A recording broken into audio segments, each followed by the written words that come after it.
It's the first day at a school for ability users, and Kang Hyan is already bored as hell. Then right after the very first class, a burly, overtrained bully approaches him and offers to shake his hand. Our guy knows it's a trap, but he shakes it anyway.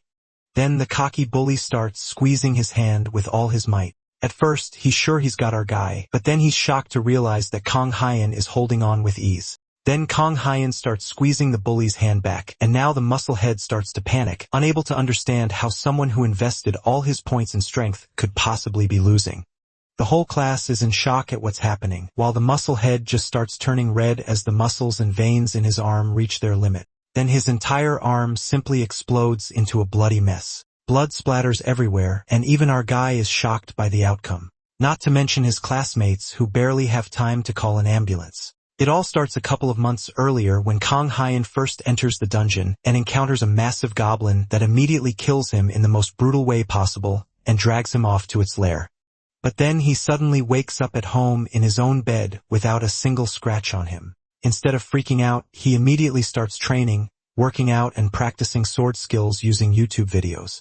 Then without hesitation, he heads straight back into the dungeon, only to die again. And once again he wakes up at home. So what the hell is going on? Kang Hyan has a unique ability, one that only he possesses in this world. Every time he dies in the dungeon, he resurrects back in his bed at home. For anyone else, death in the dungeon is permanent. Game over. But for him, it's just another attempt so he can level up his stats non-stop without worrying about dying. And this whole madness only started a few days ago, back when he was just an unemployed loser living with his sister. Our MC, Kang Hyun, gets chewed out by his little sister for being a lazy bum. He's currently drunker than a sailor at the pub and tells his sister that he can't just go back to their parents' house because at this age, he shouldn't be depending on their parents. But that just makes her even more angry because that means he thinks it's alright to be depending on his little sister. Tomorrow is New Year's Day, and she orders him to get out there and try to find some part-time work, which he nervously agrees to just so that she can let him sneak to his room. She doesn't have to tell him anything more because Kang Hyan himself knows that he is pathetic. The most he has accomplished after moving to Seoul was a short internship at a big company. Tomorrow, he's gonna need to look into some cheap jobs just to get his sister off his back so he can start making money. The light coming from his computer illuminating the dark room reminds him that he left the house without turning off his game. It really would be great if reality were like a game. Maybe things wouldn't be so horrible for him. As his eyes close and sleep takes him away, his last thoughts are of the amazing life he could be living if he truly lived in a video game. Meanwhile, the Earth detects a connection to the Hakan dimension and automatic defense systems activate. As Hyan sleeps soundly, the defense system temporarily rejects the connection with the Hakan dimension, and the event triggers the start of the tutorial on Earth. Hyan snaps awake and jolts to sit up.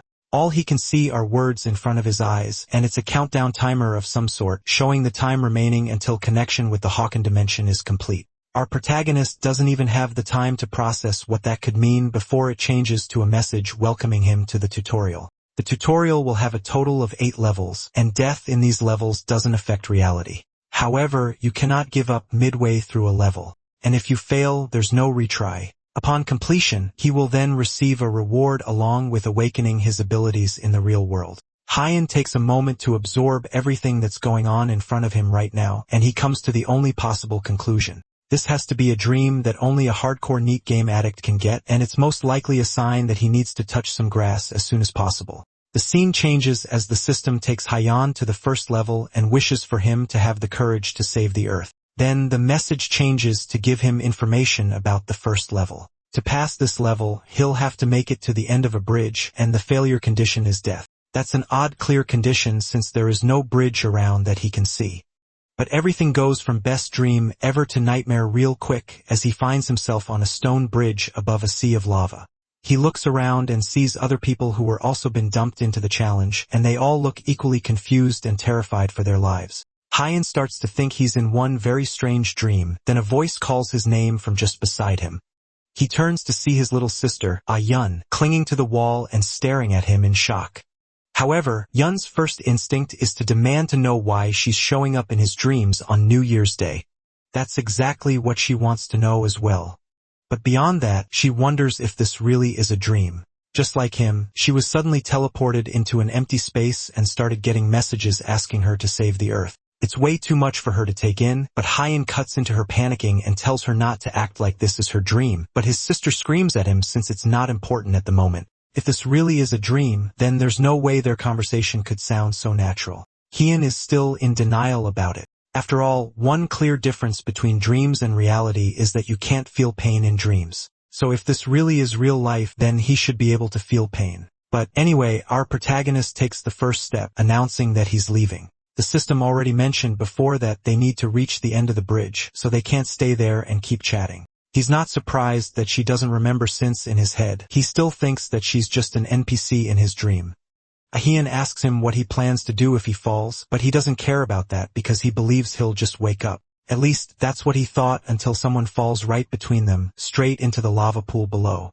They both watch as his body touches the hot lava below them. The body melts immediately as soon as it makes contact, and the screams of pain coming from below them suddenly makes this feel even less like a dream. After witnessing that brief nightmare, Hyan starts to think things through. After hearing such realistic screaming, Hyan is terrified, but he still tries to deceive himself into thinking that he won't feel anything. Since her brother isn't reliable, Hyan decides to crawl since it's a lot less risky than walking. Our MC watches as his sister slowly crawls ahead of him, and he continues to deny the fact he's scared. Despite that, the two of them make their way over the scalding hot magma pool, and it's been several hours at this point since they started their slow crawl over the bridge. Hyan calls out to her brother and asks if he has any guesses as to what might be going on. The only thing Hyan can think about is that this has to be an incredibly vivid nightmare, but this whole situation is way too vivid to just be a dream. There's definitely something bigger going on, and Hyan is sure about that. Maybe the system was lying, and if they die here, then they will die in real life too. Hyan breaks out crying as the situation hits him. He was doing such a good job ignoring the facts until now, but she just keeps reminding him. Now he can't go any further because he's scared. Our MC collapses on the floor of the bridge and asks her to just let him rest for a bit. His hands and feet are trembling, so he plans to lay down for a while. And despite all the obvious evidence stating otherwise, he still desperately wants to believe it's a dream. That thought is quickly interrupted as a system window opens up in front of them, informing them that a certain amount of time has passed since the tutorial started, so the difficulty of the challenge has increased. What does that mean for them? It means that Hyan is completely wrong, and just staying in one spot will definitely not make things easier. The area around them starts to shake, and suddenly the platforms behind them start to crumble. All the bridges start collapsing, and the people who were once slowly crawling their way through the challenge now get up and break into a desperate sprint towards the end.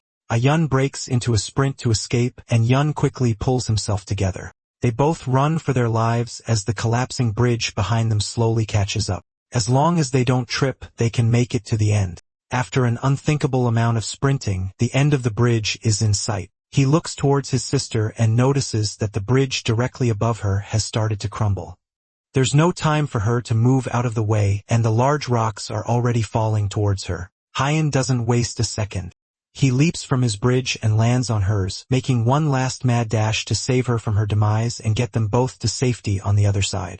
A system notification pops up telling them that they have leveled up and congratulates them on reaching level 1. Because they completed the trial, a temporary awakening has been activated as a reward, which means they will be officially awakened at the end of the tutorial. Hyan collapses to the ground as the adrenaline leaves his body. Meanwhile, Hyan is more focused on reading through the details of the system message. Afterwards, a status window appears before her, tells her things like her level, her strength, and her agility. The mention of game stats pique Hyan's attention, so he struggles to push himself up to see his own status window. The only thing he's able to see is his unique ability, which is resurrection. But before he can fully see the rest of the window, he jolts up, awake in bed, panting heavily as he returns to the real world. Online, the rest of the world goes into a frenzy as people start to report that they all also had the same dream. Question boards open on online platforms to discuss lucid dreaming, and people make posts and update their stories with talks of how their entire family had the same dream. News starts to go all over the world, and people are even taking the opportunity to share their experiences from their dreams and try to start crypto scams. The world goes into a panic, and all the while, the time until the Haken dimension connects continues to count down slowly. The two siblings burst out of their rooms searching for each other so they can talk about the realistic dream they both shared where they both nearly died. As they both eat breakfast, Ayun looks through her social media feed and everyone is talking about the end of the world as well as various other things that are related to the dreams. From information on the internet, it looks like the entire world had the same dream on the same night. And just like what the status window said, everyone who died in the dream woke up unharmed. With all these things happening, Ayun wonders if it's really alright for them to be eating breakfast so peacefully. But there's nothing they can do at the end of the day, so the best thing to do for now is to just eat and think about the complicated things later. The streets are pure chaos as people make a mad dash to get supplies and prepare for an apocalypse. They fight each other and steal to try and stockpile their own supplies, while the more religious population try to use this as a chance to encourage people to repent since judgment has come. Ayun smartly decides that it's better for her to not go to work for the day. Instead, it's better for them to stay inside and discuss things relating to what they heard and saw in the dreams. Since he didn't get a chance to look at the status window after saving his sister, Hyun asks her what it said on hers. She uses a check time command to summon her status window so she can check it for herself. The window says that they have 4 years, 354 days, and 17 hours before the connection with the Hawken dimension is completed. Even though everything's a mess, Jan believes that things will calm down pretty soon. For now, though, it's better for them to just stay at home and not get too involved with the chaos outside. Aside from the confusion in the morning, nothing else of note occurred for the rest of the day. By evening, most of the citizens had returned to their usual routines, and South Korea had quieted down again in a single day. Just like that, the first day ended and everyone went to sleep peacefully. Just like before, as soon as Hyun manages to sleep off, he's taken to a new dimension, and a status window is shoved in his face, welcoming him to the tutorial. The window offers to give him an explanation on how to use the basic interface, but there's no need for that, and he goes straight to see the status window. Finally, he gets to see his stats, and they are all pretty average just as expected. He's just level 1, and he has 1 innate ability. But other than that, there's nothing that really stands out as impressive in his stats. There's one stat that catches his attention, and it's called the magic power stat. A stat like that implies that he will be able to use magic eventually. He's not sure if that's a good thing or not, but his attention finally goes to his innate ability, Resurrection. It's an ability that allows him to resurrect 24 hours after death until the world escapes its current crisis. Then he will be able to return from death as many times as possible. He will respawn at a chosen location, but in the event that he doesn't choose a location before dying, then he will resurrect at the last place he slept. Of course, it's not just a free skill, and anytime he dies, his level will decrease by 1. His ability stats will also temporarily decrease by 50% for 24 hours. All those resurrection penalties don't apply during the tutorial, however, making it an overpowered skill for beginners. Haeon praises his luck since a skill like that almost guarantees that he won't end up being a useless extra during the apocalypse. Now that he has gotten a look at his stats and his skills, it's time for him to enter stage 2. Whether his stats are high or low, he can just fix them by leveling up. As the amazing resurrection man, he can definitely do anything that he puts his mind to.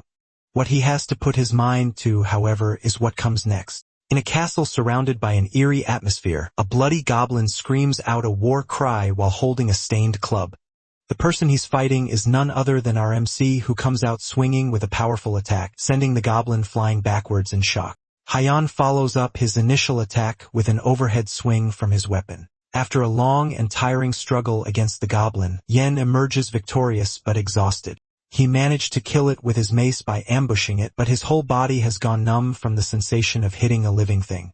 Still, he only beat it because it was a goblin, and if he hadn't ambushed it, then it might have been him laying in a bloody pool on the floor. But the challenge isn't over yet, and a much more terrifying monster appears. It's a goblin soldier. And as soon as it notices its comrade laying dead on the floor, an overwhelming wave of anger fills it as it glares at Haeon.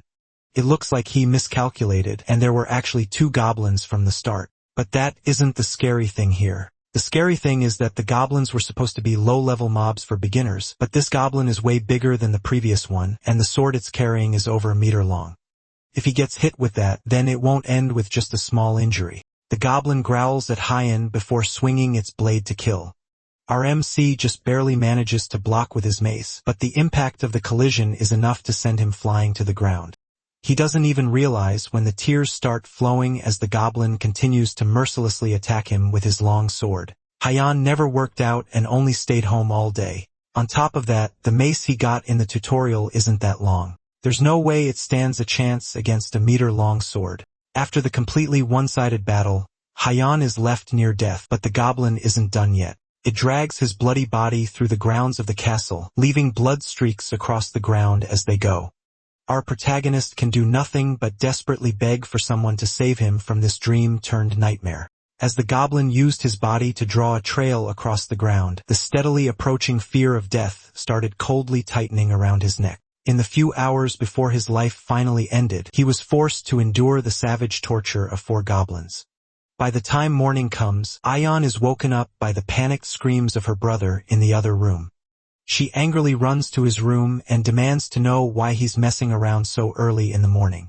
Her anger is cut short when she sees the frail frame of her older brother having a nervous breakdown on his bed. She manages to get him to come out of his room for some breakfast, and that's where he tells her what he went through in the tutorial. Apparently, he died from extreme blood loss as the goblins relentlessly tortured him. Despite his trauma, she's relieved that he's at least fine enough to crack jokes as they talk. That means that they don't need to go to the hospital to get checked out. The same can't be said for others who are also going through the tutorial as well. According to the internet, for the past 2 days, psychiatrist visits have jumped up by a lot, and it looks like there are a lot of people who have also gone through something similar to what he went through. Hyan thinks about it for a moment, but decides that his case isn't bad enough for him to need to visit a psychiatrist anyways. Despite all the chaos that's going on in the world, there's also some good news. It looks like if a person dies, then the tutorial ends for them. All the people that died in Stage 1 didn't dream of Stage 2, which means that he won't have to go through that torture again. Hyan is glad to hear that because it means that he will be able to sleep peacefully tonight.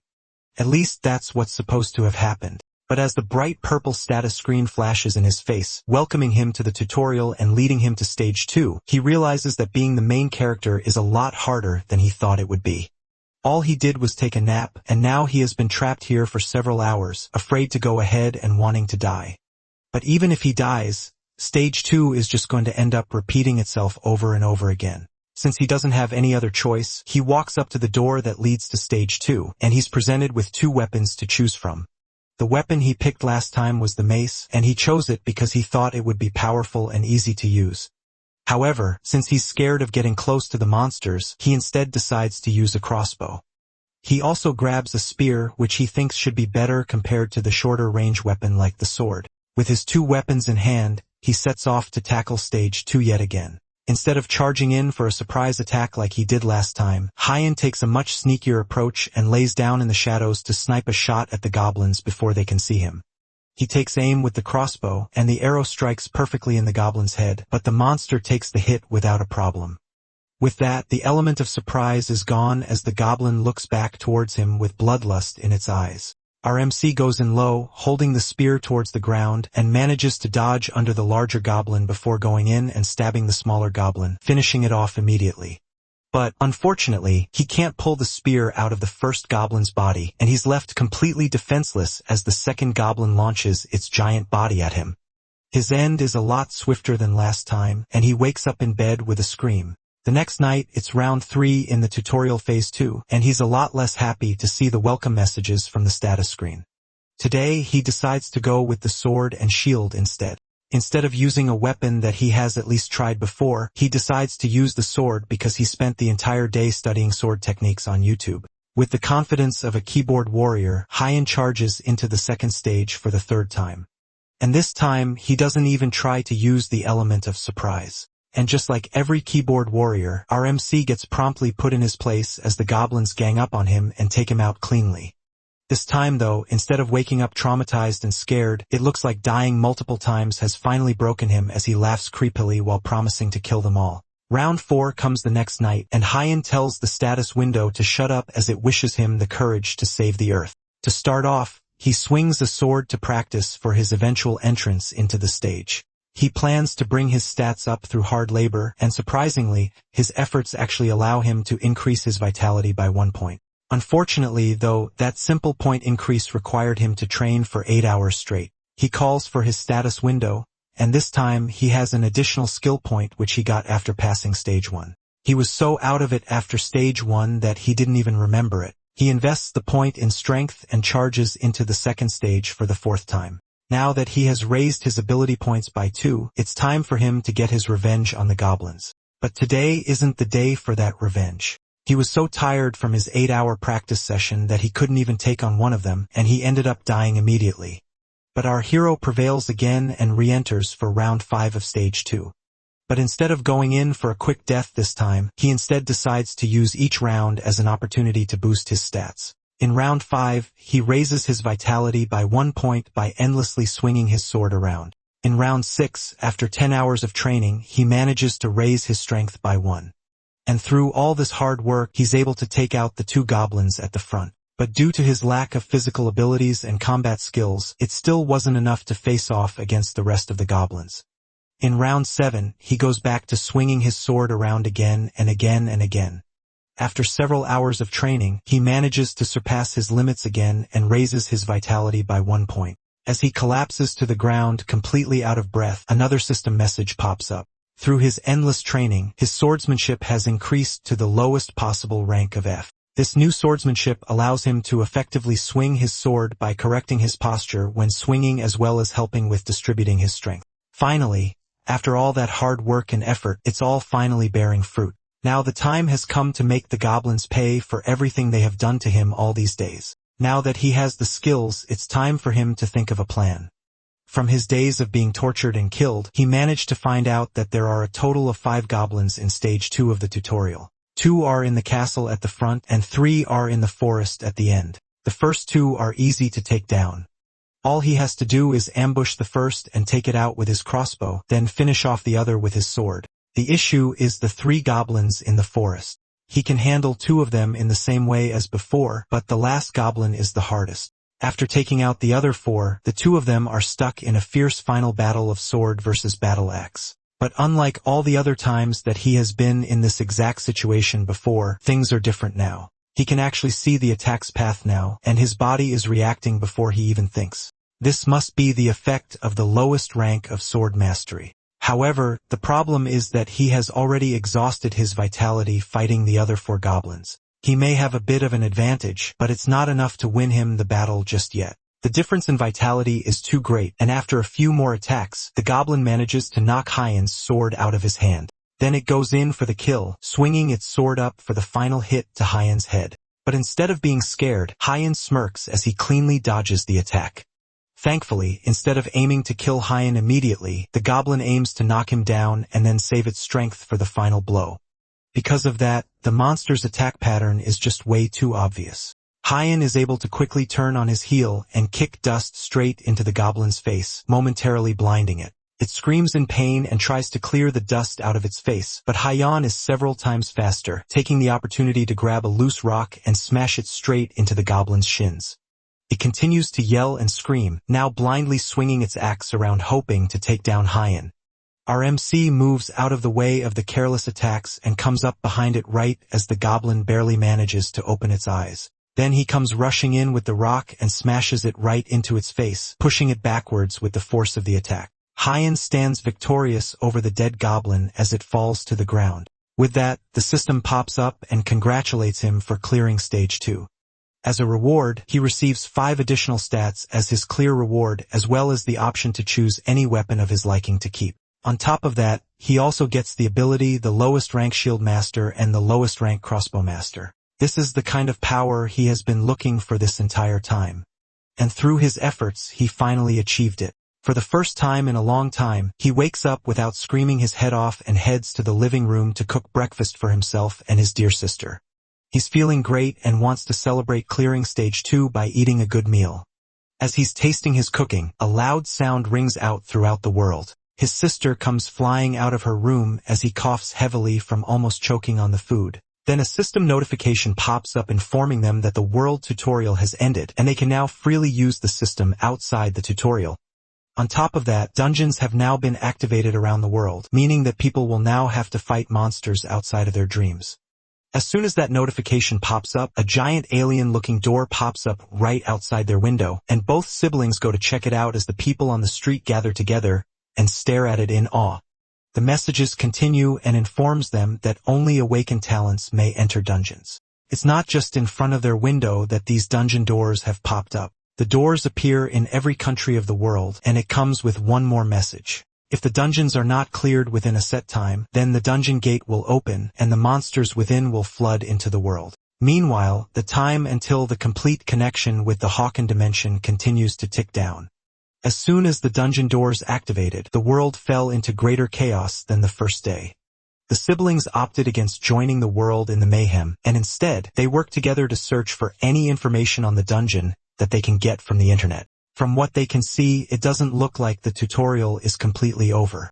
It says that people who recently celebrated their birthdays are also participating in the tutorial from the beginning, and they need to be at least 16 years of age to start the tutorial. There's also a whole lot of fuss going on about the dungeons online, and those who pass the tutorial are starting to get the title of talents. They are being urged to hurry up and clear the dungeons before the gates fall. The most important thing that all talents can use is their status windows. Kion triumphantly tries to summon his own status window to check it out, but nothing happens. Instead, a notification popped up that since his tutorial is still ongoing, he can't use his status window yet. The tutorial has a total of 8 stages.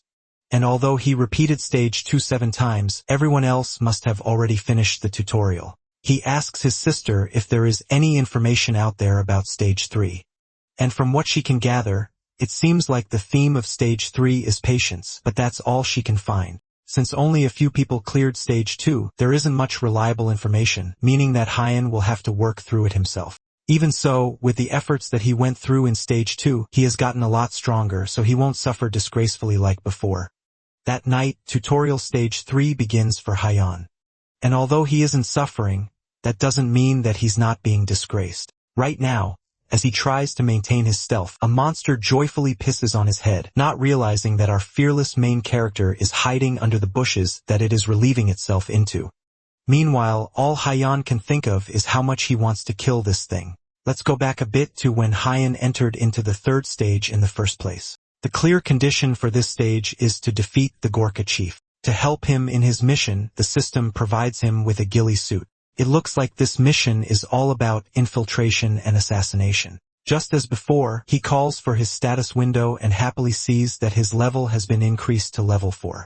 His stats have also increased, and he has gained many new abilities to add to his roster. One of the new abilities is the lowest ranked Shield Master, which is an F-tier skill that allows him to use his shield more effectively, and the lowest rank Crossbow Mastery, which allows him to operate a crossbow more efficiently, and also increases his ability to shoot with precision. He then decides to allocate his additional skill points to strength and vitality, and he also puts 2 points into agility. Now that he has taken stock of everything from his skills to his abilities, the next thing for him to do is to examine his inventory. There's nothing in it except the shabby longsword that he picked up from the 2nd stage. With inventory management done, it's time to get this mission over with. This mission is similar to what a legendary American Marine sniper called Carlos Hathcock went through during the Second World War. He crawled for 1.5 kilometers to assassinate a general without being seen or heard. He's a figure that Hyan respects the most, especially after what he has gone through in this mission. Since his dream started, he has crawled for about 10 hours before finally reaching what should be the Gorka's village. Out in front, there are 2 guards on watch duty, and he's probably going to have to force his way through them. His pants are soaked in his own piss, and not only is the grass itchy, but there are all kinds of bugs in his clothes. That's not the worst of his problems, though, and he looks above him to see one of the monsters staring down at the patch of grass that he's hiding in. At first, Hyan thinks that he has been discovered, but instead of being dragged out of the grass by the strong hand of the monster, a disgustingly warm and smelly liquid pours on his head as he puts his face down in shame. Hyan finally snaps and summons the sword from his inventory and slams it right into the monster's midsection, killing it immediately. The commotion is enough to draw the attention of other monsters in the village, and they all run towards him to see what's going on. In a matter of seconds, he's completely surrounded by the monsters. But unlike the other times, Hyan isn't scared of them. Since he's already screwed, this is the best time for him to use a line that he has always wanted to say. He screams into the air as the monsters dash towards him, daring them to come and attack him with all they've got. Blood from both the monsters and Hyun soars into the air as he laughs manically. With that, Hyun wastes no time going in for stage 3, Round 2. And this time, thanks to his mental breakdown in the first round, he has acquired a new ability called Raging Lion's Roar.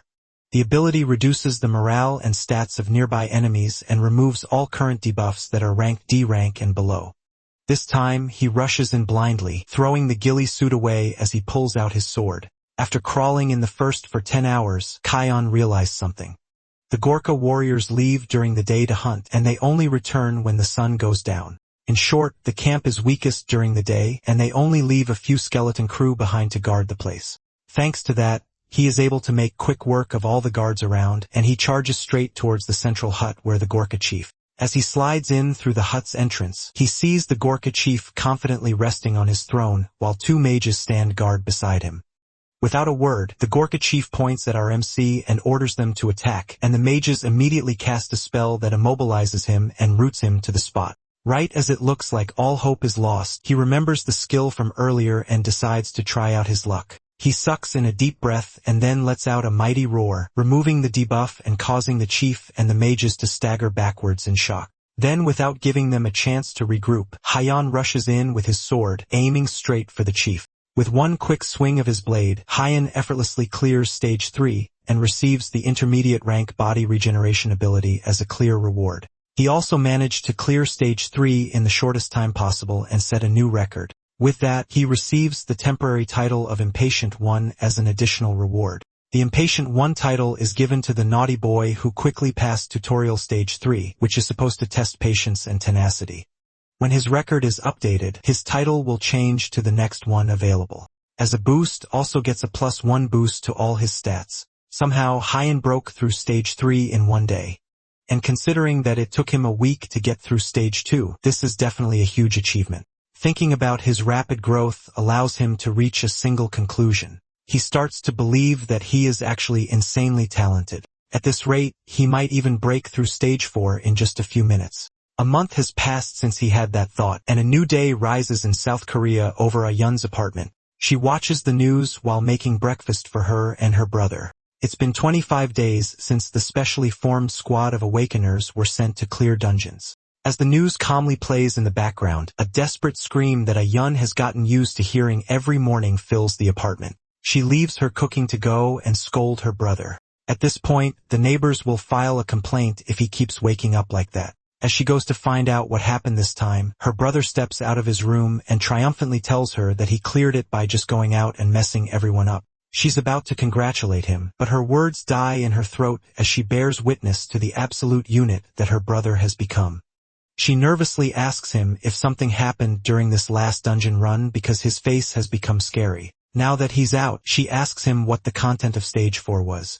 To put it simply, it was a group project that is meant to test their leadership skills. He had to find a way to remove the dungeon core, then a portal leading outside would automatically be created, allowing him to escape. His party members were like NPCs who fit into the setting, and they all just argued on whether they should keep going or retreat, and they didn't have enough rations to keep going and brute force the dungeon. A couple of them rejected the idea very strongly, and ultimately, they decided to leave the dungeon with Yun leading.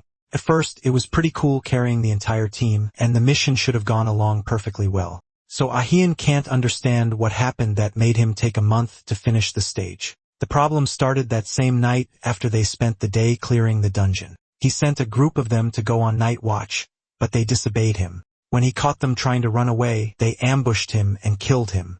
Every attempt after that ended the same way, and he would always end up with similar people, meaning that similar situations would keep repeating. Hyong had to think on how to get out of the loop, and in his endless wisdom, he came to the conclusion that there is only one way to solve all his issues.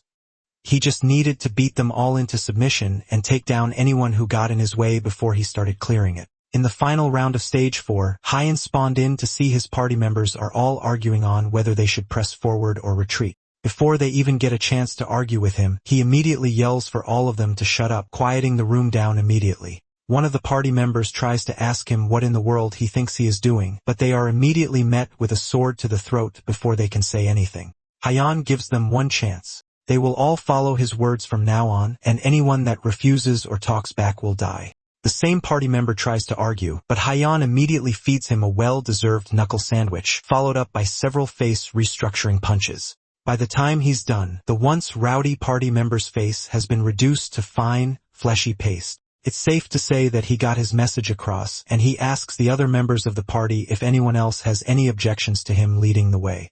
They just need to follow him because he already knows the way. As they set off to leave, he takes a quick look at his status window, which shows that he has grown severely since he finished the 3rd stage. He is now level 14, and most of his stats have doubled. On top of that, he has gained a few new skills, and some of his abilities have ranked up. As they go through the dungeon, any monster that tries to attack them meets a swift end from the overpowered Hyan. Eventually, they make their way through the dungeon, and just like he promised, he manages to kill all the monsters while also properly guiding his teammates. They reach the core, and with one clean hit, he breaks the supports of the core and successfully clears stage 4. Just like the other stages, he receives several new items and abilities like the E-rank cleave skill and B-rank ring of strength in mine. Just looking at the results, his gains from stage 4 weren't bad at all. He doesn't need to say anything about his rapidly growing stats, and he could farm the item drops from monsters as well. Among them, he still doesn't know what the mana stones he keeps getting from monsters are used for. They are most likely going to be useful though, so he decides to hold on to them for now. His new skills and items are also incredible, but his biggest gain is that he has gotten pretty strong in real life as well. After a brief warm-up workout of 300 one-handed push-ups, he can tell that just bare body exercises won't cut it anymore. To improve his strength, he'll have to go to a gym, but that's something for him to worry about later. Behind him, his phone rings with a message. He picks it up and sees an emergency alert from the Ministry of Public Safety and Security warning that a dungeon has opened nearby and advising all citizens to refrain from leaving their homes.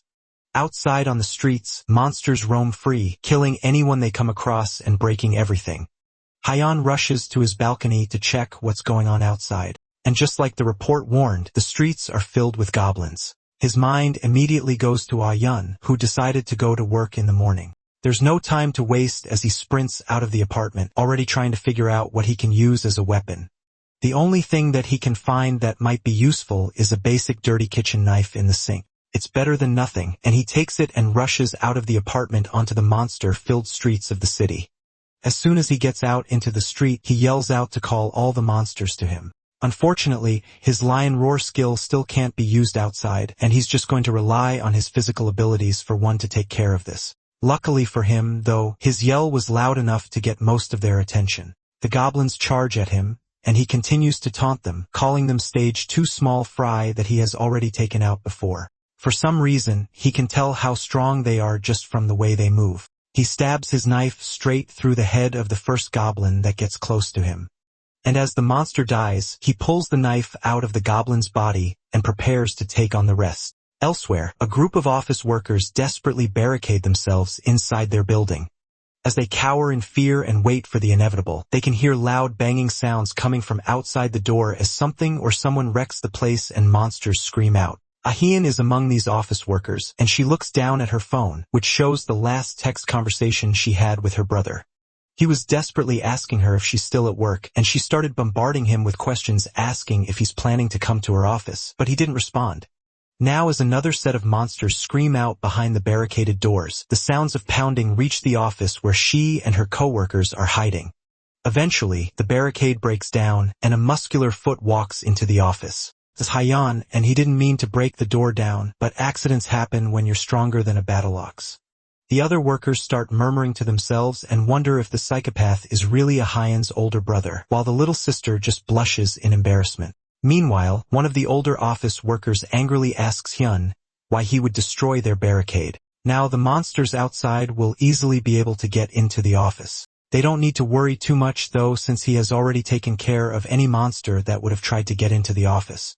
Later on, after clearing the goblins out from the whole building, Hyan returns to Hyan's office where she bandages him up and cleans his wounds. Ever since he got his makeover and became buff, he's been acting really tough and letting himself get hit without a care for his safety. In the tutorial, he mostly relied on his insane regeneration skill so he can tank attacks without a care in the world. But since he can't use his skills in the real world yet, his usual fighting style means that he's going to come back with a lot of injuries. If he can't use skills in the real world, that also means that he can't use his resurrection ability. So if he dies, then there's no coming back. Still, even though he's definitely pushing himself, Ahian can't deny that the way he's charging through the danger is kinda cool. Everyone else seems to think the same thing, and one of Ahian's seniors was making a fuss trying to get a chance to be introduced to our MC. That night, they all go to sleep in the rundown office building, and as usual, Hyan is taken to the tutorial level. This is stage 5, and for this level, he needs to prove that he has the wisdom to overcome any difficulty. As the level loads, he's suddenly surrounded by a group of people who are chatting idly with each other. Except instead of being surrounded by a bunch of meddling warriors who can't agree with each other, he's instead surrounded by a group of beautiful women. The clear condition needs him to defeat the succubus, which is a nightmare demon that disguises itself as a human. Hyan is familiar with succubi and knows them as dream demons that suck energy out of men. They usually look like gorgeous women, which should have made it easy to sniff them out, but the issue is that all the women here are ridiculously gorgeous. As he's trying to figure out who might be the succubus out of all of them, one of them approaches him and asks for his opinion on who he thinks the succubus might be. As she talks, he can't even keep his eyes on her, and he looks away while scratching the back of his head. But his attention is brought back to her when a notification window pops up in front of his face. It informs him that his ring of strengthened mind is resisting the seduction attempt from the woman in front of him. It looks like he lucked out and found the succubus right away thanks to his B-rank item. As night falls, the group gather their tents around the campfire while Hyan sits in front of it, thinking about what he has been through ever since the tutorial started. In stage 1, it was a circus of hellfire, and in stage 2, it was a week-long desperate battle with goblins. Stage 3 gave him a golden shower after hours of crawling through dirt and bugs, and stage 4 was a month-long deadly group project. All those times had him rolling around like a dog, but now he finally has an opportunity to get an easy win. But just because he has found out their identity doesn't mean that he's done yet. The notification window clearly said that he would become a target if he found out her identity. He's not entirely sure how this is going to go, but he knows that a succubus is at least decently strong, especially if she can transform into a human. Instead of acting rashly, he needs to win over the other NPCs. And since the men might already be under her spell, he'll have to approach the girls first. For now, the best thing he can do is sleep on it and figure out what he will do tomorrow. As he wakes up, instead of the open forest sky that he expected to see, what is above him instead is an unfamiliar ceiling. He wakes up with a shout as he realizes that he's back in Ahian's company.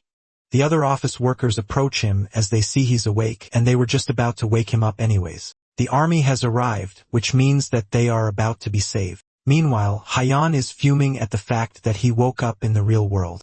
The succubus most likely realized that he had figured out who she was, and she killed him in his sleep.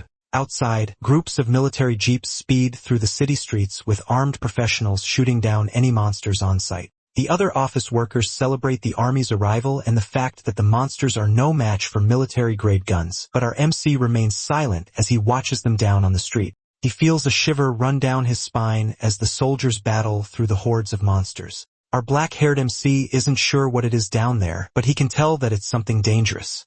Meanwhile, the soldiers are starting to struggle with the unending wave of monsters. No matter how many goblins they shoot, 2 more pop out of nowhere to replace them.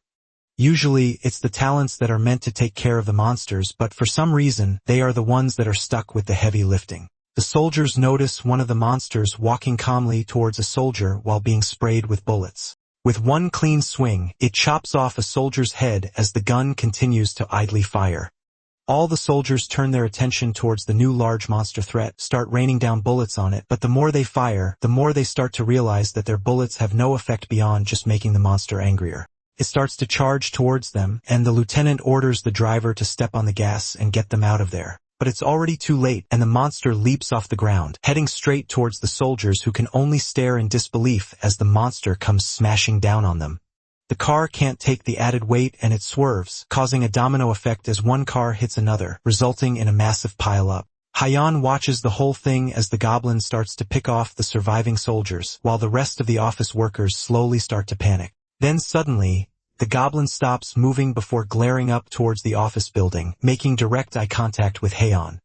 The few remaining soldiers start to pick themselves up as the signaler frantically tries to call for reinforcements. They don't have any time to catch their breaths as the goblin from before climbs on top of one of the destroyed convoy jeeps and glares down hungrily at them. One of the men desperately asks the signaler where their reinforcements are, and he replies that they are sending a civilian talented. As they wait for backup, the soldiers don't want to go down without a fight, and one of them points his weapon at the goblin right as he leaps in for the final attack, but the weapon is jammed at the worst possible time. As the monster comes in to land the finishing blow, the soldier accepts his fate and doesn't even try to dodge. But then someone comes rushing in with a slab of concrete and tosses it straight at the goblin. The piece of rock slams into the goblin's face, sending it flying into the streets behind them. The soldier stares out in shock as Hyan comes jumping over the side of the jeep to check in on them. He tries to cheer them up while checking on their wounds, but the PTSD of almost dying to a monster makes him mistake Hyun's ugly mug as another monster even scarier than the goblin, and he instinctively points his weapon up at Autemp. Hyun puts his hands in the air in defense, yelling that he's a human and telling the man to put the gun down. The soldier hesitantly puts his gun down and wonders if Haeon is the reinforcement that they were supposed to send. The soldier thanks Haeon for his help, but our MC tells him to calm down since he's not here due to any sense of justice or anything like that. He just happened to be in the right place at the right time. The main reason Hyan came down to help is because of the time their eyes met earlier. The goblin noticed him, which means that it definitely would have come to a Hyan's company after the army gets defeated. It'd be better to deal with it here rather than fight with baggage around him. He starts stepping over the railing of the truck bed, while also instructing the soldiers to hold their fire.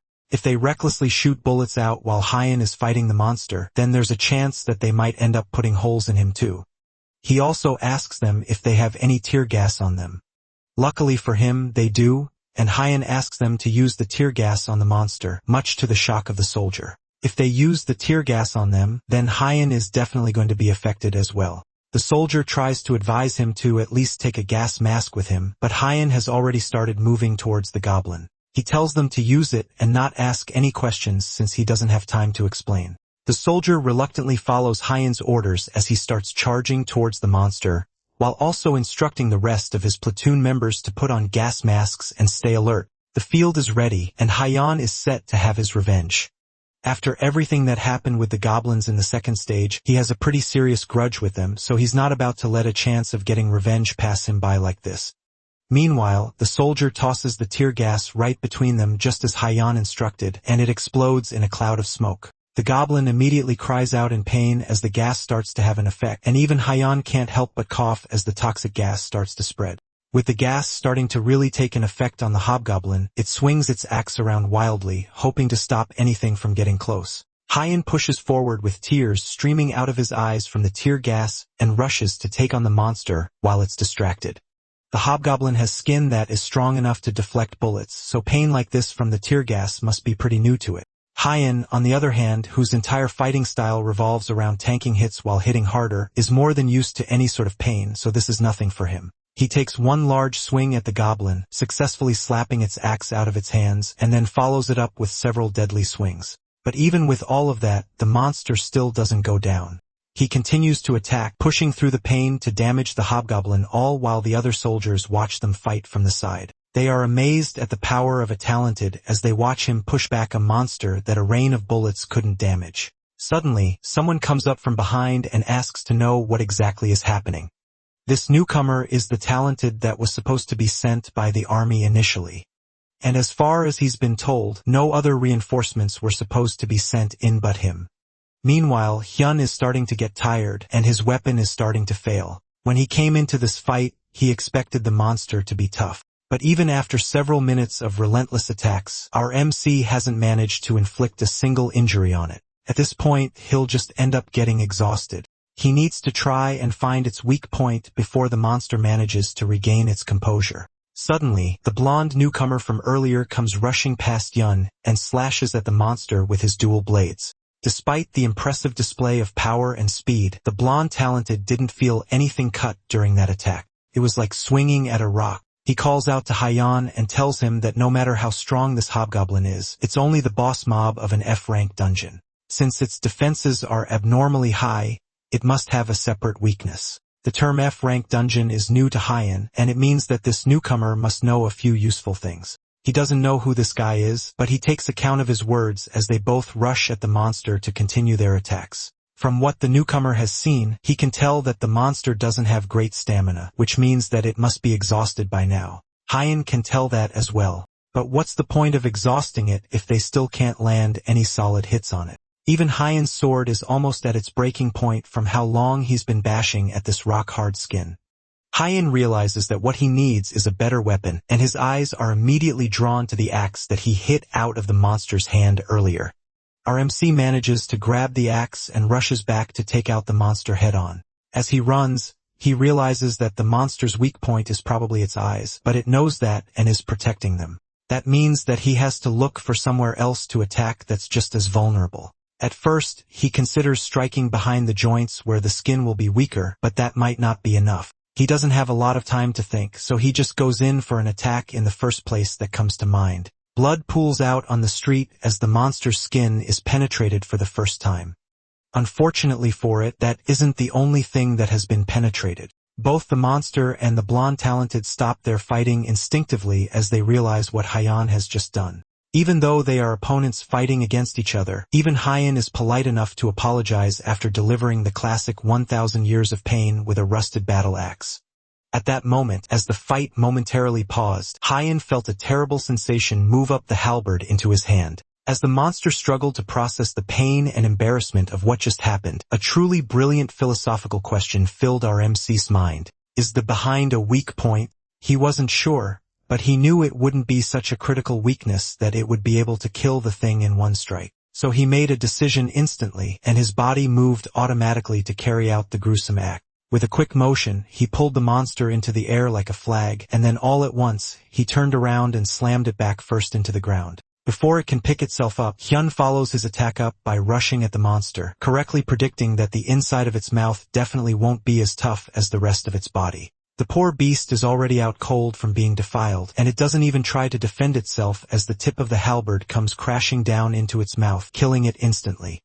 The blonde watching the whole thing can tell from a glance that our MC is strong, but the bigger question is where a person like him came from. Since he has never seen our MC before, he can only assume that Hyan must be an independent fighter. As he pulls out the halberd from the dead monster, a shiny golden item pops out from its mouth. Hyan tries to identify it, but the system immediately pops up and tells him that he cannot find out information about the item since the tutorial is still in progress.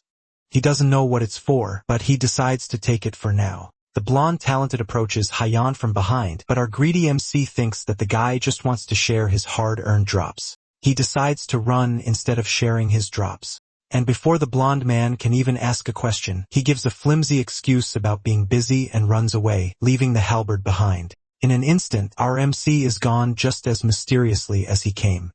And as the blonde man takes off his mask, he's left wondering just who in the world that guy was. A few hours after defeating the hobgoblin, the situation in the city seems to have finally wrapped itself up by around sunset.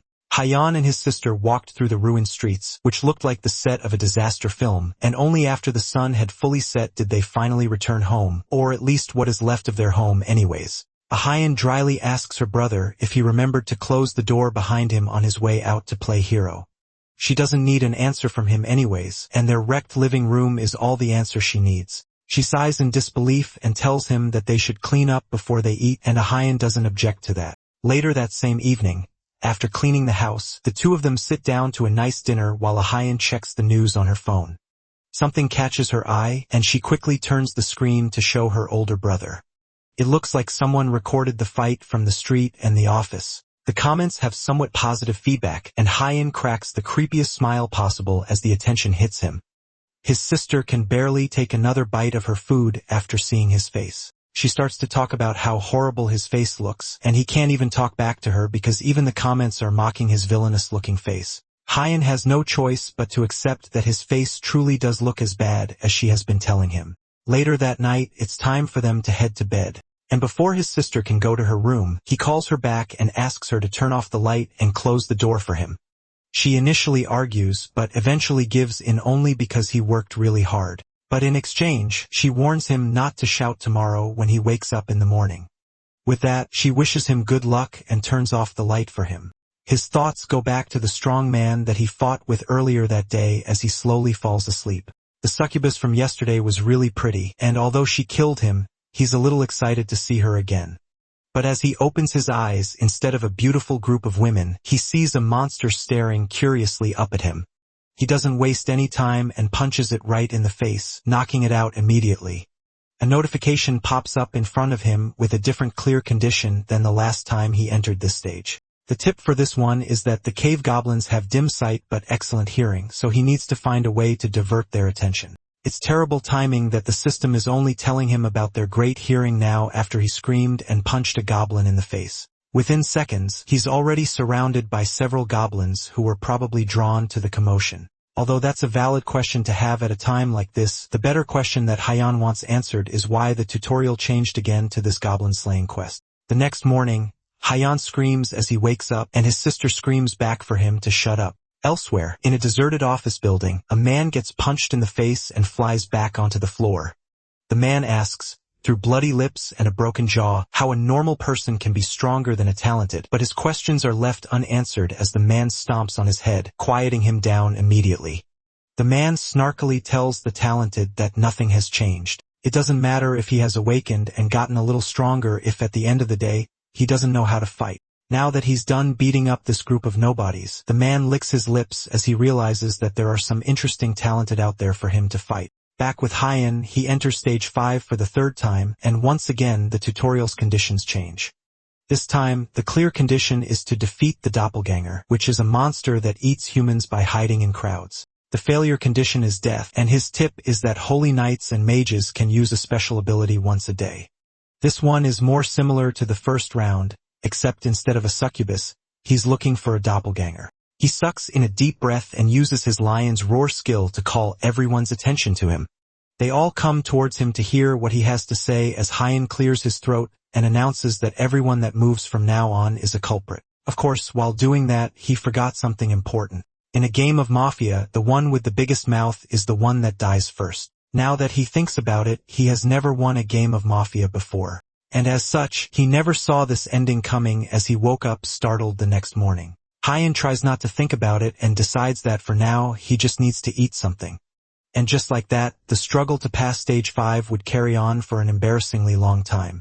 He would end up making the same mistake for over a month with absolutely no progress at all. One day, in a fit of insanity and desperation, he decides to change up his look, leaving his room dressed in a suit and dorky-looking glasses. His sister comes back from work and nearly dies of shock from seeing her brother dressed in such a weird getup. She just got off work, and now she has to be forced to witness such a horrible sight. Hyan, meanwhile, is trying to become smarter in hopes of clearing stage 5, and he wants to start off with his looks. Right now, it's the 53rd day that he has died in the 5th stage. He has to try and do something different, or else he's going to be stuck there forever. The only hint they gave him was that he should use wisdom to pass, but the clear condition is different every time. That night, once again, he returns to stage 5, and as usual, things have changed. The condition is to completely clear an F-rank dungeon's Terrence's incubator. The failure condition is death, and the tip is that the spitting tarmac guarding the incubator is level 20, so he has to find its weak spot to defeat it. After walking through the cave dungeon for a while, he finally sees the spitting tarmac that the game was warning him about. Clearing a dungeon is the perfect condition for him since he doesn't have to use his brain. He rushes towards the monster, preparing to fight it head-on, but it defends itself by spitting out venom from its mouth. The venom quickly coats his hand, turning it a deep purple as it starts to spread to the rest of his body. Before it can get too far, he chops off the infected hand without a moment's hesitation, and even the spider is shocked by how daring he is. Then he continues his mad dash towards the spider, sliding under it before it can shoot out another poison shot. The notification window pops up right in front of him, reminding him that he needs to find the spider's weakness, and he cops the monster in half right through the notification window. Just like that, the monster drops dead before it can even do anything against him, and it's all thanks to the fact that he ultimately decided to jump in head first. He doesn't have to worry about finding its weak spot or its weakness. The system finally congratulates him on clearing stage 5 right as his severed hand regrows. And as a clear reward, he receives a B-rank ability called Titan Strength. His new ability, Titan Strength, allows him to strengthen his muscles using mana, and it in turn increases his strength by 12 for 10 minutes. The next day, in a school somewhere in Korea, some students look through the internet for information about the tutorial and their awakening.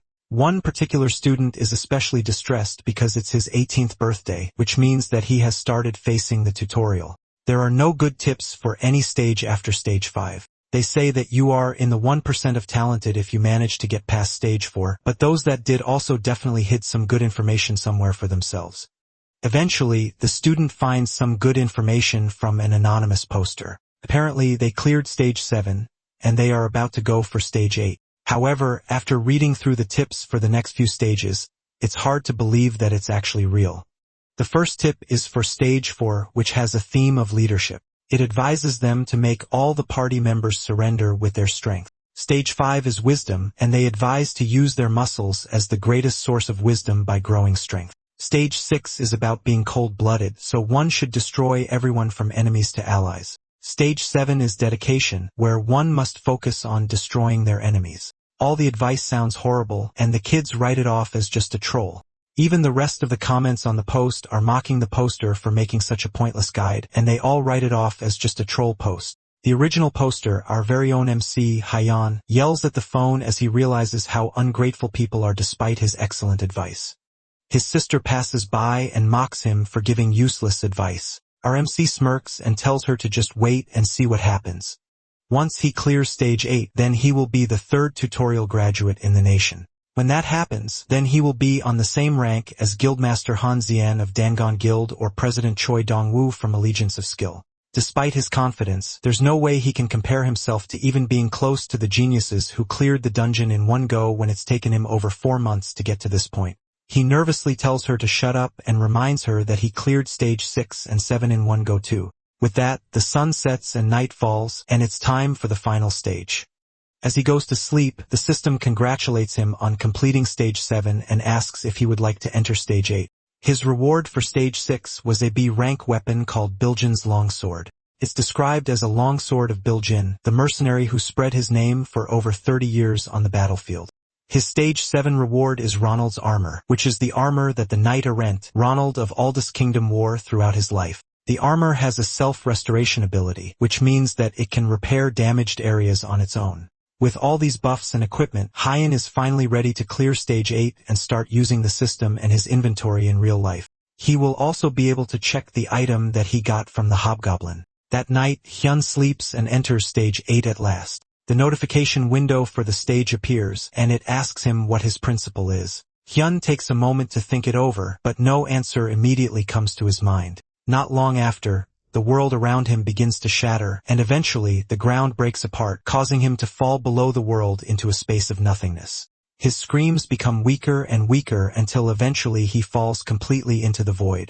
And then he opens his eyes to find himself in what looks to be a completely normal city. Crowds of people walk around him, and one person walks straight up to him and then passes through him like he doesn't exist. It looks like he's formless right now, meaning that no one can see him and he can't interact with the world. He wonders if this is Earth, but one look around him gives him his answer. It may look like Earth, but the people around him aren't human. They wear human clothes and seem to have a vaguely human society, but they are definitely different. But then he notices one guy, separate from the rest, that seems to be staring directly at him. The two of them make eye contact, but as Hyan stares back, he realizes the person isn't staring at him. They are staring directly behind him. And behind him, there's a raging sea of monsters pouring out from a large portal. The people around who were once moving calmly start to run for their lives, shouting out for help in their strange alien language. What he's seeing now is completely different from the dungeon break that he saw 2 months ago. This one quite literally looks like the end of the world. And that's when the system notification pops up in front of him, still counting down the time till the complete connection with the Hawken dimension in less than 5 years. This is most likely what is going to happen to Earth in 5 years once the Hawken dimension connects. The monsters around him are massive and completely unbeatable. One of the monsters that appears is so large that it covers the entire city with its shadow, and its hands are long enough to stretch across the entire city at once. The people continue to run for their lives as monsters kill them off one by one, but Hyan is stuck in place, staring at the giant hand as it falls down to the city. He doesn't even try to run as it comes down on him and eventually crushes him, but he doesn't die from the hit, and instead, he's teleported to another white room like nothing happened. Then a voice speaks to him, asking him what he thinks about what he just saw. Below him is some sort of formless being that glows with an angelic white light. Hyan approaches the figure, and he doesn't even need to ask who this is. This person is clearly God. The figure denies that title and explains it's a sort of dimensional administrator and the one in charge of maintaining balance between each dimension. The 8th stage is a personal interview with this administrator where Hyan is allowed to ask any questions he may have. This is also a good time for the administrator to ask him things as well. The first thing on Hyan's mind is the vision that he just saw.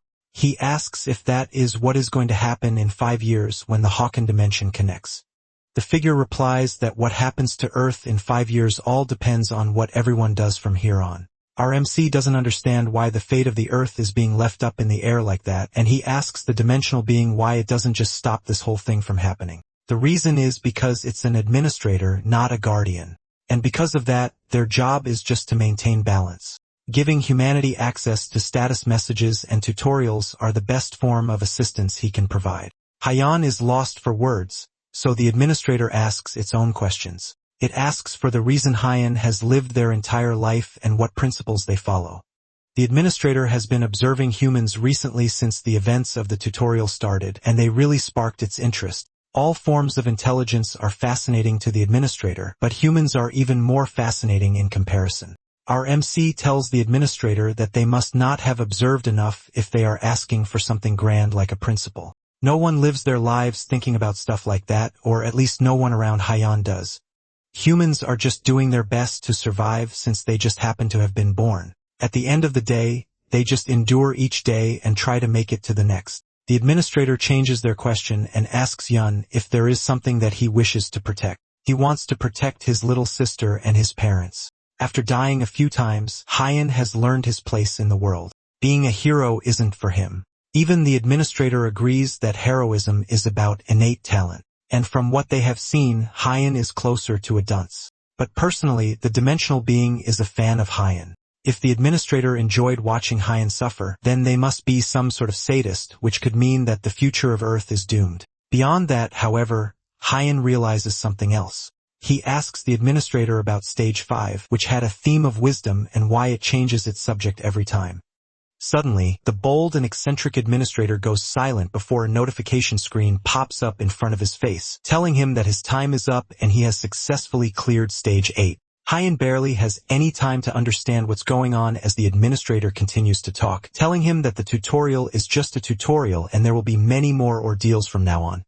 Meanwhile, our protagonist starts to realize that his intuition was right and the administrator really was the one that was messing with his Stage 5 run. He tries to run at the dimensional being, but it's already too late as he's being teleported out of the realm. But before he leaves, the administrator tells him that whether he wishes it or not, Yan has it in him to become the hero that saves Earth. And with that, as he is teleported back to the real world, the administrator congratulates him on beating the tutorial.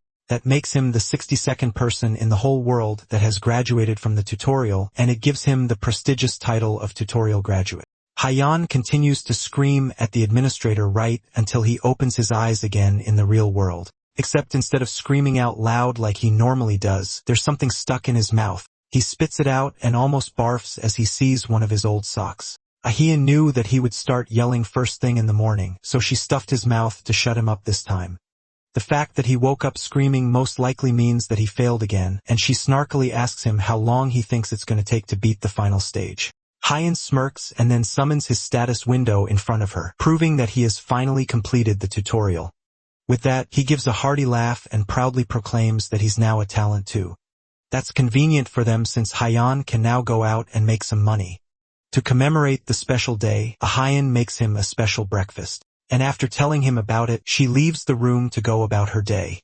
Later that day, Hyan sits on the couch, looking through his status window while his sister heads out to run some errands. The title he got from the 8th stage isn't that amazing, and all it does is give a +2 effect to all his stats, which can be useful, but it's ultimately not that impressive. On top of that, he also can't use more than one title at a time. And outside of the title that is currently active, the rest of the title will have their effects hindered by 50%. Naturally, he decides to use the tutorial graduate title, which when added with the Impatient 1 title gives him a 2.5 point boost to all his stats. Now the most important thing that he has been waiting for all this time, it's time for him to take a look at the item that dropped from the hobgoblin. A window pops up and informs him that the book is a skill book for the E-rank skill, Magic Explosion, which discharges magic with explosive energy. Hyun is extremely happy to get a skill book of all things. He immediately learns the skill and the book disappears in his hands. Now that he has looked into all the rewards, it's time for him to try applying for the talented education school. Elsewhere, a bright and cheerful-looking young woman walks through the city streets. This is Myung, a new civil servant that's heading for her first day at work at her first workplace at the talented education school. It's a place where awakeners who have just finished the tutorial go to obtain certifications. After 4 months, Korea was one of the first countries to set systems up to manage the emerging talented. As for Myung, she's just proud to be working in such a prestigious position.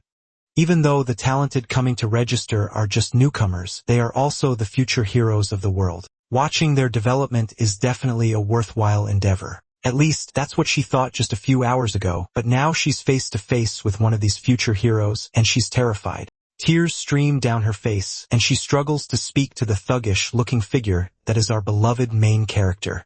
She nervously asks him to show his ID because the picture on the ID that he gave her doesn't look like the current Hyun at all. He tilts his head and asks her what the issue is with his ID, but every single move he makes looks menacing and hostile, and it causes her to shrink back in fear. Hyun just watches her, confused as she starts to break down in tears and asks him why he is doing this to her. Our MC waves his hand, trying to get her to calm down and stop being so scared around him, but the damage has already been done. People behind him start whispering about him intimidating her, and some even start taking videos of the incident. Hyun still tries to assure her that he isn't doing anything to her, but she is already curled up into a ball and isn't listening to him anymore. Then someone else joins the commotion and asks to know what the issue is. This new person is instructor Kim Lee-hyun, and then Mi-young cries out to him for help when she sees him. Lee-hyun comes over because he could see that the line is being held up for some reason, and he wants to make sure that nothing is happening that is holding up the line. As he gets to the front desk, he and Hyun make eye contact, and immediately, a wave of recognition washes over both of them. They don't immediately recognize each other though, and Lee-hyun goes to check out Hyun's documents. The first thing that stands out is that Hyun looks a lot different from the picture on his ID, and our MC hurries to explain that he looks different because of a skill that changes his appearance. He even suggests that they take a fingerprint or DNA test, but Lee-hyun is more interested in the fact that Hyun claims to have completed the tutorial up to stage 5.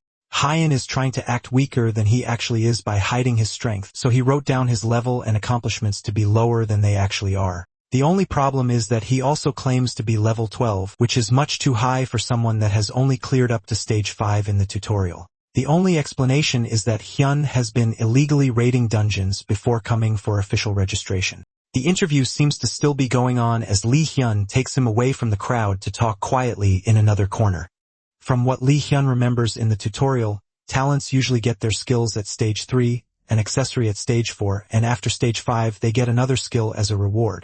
He wants Hyun to show everything that he got from those stages right in front of him. Hyun thinks that this might be unnecessarily thorough, but he doesn't argue and does as asked. First, he shows off the body regeneration ability he got from stage 3 by biting off a huge chunk of flesh from his arm. The wound heals up, immediately proving the effectiveness of the skill. Then he shows the mind-strengthening ring he got in stage 4. And finally, it's time for him to show off his 5th skill. He wrote Titan Strength as Manly Strength and wrote it as his unique ability instead of his Resurrection skill, so he will have to show a different skill instead. He picks his Lion's Roar skill to show and explains that it's a skill that lets him scream and terrify his enemies. Lee-hyun gives him the go-ahead to use the skill, and Hyun prepares himself. Meanwhile, in the crowd, a blonde man with piercings looks bored as he stands in line. He notices Hyun taking a deep breath and notices that our MC looks familiar. Then he immediately recognizes him from the Goblin Slayer video that was circling around the internet some time ago. Realizing that Haeon is most likely preparing to use a sound-based skill, the blonde man covers his ears to protect himself. Not long after he does that, Hyun uses his Lion's Roar skill, causing everyone in the room to instinctively flinch and cover their ears to protect themselves. Just like he said, everyone in the room is filled with a sense of dread as they struggle to find the source of the sound. Even Lee-hyun has to cover his ears due to how loud and overwhelming the sound is. After letting out his voice for a while, Hyun coughs for a bit before calming down. The instructor stares at him in shock as Hyun asks him if everything is alright now. Lee Hyun nervously confirms that what he has done is sufficient. With that, he approves the papers and tells Hyun to proceed to the first floor of the building for the next steps. Meanwhile, the blonde man from earlier lets out a creepy smile as he realizes that he has found exactly who he was looking for. Hyun is taken to a class elsewhere where he is surrounded by other talents that are set to start their own classes to get certified. Just like before, he sticks out like a sore thumb but for all the wrong reasons. People say that he shouted at a woman and made her faint. Hyun, who can hear all their annoying whispers, starts to realize that he screwed up. Meanwhile, that creepy guy from earlier continues to watch him from the back row. Eventually, the instructors enter the classroom led by instructor Kim Lee-hyun. The blonde instructor introduces himself to the class as the one in charge of the Songnam branch of the Talented Education School. The curriculum for the school is for 10 days, and during that time, they will be doing theory training in the morning and practice in the afternoon. It's only been half a year since the world changed. And even now, new information keeps coming out about dungeons and the monsters within them. Because of that, tactics and strategies of how to deal with dungeons are also still being developed. So in other words, the things that they are going to be learning aren't the absolute correct answer. With that, the classes start in earnest and the students begin their lessons. Time passes by uneventfully and the first period ends, giving them a little bit of time to take a quick 10-minute break. By this point, Hyun is bored out of his mind, and he's going to have to endure these grueling classes for the next 10 days. As he's trying to prepare himself for the mental slug of the next class, one of the other students comes over and introduces himself as Gwaksu-il.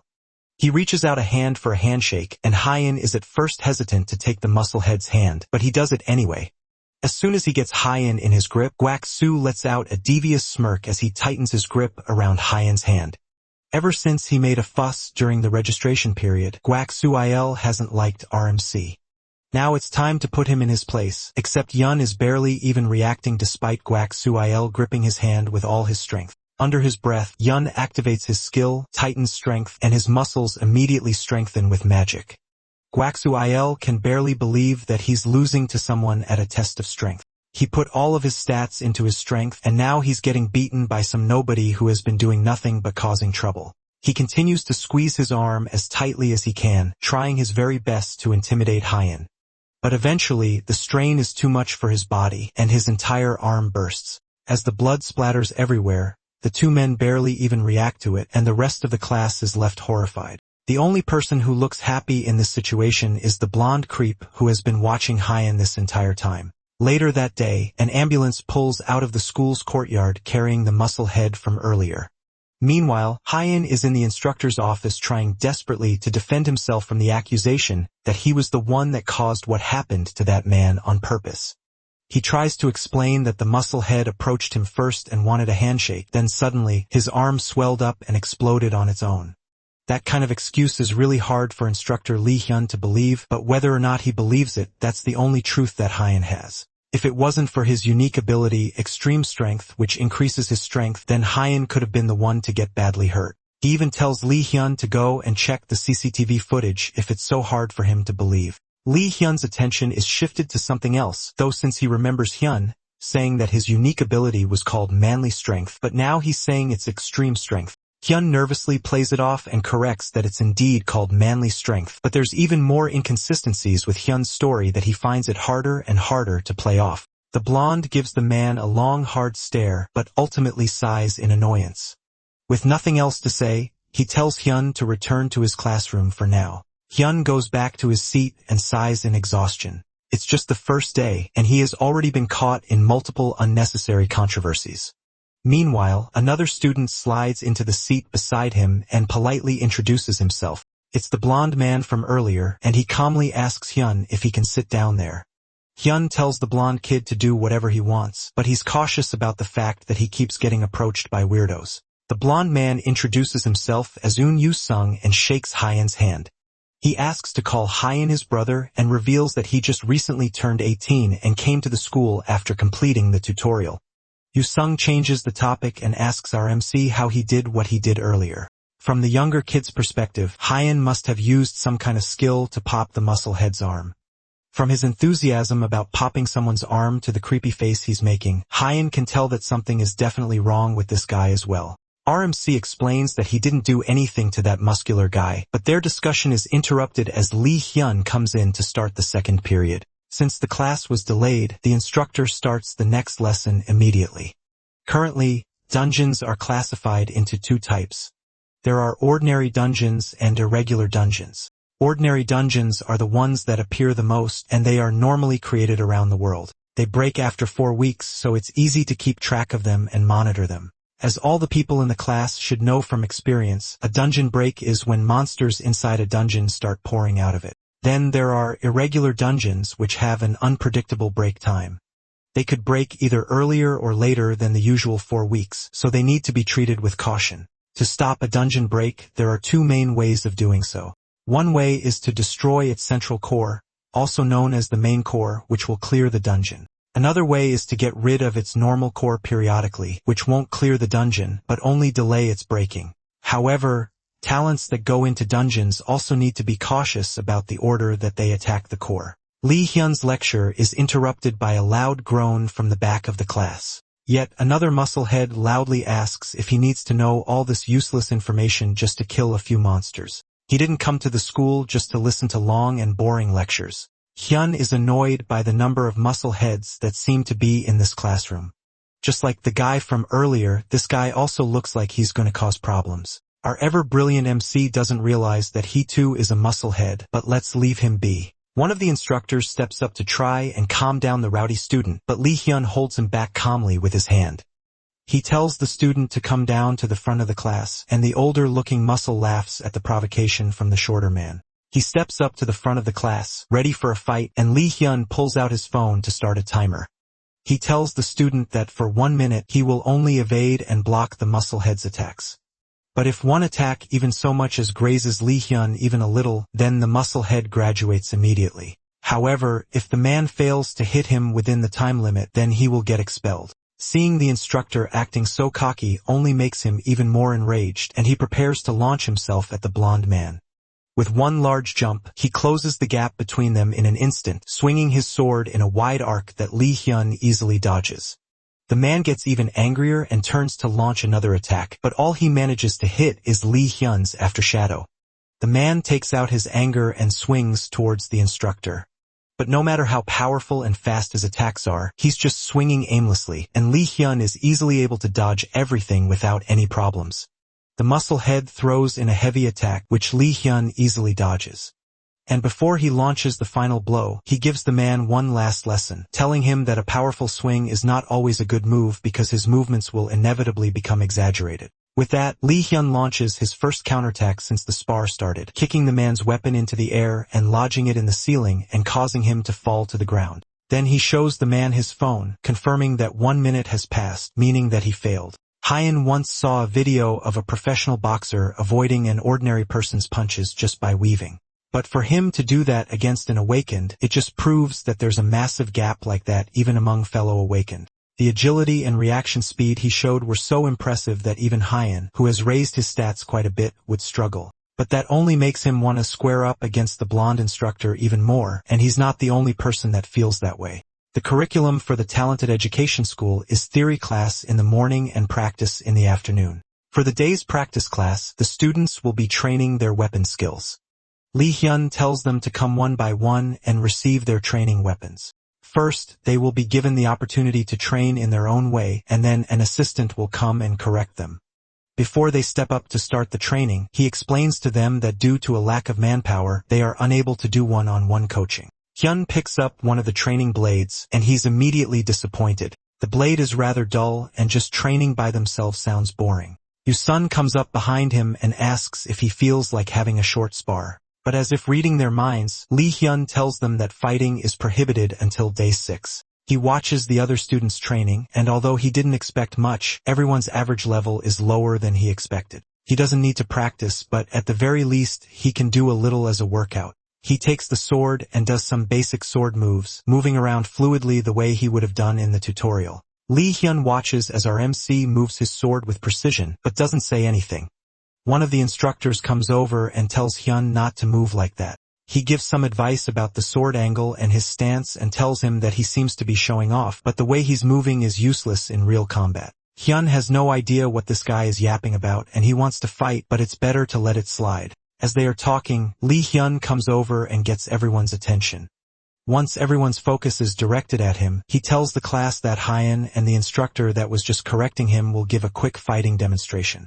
Lee Hyun tells the assistant instructor to fight Hyun in the way he just advised him to, while our MC will continue to fight as usual, and the both of them will aim for each other's swords. The two step up to fight each other, and Hyun is beyond excited as Lee Hyun begins a countdown to start. Their swords clash, and immediately the difference in their strength is clear. With Hyun's technique that has been refined over countless deaths and revivals, he's able to completely overpower the instructor, pushing him down to the ground and causing his sword to land limply behind him. With this brief learning opportunity, Lee Hyun explains to the other students that the weapon skills that they are currently training are to prepare them for real combat, but it's also to train their body's ability to react to attacks immediately. Hyun doesn't understand a single thing about what just happened, but he's just happy that he's getting praised and he got to fight an instructor. The teacher goes to help the fallen instructor back to his feet and also apologize for putting him in that kind of situation. The other man doesn't take it too personally, and he's not offended by it. Lee Hyun still apologizes anyway, but tells him that the reason he did this is because he needed to confirm something. Over the next few days, things pretty much go the same way for Hyun. To keep track of things and not lose his sanity, he starts keeping a training diary. On the first day, he writes about the events with the buff guy that destroyed his arm, and has his introduction to the weirdo Yusung. The second day wasn't too different from the previous day, and in the morning, they learned about tactics while also practicing with more weapons. Yusung specifically seemed to enjoy the weapons training a lot, but it would probably be best to avoid that guy for now. The days pass by completely uneventfully, and Hyun is bored out of his mind. He's so desperate for something exciting to happen that by day 6, he tells Yusung to go and cause some trouble. But unexpectedly, the blonde teen refuses. Hyun already warned him to stay out of trouble and quietly graduate. But at this point, Hyun is so bored that he just wants anything to happen as long as it doesn't cause problems for him. The older man can say some truly awful things without blinking an eye, but Yusung assures him that he doesn't have to worry about being bored for much longer. Today is the 6th day of the school curriculum, meaning that they will have sparring practice for the first time in the afternoon. On the afternoon of the 6th day, the time for sparring practice had finally come. Students who had spent almost a week practicing and attending lectures are now tasked with fighting against each other. When Kang Hyun's turn comes up, it's absolutely no surprise to anyone that he wins his match without any problems. After a short fight with his opponent, he returns to his seat beside Yusung, who congratulates him on an easy victory. But he tells the man that his opponent was just weak and that's why he won so easily. He's not being humble either because that's truly how he feels about the competition. Watching them fight is like watching children play, and overall, the skill level of the talents isn't that high at all. He doesn't know about certified talents, but regular people are probably very low level. They said that sparring practice will continue till the 8th day, so he will have to go through 2 more boring matches before the end. The 2 people on stage are nearing the end of their fight, but something seems to go wrong. One of the fighters seems to panic and forget how to block a direct attack with his sword. The crowd watches in anticipation as the man prepares himself to get his head chopped off, but he opens his eyes to see the sword hovering just short of his face. Lee Hyun got there just in time to stop a terrible accident from happening, and he declares the end of the match and announces the winner, all while maintaining his calm expression. Hyun knows that the instructor is skilled, but if he has to fight anyone, he would rather fight Lee Hyun after seeing the way he moves and fights. The next pair is called out, and Yusung stands up to take his turn. He smiles deviously, and it catches Hyun's attention for a moment, but he doesn't say anything. Yusung promising him earlier that something entertaining would definitely happen momentarily flashes in his mind, and he wonders if the psycho will end up causing trouble. Despite the fact that he just asked the weirdo not too long ago to go and cause some trouble, now that trouble is brewing, he can't help but be worried. At least an instructor is there, so nothing too bad can happen, right? On the stage, Yusung steps up to fight a lady who seems to be a mage. Lee Hyun explains that the lady will not be using her training weapons because she's a mage, so she will need to use her personal weapon to make up for the spatial disadvantage. Yusung doesn't have a problem with this, but the instructor notices something odd. He's using a mace instead of the sword that he usually used during the actual training sessions. There's no rule against using more than one weapon, so it's not like using a mace is prohibited, but the instructor still finds it rather strange. Regardless, the two talents take their positions, and instructor Lee Hyun starts a countdown for the fight to start. At the count of 3, the mage wastes no time in firing some long-range spells at Yusung. The psycho easily uses his mace to bash through the crystal projectiles without breaking a sweat, and he smiles cockily while enjoying the thrill of the battle. Meanwhile, Hyun is thoroughly impressed because this is the first time he has seen someone actually using magic in the real world. That means people could also learn magic depending on how they clear the tutorial. He hasn't seen this mage throughout the time he has spent in the school, which means that they were most likely being trained separately. The woman starts to get anxious and charges up a powerful spell towards Yusung, who still hasn't moved an inch since this entire fight started. The crystal goes flying at her opponent, who takes a moment to glance at Lee Hyun. Then he winds the mace like a baseball bat and smashes it into the large crystal. But this time, instead of shattering it, he uses the mace to redirect the magic blast and change its direction. It goes flying straight towards the instructor, who has to take a moment to dodge it. But in that brief moment of distraction, Yusung is able to make a mad dash towards the girl and clobber her with his mace before she can make any attempts to stop him. Blood goes flying everywhere, and both the instructors and the audience freeze in shock as Yusung stands with a fist held high after winning his battle. The only thing that Hyun can think of right now is that this guy is definitely a lot crazier than he originally thought. The instructors move quickly once the initial shock wears off, and they rush over to assist the girl who hasn't moved since being attacked. One of the instructors calls 911 and informs them that there is someone with an open head fracture that needs immediate medical assistance. While all this chaos is happening, Yusung watches them try to revive the girl with a sadistic smile on his face.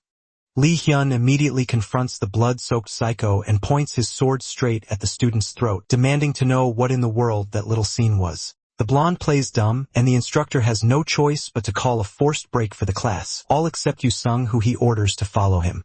Hyun watches them leave and stares specifically at the instructor's dagger. That's definitely the same dagger that the blonde talent used when they fought together to take on the hobgoblin. Despite the incident, the sparring practice continued as normal for the remaining 2 days, and Yusung wasn't expelled and continued to participate in training. But it seemed like his fights are given special interest because multiple instructors stand guard to keep an eye on him. Although he mostly ended up winning through forfeits more than anything else, they even have a healer on standby to make sure that anyone injured can get immediate medical assistance. Thanks to all of their precautions, the 8th day passed uneventfully, but Hyun noticed Lee Hyun looking particularly anxious for the rest of the day.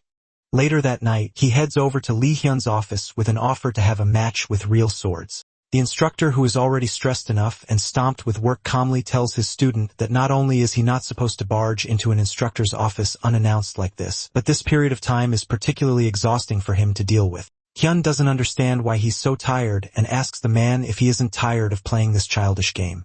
He can tell that the man is really itching for a fight, and just reading and filling out paperwork isn't his thing. On top of that, Hyun reminds Lee Hyun that the two of them have already met each other before, a fact that he is very sure the instructor should remember. That's enough to convince him to follow Hyun back to the training stage. Lee Hyun had some suspicions, but it's confirmed now that he has heard it from Hyun himself that they fought together during the dungeon break incident. It's a bit late considering how much time has passed, but the instructor thanks our MC for helping to prevent additional casualties. But beyond that, Hyun claimed that he stopped at stage 5, yet the sword that he's holding is a reward for clearing stage 6.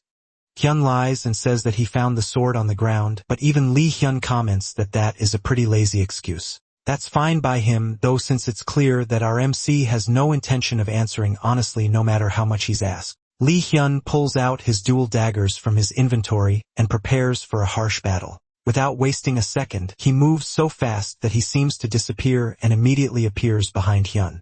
Just before his attack lands, Hyun turns and blocks the hit with his sword before the attack can land. The teacher thought that Hyun was all strength, but it turns out that he's quick on his feet too. Despite his large size, Hyun made sure to assign his stats evenly so that he wouldn't just be good at only one thing. He tells the instructor that there is no need to hold back since he has a healing skill, and Lee Hyun happily takes him up on that offer.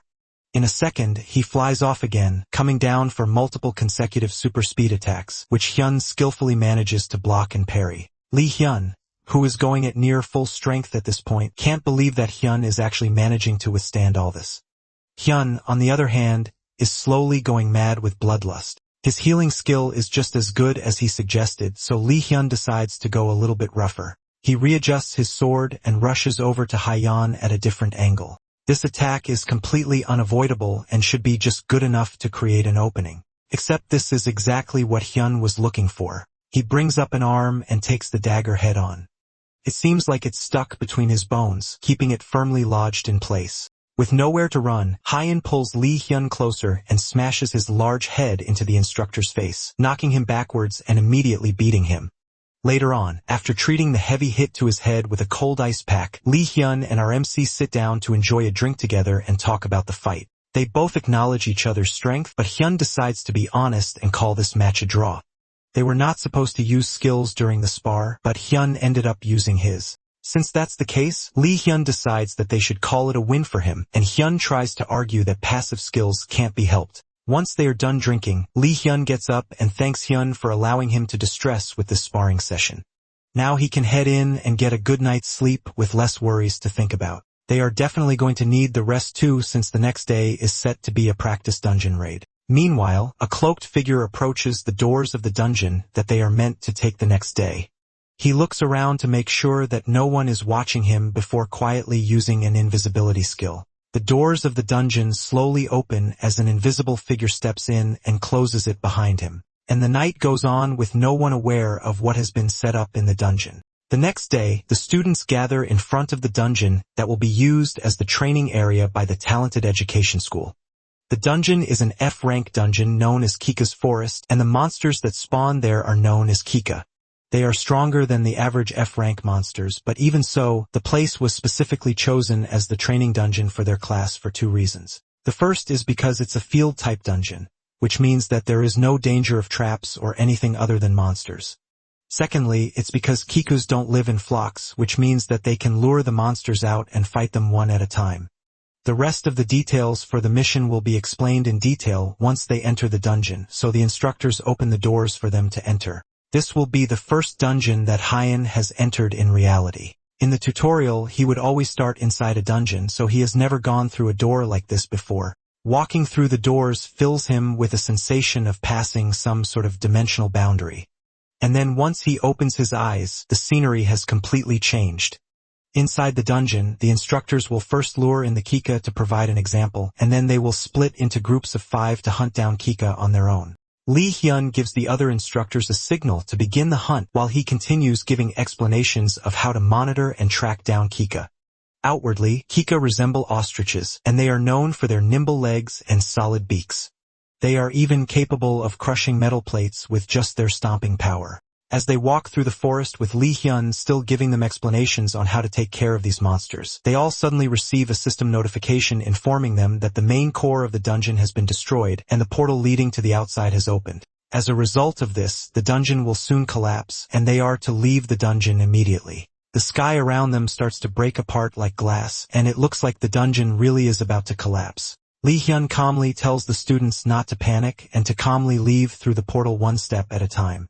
They have to leave before the dungeon completely collapses, but they have plenty of time so they can afford to move in an orderly fashion. The students safely leave the dungeon and immediately begin to question what in the world happened and why the dungeon is suddenly starting to collapse. Lee Hyun does a quick head count and is able to tell that everyone got out safely.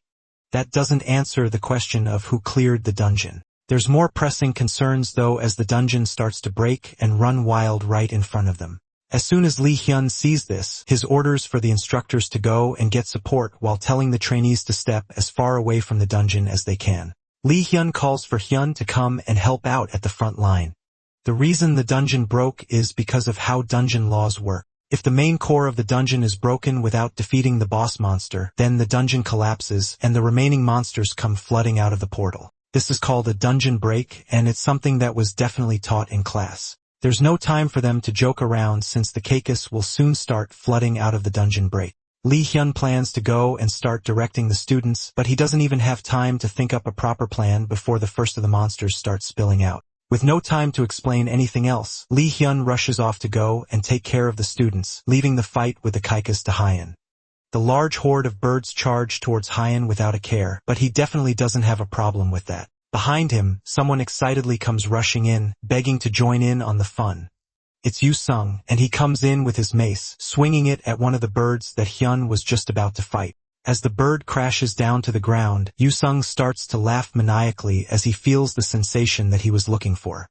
Crushing the monsters with his mace is the best feeling he has ever felt. Hyun can't even hide his utter disgust at the raw cringe emanating from Yu-sung, and he really hates how crazy the guy is. But still, it's better to have a psycho on your side that can be kind of reliable. He rushes in to join the monster-killing fun, and together, the two of them hold back the onslaught of monsters coming through the dungeon. Then he tells Yu-sung to cover his ears and activates his lion's roar, using the skill to decrease the opponent's stats and morale. Even in the back line, Lee Hyun can tell that all the monsters have suddenly gotten a bit weaker. That proves that Hyun's skill is an area of effective buff skill. Thanks to the two of them holding off the front line and the skilled instructors fighting in the back, they might actually be able to clean up this mess a lot easier than they expected. The only problem is the largest monster that is still yet to make its appearance. Back at the front line, Hyun uses his mana explosion skill for the first time. He punches a bird in the face with the skill, and although it manages to one-shot the monster, it leaves his hand completely wrecked. This kind of skill is only usable because it's him, but there's no one else who can handle this kind of skill. Yu-sung eagerly asks Hyun what kind of skill that was, and our MC coolly refuses to reveal where he learned it from. As they are chatting, another monster finally makes its appearance, and this one is bigger and much more terrifying than the rest. It's the mutant Kika, and it's clearly the boss monster of this dungeon. Lee Hyun can't believe that the boss monster arrived so quickly, especially since his support hasn't arrived yet. Even though Hyun has faced boss monsters before, the pressure caused by one of this size is an entirely different problem. Despite his panic though, a completely different emotion is going through the two brothers of chaos as they argue with each other on who gets the chance to take on this monster. After the dungeon break event subsides, Lee Hyun goes to give a report to his superior. The next day is the completion ceremony, and his boss asks about the accident that happened during the day's training. Lee Hyun reports to her that someone broke into the practice dungeon and intentionally caused a dungeon break. From the information they've gathered, it's most likely to be an extension of the dungeon terrorism that has been going on for over a month. The woman sighs in understanding and asks if there are any students that stood out during the fight. Lee Hyun immediately reports on two that were exceptionally useful in holding back the monsters. They are even the ones that defeated the Kika mutant boss. One has exceptional physical strength, and his power, speed, and reflexes are at the level of a monster. Above all, his greatest strength is his healing, which allows him to be aggressive without being scared of getting hurt. On top of that, he also has equally impressive stamina as well as an unpredictable combat style that makes him a terror to fight. The other student is an entirely different type of beast. He's pretty much a genius with a prominent talent for combat. His quick decision-making and knowledge of his gear makes him an outstanding fighter, but his excessively violent character is a major flaw of an otherwise talented young man. The woman sets the topic aside and points out that it's rare to see Lee Hyun praise people so much. He asks the man if he has sent out recruitment letters, but scouting students that are under training is illegal, so he hasn't even attempted to do so. Lee Hyun is a stickler for rules, and it's only natural for a subordinate to resemble their boss. And in this case, it's the guildmaster of Dengun Guild, Han Seon. She commends him for going around and being an instructor to the youth, but she wants him to return back to the guild. After this accident, she has a bad feeling that things are only going to get worse going forward. The next day, the completion ceremony takes place as the principal of the school congratulates the newly graduated talent on their hard work for the past 10 days. The ceremony ends, and Hyun joins his peers in clapping for the big man on stage. He heads outside with Yu-sung, and there's a limousine waiting for them. Despite his personality, it looks like Yu-sung is loaded, and the rich kid offers to give Hyun a ride home. As the two of them slide into the car, someone calls Hyun's name from behind them. It's Lee Hyun, and he comes over to inform them that regarding the dungeon break incident that happened the previous day, both of them will be receiving a clear reward since the two of them were the most useful in subduing the monsters. He just wants to let them know that someone will reach out to them soon to give them the rewards. With that, he turns to leave, and Hyun angrily shouts at him to give them some kind of praise at least instead of being so cold. Lee Hyun sighs and decides to at least give them some advice. He tells Hyun that he's strong, and he's only likely to get stronger from here. so it's very likely that the two of them will see each other in a dungeon again at some point. Lee Hyun just hopes that our MC will never forget the responsibility that comes with being strong since he's now a talent too. As soon as he gets home, he proudly goes over to brag to Ah Hyun about his growing potential and how amazing he has become due to being a talent. She barely pays him any mind and idly tells him that he's so great while using her phone. Hyun tells her that this is the last day that she's allowed to be like that. Starting from tomorrow, he will also be going around dungeons, and that means that he will be making money. The only problem is that Haeon doesn't know how he's supposed to find dungeons in the first place. His sister tells him that there's a site called Rydar where he can find out most of the stuff relating to dungeons and how to find them. RMC had no idea about that and wonders if his sister is some kind of expert or something, but she tells him that he can easily find out this information on any social media platform. Despite her deadpan attitude, Ah Hyun is actually worried about him. Hyun immediately downloads the app and it comes with a dungeon map, monster info, and even an interface to recruit party members. It shows another Kika forest, which is an F-rank dungeon nearby, and he wonders if he can just clear it himself. If he does that, then he can make a bunch of money to show off to his parents. And that's what he does for the next 1 month, dedicating all his time and energy to working as an independent talent and clearing all the dungeons he can find. They say the lowest ranked dungeons have a clear reward of $20,000, and new energy sources like the Mana Stone are also attracting attention. Those Mana Stones, as well as items dropped by monsters, are a bit of extra money that wouldn't be too easy to obtain. In a small apartment somewhere in Korea, a man asks his wife if they have heard from their son, Hyun, lately.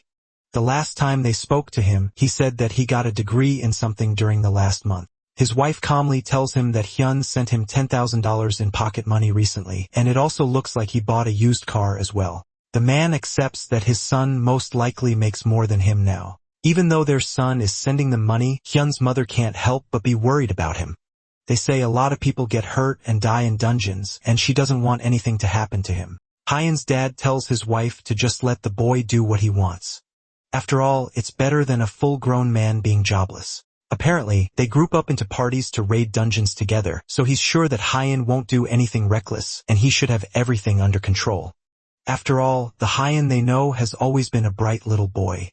Unfortunately, the Hyun they know has dedicated all his intelligence points into muscle, and bright wouldn't be the right word to describe him these days. But those points he dedicated to muscle are really working overtime as he cuts his way through yet another dungeon with ease. A horde of monsters are no match for Hyun, as he uses his skills and sword mastery to completely crush everything that stands in his way.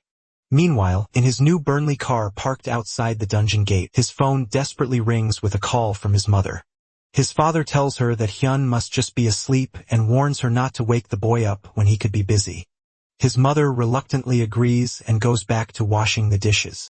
Although the things she wanted to talk to him about weren't too important, the main things she wanted to mention are the gates that appeared around their town. His dad shuts the idea down since there's nothing that Hyun can do about that. He's sure that the government will do something about it, and they don't need to be senselessly calling their son for these sorts of things. Little do they realize that their worries about the gate are actually incredibly valid as the doors to the dungeon open slowly and an army of orcs and orc warriors come pooling out into the city streets. Following closely behind them is the dungeon boss, clad with iron armor and a screech that sends shivers to whoever hears it.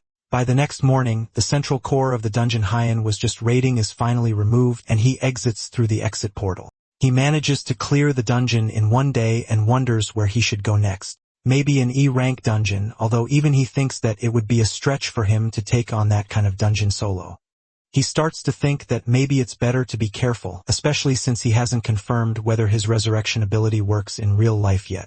For now, he'll just go home and get some rest and then make plans to eat beef with his sister the next day. As he opens his car and picks up his phone, he sees 36 missed calls from his sister, Ayun. She calls him back immediately and asks what happened to make her call him so much, and he's immediately greeted by a raspy voice. She calms herself down and tells him that they are in a lot of trouble. Their mom and dad are in danger. Hyun listens carefully to what she's saying, but he's not paying attention, and a wave of anxiety and anger fills him as he thinks about his parents' safety. The news reports on the dungeon break incident happening in Hangrae country where their parents are. In response to what is going on there, the government has announced that they are doing everything they can to quickly resolve the situation. The Ministry of National Defense is working with civilian talent organizations to try and blockade the Hangar Ed country area to prevent further casualties. There are also growing concerns regarding the residents that have been isolated within the cordoned-off area. As the news broadcast plays in the background, Hyun laces up his shoes and prepares to leave. His sister worriedly watches him as he prepares to leave. Not only is her brother going to a very dangerous place, but he's also going in alone. He tells her not to worry though and assures her that Kang Hyun, the tutorial graduate, will be alright, so all she has to do is stay there and wait for him. She still tells him not to get carried away or try to show off as he gets up to leave and hurries to save their parents. As soon as he leaves the apartment, the excited and confident Hyun is replaced by a man with an uncharacteristically calm seriousness as he gets in his car and prepares to go. He reaches the Hangrae country border, and he's immediately stopped by 2 soldiers who are guarding the perimeter. He's told that he can't go any further and that he should turn back, but in return, he flashes his talent ID card in hopes that they will let him through once they see that. But even though he's a talent, he's still just an individual without a party, and they don't want to let him charge into this dangerous situation by himself. However, as they are trying to turn him back, their superior informs them from their truck that they should let him through. All talents are allowed in so he can enter without restrictions. However, they won't be responsible for whatever happens to him afterwards, so they tell him to be careful as he goes in. Hyun salutes the guy and tells them that he understands the risks before driving in. The guy that let him in definitely isn't a soldier, so he's more likely to be a supervisor of some sort. Regardless of what he is though, it works for him as he zooms through the streets on his way to his parents' place. From what he can find online, there are 5 confirmed dungeon breaks in the area, and even some E-rank dungeons have been mixed in with the mess. He just needs his parents to hold on till he gets there. But the question is if he will make it in time. So long as he doesn't encounter any monsters along the way, he can probably make it there in 2 hours. Right as he thinks that, a giant boar comes charging in from the forest, slamming itself into Hyun's car and knocking it over. Hyun comes charging out of his newly destroyed Bentley, determined to avenge it by taking down the giant beast. His bravado is immediately challenged as he realizes that this monster is surprisingly bigger than he thought it would be. Just before their fight can start, a stampede of goblins come running down the road straight at them. Hyun must have burned down a goblin kingdom in his past life because just when he barely manages to forget his screwed-up past with these annoying monsters, they always end up showing up right in front of his face at the worst possible time. Defeating them isn't a problem for him though. The real problem is if he has enough time to take them all on. Instead of starting a fight that he doesn't have the time to finish, Hyun decides to head on his way and leave the 2 groups of monsters to fight between themselves. The pig yells in outrage that Hyun would just leave in the middle of their fight, but a rain of arrows from the goblins proves that it has way more pressing matters to worry about. The goblin's attack is the perfect distraction he needs to escape before the boar monster can give chase. His Burnley was destroyed, meaning that he can't waste any more time. He has to make the rest of the way on foot. By nightfall, he's still running through the forest, trying to get to his parents' place in time. As expected for him though, trying to get there on foot in a single day is tough. He also needs to conserve his phone battery so he can't even use the flashlight. Had he known that things were going to turn out like this, he would have taken the main road with streetlights. Behind him, something charges in to try and ambush him from behind. Kion notices it in time and cleaves his sword through whatever was coming at him. A dislooping wolf appears out of nowhere with a deep gash from Hyun's sword. It looks like there are now monsters that can turn invisible, which means that having a comfortable journey all the way to town is out the window. Suddenly, the monsters appear out of nowhere, and he is left completely surrounded. They aren't a match for him though, and he makes quick work of them, killing them all off immediately. Hyun takes a deep breath as he prepares for a long fight, inviting the wolves to give him all they've got. By the next morning, the forest floor is bathed with blood and Filipino wolf corpses. Hyun rests on a tree above the carnage and sluggishly wakes up from a terrible rest. Since he spent the entire night fighting, he couldn't get much sleep. Now that he's awake, he starts his journey again to reach his parents as fast as possible. Back in his parents' place, Hyun's mother asks her husband if it's really alright for Hyun to come to this place when it's so dangerous. They've been trying to call him, but he hasn't been picking up, and his mother suggests that it could be a problem with the cell towers. His dad once said that things will be alright, but now he's starting to have doubts. Orcs have appeared in the city, and he thought that they could be easily handled given their level since the news said that they came from F-rank dungeons. However, the real problem is if Haiyan can defeat the monster that just appeared and wiped out all the monsters, little do they know that the monster that they are most terrified of is actually their own son. Haiyan laughs like a maniac as he kills the monsters with ease. After all, he's someone that roams F-rank dungeons alone, so defeating 15 orcs at a time is a breeze for him. But before he can catch his breath, there's already more of them approaching from behind him, except these aren't ordinary orcs. These are orc warriors, which are usually boss monsters, but there are a lot of them. It looks like this was actually an E-rank dungeon and not an F-rank, which makes this several times harder to take care of. He screams out to his parents that he is here to rescue them, so they need to not make any noise and stay where they are. From the voice, they can tell that the monster on the ground fighting the orcs is actually Haiyan. He's completely unrecognizable, and they wonder what in the world happened over the past few months. Haiyan rushes in to take on the orc warriors, and his sword clashes with the closest one as the rest of them fall in. He's able to use his mana explosion to quickly take care of one of them, which shocks the rest for a moment as they stare at their fallen comrade. Another one comes in to try and surprise attack Haiyan, and he uses his hand to block it, immediately suffering from a fracture. But he ignores it, using his mana explosion again to make quick work of the second monster. Then he uses the body of the second to take out the third. Once the last one is on the ground, he puts his fist in the monster's mouth and uses mana explosion to kill it quickly. Blood splatters everywhere as Haiyan struggles to catch his breath after the hard fight. But in the time it took him to kill these few monsters, he has already been surrounded by more orcs and orc warriors. They stomp their feet while keeping him trapped in a circle of bodies.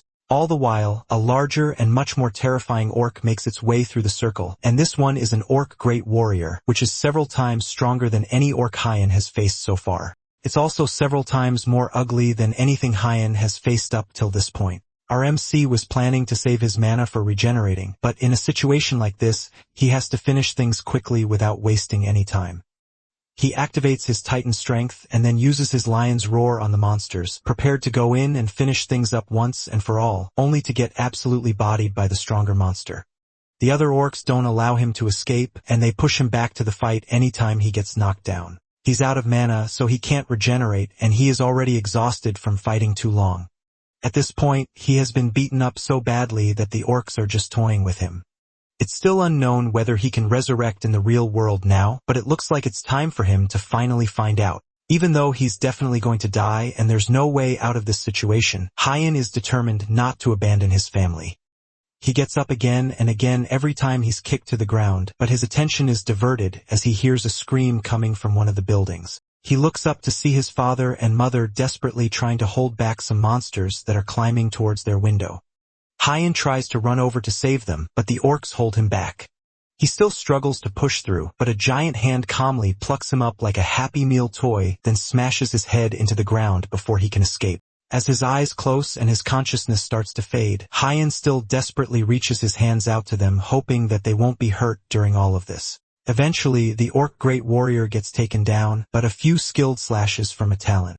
It's Guildmaster Hansian of Dangon Guild, and she meets up with the rest of her guild members who are mostly done killing the monsters and saving the civilians. For now, they just prioritized evacuating the injured, and they managed to save the rest. The damage was significant, but they were able to finish this mission effectively thanks to someone gathering all the orcs to a single place. She asks about the guy that held them off until her team arrived, but they confirm that he's already dead. It's a shame, but Hansian orders her team to dispose of the corpse with courtesy.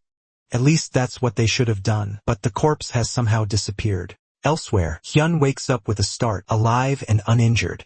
It looks like his resurrection ability works in real life after all.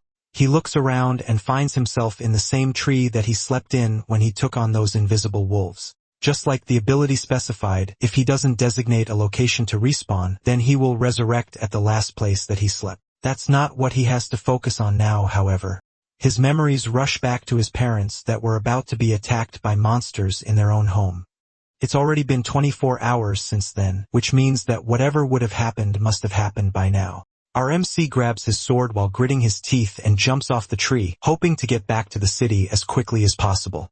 As soon as his feet touch the ground, he can already feel the penalties of his resurrection taking effect. His body is way heavier than he's used to, and he's not as fast either. Despite that, he forces himself to sprint through the forest, all the while hoping that everything is somehow alright. After trudging along with his uncooperative body for a full 5 hours, Hyan finally makes it to his parents' abandoned empty home, but all that greets him is a scene of chaos and fighting.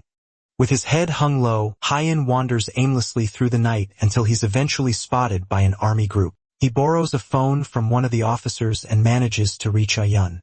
From his phone call with her, she tells him that their dad has lost an arm and their mom is in a coma. Hyan can barely hold his emotions as the phone cracks in his hand from the anger of hearing the news. And just like that, this event finishes and 2 months pass along. In Hyan's little sister's home, the news talks of how guild leader Han Se-yen is addressing the new C-rank dungeon that has appeared, but the two siblings in the house couldn't care less about the random news broadcast. Yen is going off to another dungeon, and his sister anxiously watches him leave. He has already died 3 times this week, and yet it seems like he's not even done yet. Yen claims that he's fine, but Hyan knows that he's just blaming himself for what happened to their parents. She tries to assure him that what happened wasn't his fault, but our MC slams the door to the apartment as she's talking and walks down the stairs to head to his next dungeon. Hyan peeks her head out the house and watches him go, still looking extremely worried. Meanwhile, in a dungeon, a group of talented fight a monster type called Interia. After killing off the monsters, one of the talented is able to level up, and his other members praise him for being the party's ace. The man takes a moment to bask in the praise, knowing fully well that he's an elite who made it to stage 5 of the tutorial. Within the next month, he's planning to reach level 35, which is the minimum requirement to join the Dangon Guild. Even with his inflated ego on the inside, he takes a moment to congratulate his party members as well, and assures them that they will soon catch up with him. As they are talking, one of the party members notices someone rushing in from deeper in the dungeon. It's Hyan looking incredibly serious as he pushes through the dungeon at an incredible speed. He flies past them completely solo, making the others realize that he must be raiding the dungeon alone. They call out to him, but either he's too far to hear them or he doesn't care as he races towards the core room. The group wonders if they should follow him, and their ace thinks for a moment on what to do. He would feel uneasy just letting Hyan go like that, but the core room is still way too dangerous. They continue to follow him with the plan that if things go south, then they will just retreat. But by the time they catch up to him in the core room, he's already about to fight an entire small army of Interia beasts. Kian wastes no time as he activates his skill, Wayne's secret technique, which is an ability that increases all his stats by 40%, but as a result breaks down his body over time. With the enhanced strength, he leaps headfirst into the army of monster bugs hanging off the ceiling. And with one slash of his sword, he's able to cut through a majority of them at once. Then he activates his mana explosion, killing the rest easily. The party from earlier watches in shock as multitudes of monster bodies fall to the ground, and eventually, they are all cleared, leaving Hyan alone with the core. The Wayne's secret technique skill that he acquired the previous day goes very well with his body regeneration skill since the degradation of his body can easily be repaired, and he would have been in trouble had it not been for his now advanced rank body regeneration, which is now a rank. The other party nervously approaches him to ask him if he's alright after going through such a tough battle. But when Hyan nonchalantly tells them that he's fine, they all seem to be too stunned for words to say anything else. Since they have nothing else to say, Hyan takes the normal core and makes his way out of the dungeon, but they stop him and ask if he's not taking the mana stones from the bodies of the monster. Hyan doesn't have any reason to take them, so he tells the party that they can have it, and with that, he leaves them alone. They don't waste any time and immediately start trying to gather as many mana stones as they can. Meanwhile, Hyan mutters to himself that he has no need for mana stones or money at the moment. All he needs to do is try to get stronger. As the party leaves, they wonder just who that mysterious muscle head from earlier was. The party ace tells them not to worry since, thanks to him, they managed to make a fortune in mana stones. There are all types of weirdos in the world, and it's best not to think too much about them and instead move on. What's important for them now is that thanks to that person, they have earned several days' worth of pay in one swoop. One of the party members has an idea that it might be the person who has recently been sweeping through dungeons and clearing them alone. There's no way that rumor can be real though because the person is usually known to clear F-rank dungeons, and the dungeon they are currently in is an E-rank dungeon. Even Guildmaster Han Si-yen or Choi Dong wouldn't be able to clear an E-rank dungeon alone. As they are still talking about it, a notification window pops up informing them that the central core of the dungeon has been removed, and they are all to head to the exit portal as fast as possible. Deeper in the dungeon, Hyan stands over the body of the dead dungeon boss as he stares at the exit portal. That marks another dungeon clear for him, and he even managed to get a new skill book that grants Antria's integument, which hardens his skin when activated. With all his other skills together, his mana is already running low, so adding this skill on top might make things difficult in the future. Having many skills doesn't necessarily make someone more proficient. For example, the Berserker ability that he gains from Bilgeon's longsword. It increases his strength but impairs his judgment, and severe after effects occur after using it. The best abilities become useless if you can't use them at the right time. He remembers the fight with the orcs to protect his parents and thinks to himself that even though the situation was urgent, if he had kept his cool during that fight, then things might have gone very differently. There's no point in regretting it because there's only one thing that he needs to do right now. He needs to focus all his energy on becoming stronger at all costs.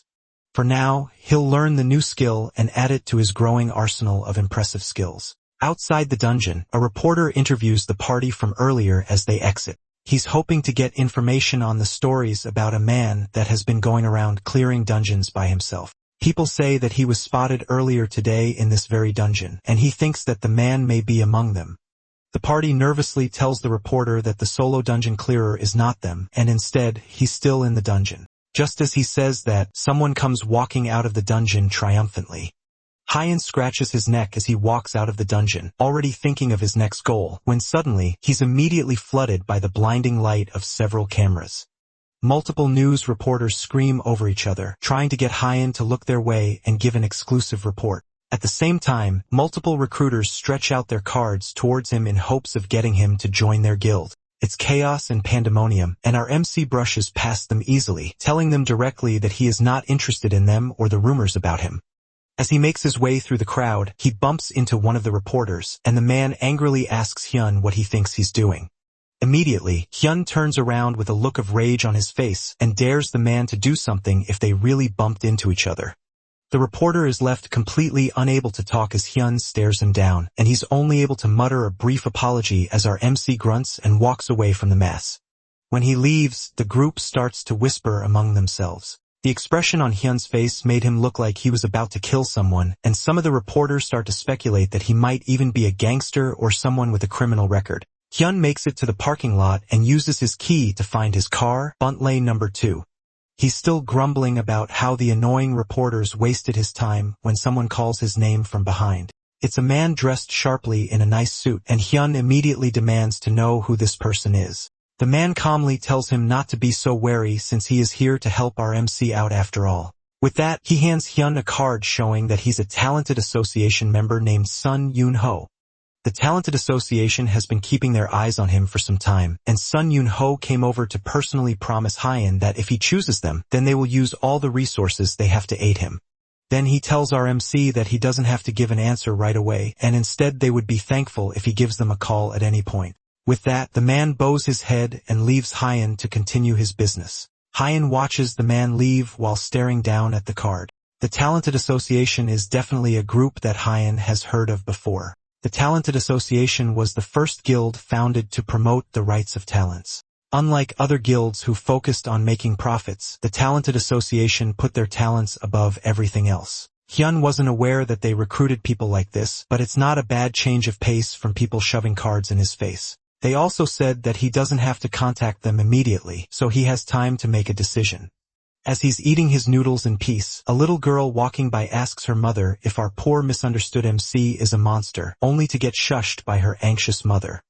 After Hyun finishes his meal, he takes a moment to think over what his next plan should be. Right now, his biggest problem is mana. His mana is being spent almost entirely on Wayne's secret technique and body regeneration. That's why he's always so low. Adding in the Antria's integument that he just obtained, he won't even be able to freely use his current attack skills. What he needs now is an item that can help him overcome this mana shortage. With that thought, he opens his phone and goes into the Writer app to look for items to buy.